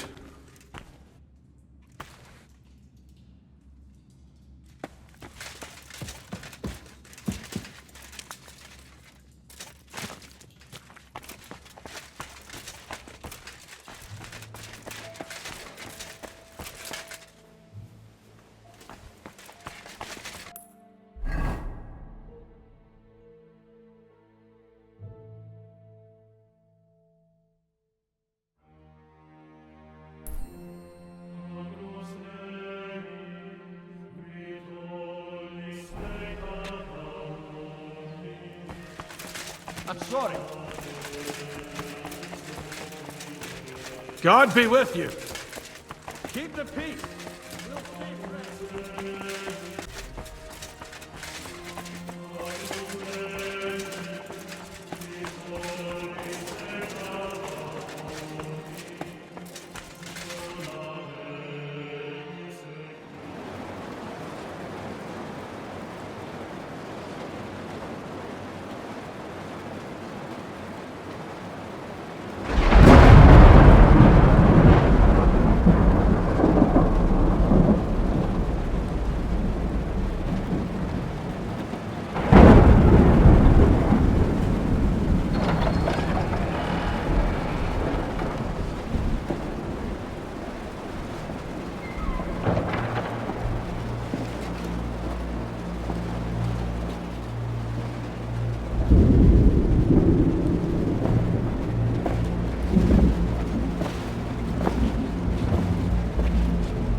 Do you have it?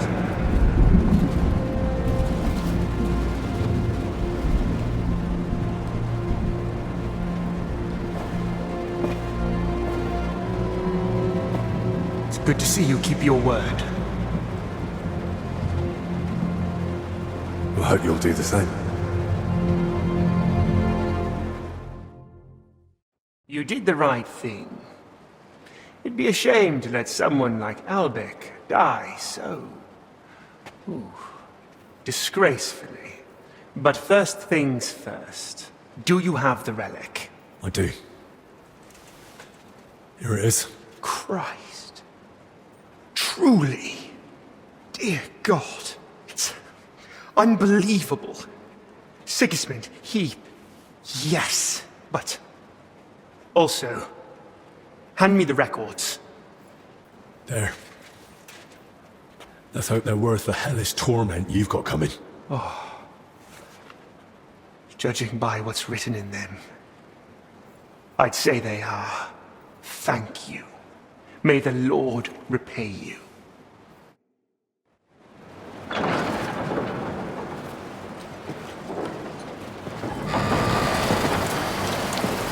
Get up!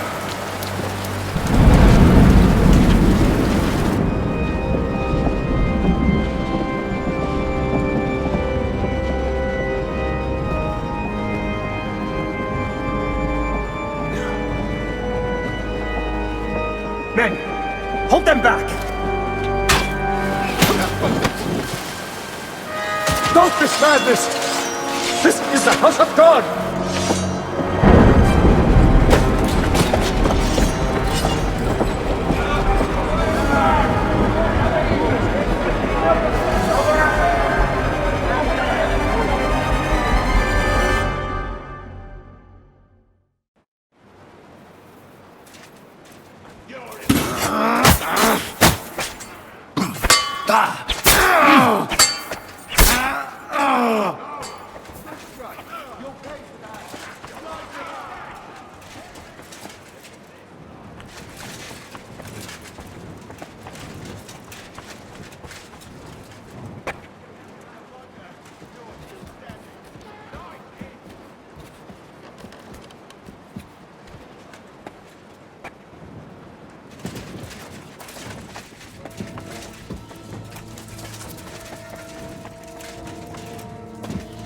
The door's open.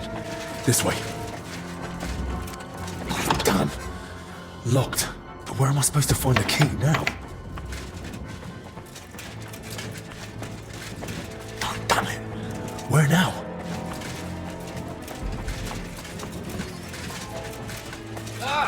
Afraid to get your ass kicked, are you?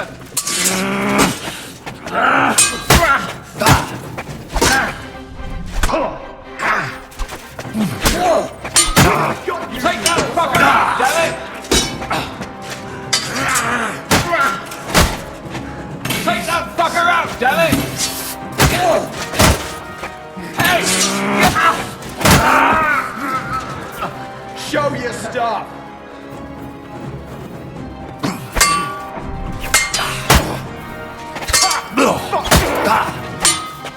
Too slow!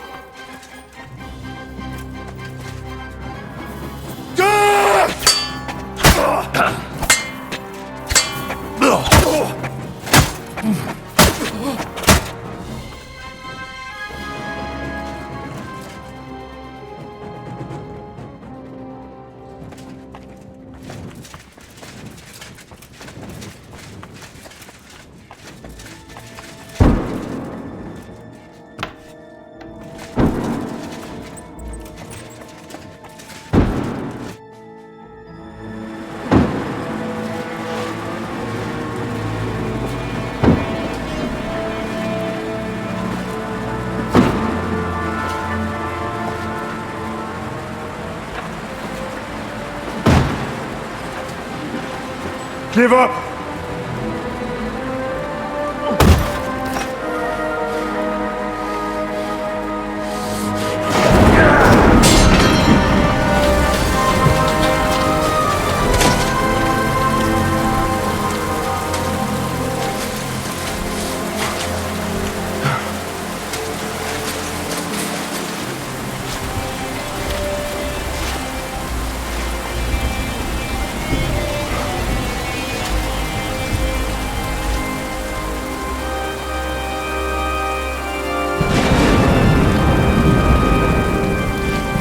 It's over.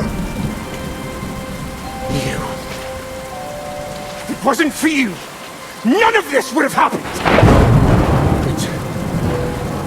But what? We can still fix this. We can still help everyone! What a bit of a word you say. Give me that antidote and surrender. And then what? You take the only thing you need, and then you kill me. Like you did Dinesh. Or you arrest me, and you hand me over to Sigismund!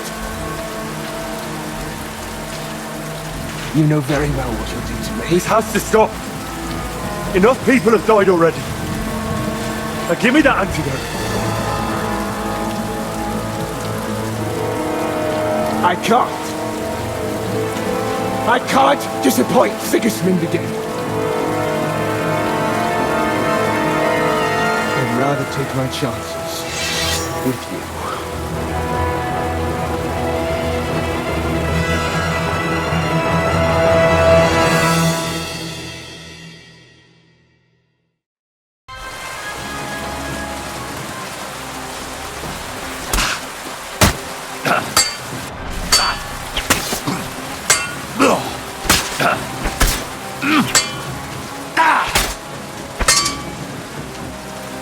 For glory!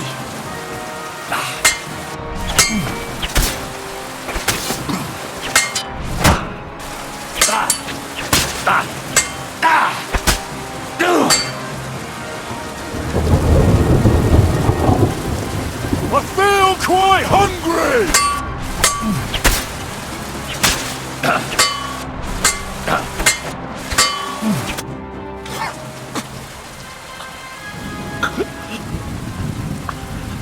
Zacharias. At last, peace. Ironic, don't you think?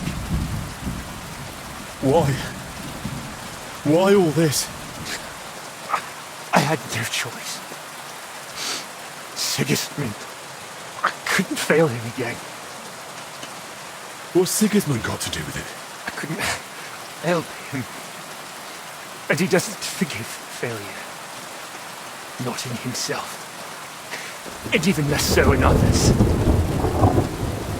What was it you couldn't help Sigismund with? That's between me, His Majesty, and soon, God. So you mean to stay loyal to Sigismund? All the way to the grave? Exactly. As the king demands. Then at least tell me. Does Sigismund deserve it?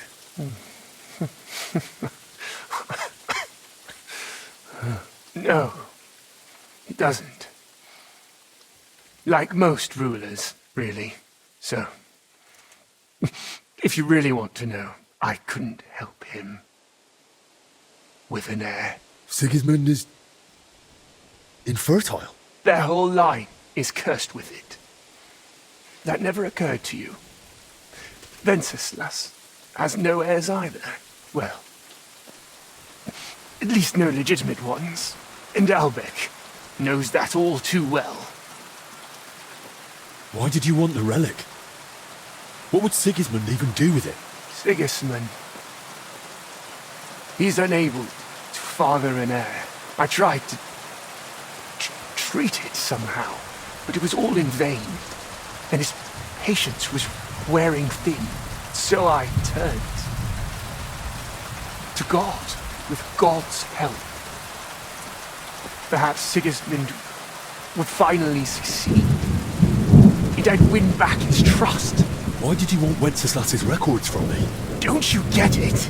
I wanted to know how Albec treats Wenceslas. His infertility.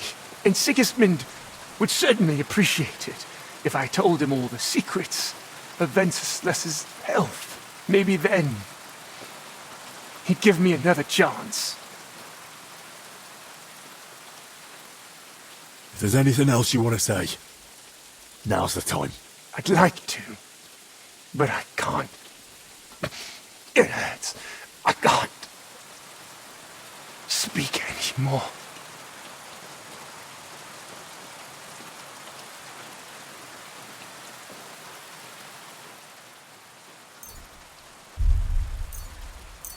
Here.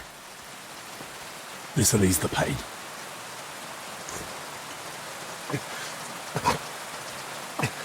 Thank you. So what was it you wanted to tell me? I didn't want any of this to happen. You've already said that. I mean all of it. Even before the Sigismund, I was so happy when he made me his court physician. I was so grateful to Albec. But then, when he found out I knew about poisons, at first it was just once. But then he kept asking for more, and then he didn't ask. He ordered. I didn't want to be a wicked man. Why are you telling me this? So you'll live better than I did. So you'll always think carefully about who you serve. Give me the antidote. Don't worry. Soon, you'll be able to take it yourself. Your time has come, Zacharias. Rest in peace. Will you pray for me, please? Our Father, who art in heaven, hallowed be thy name. Thy kingdom come, thy will be done on earth as it is in heaven. Give us this day our daily bread, and forgive us our trespasses, as we forgive those who trespass against us. And lead us not into temptation, but deliver us from all evil. Amen. Now we have the antidote. Let's save Elvic. Don't worry, mate. You will be on your feet in no time.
Amen. Amen. Amen.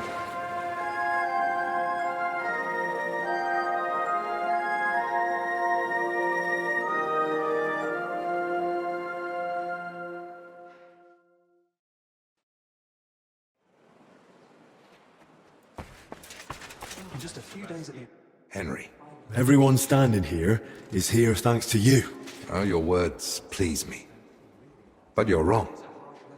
I may have helped heal them, but I wouldn't even be here myself without you. I can't imagine how it all would have turned out if not for you and your courage. I was glad to help. I owe you my life, and I'll never forget it. I only regret that we couldn't save Zacharias. How could I have been so foolish? Zacharias deceived me too.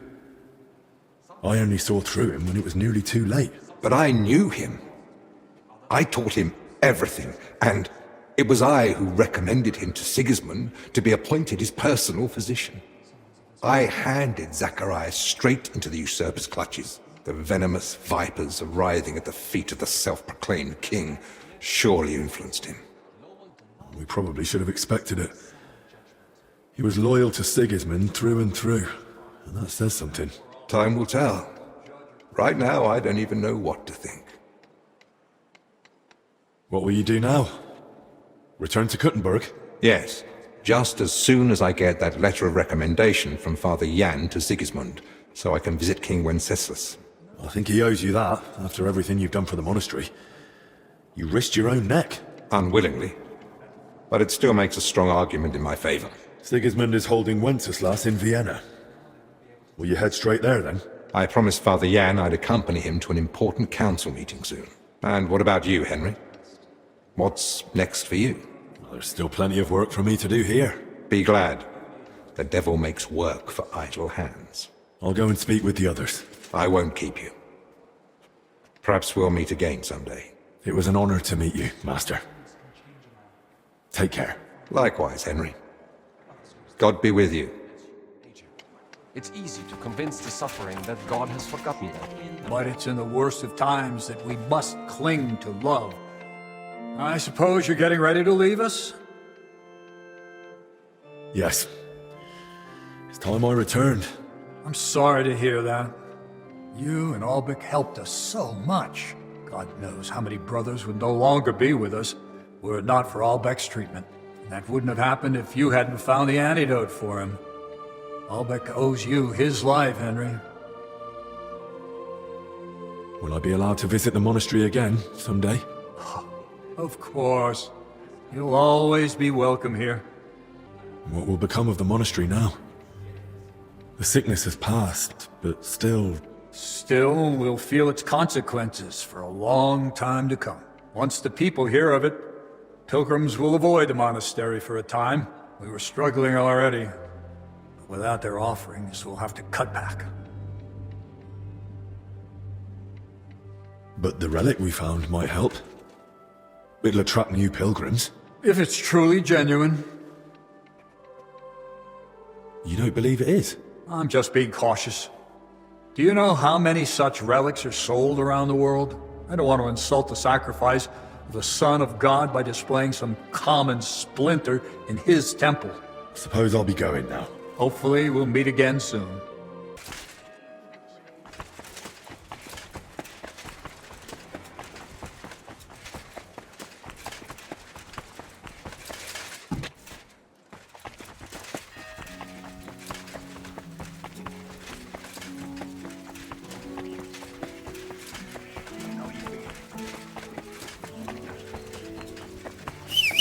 So this is it, guys. The DLC is complete and I hope you enjoyed the video. If you do, drop a like to support the channel and I will see you in the next video. Thanks for watching.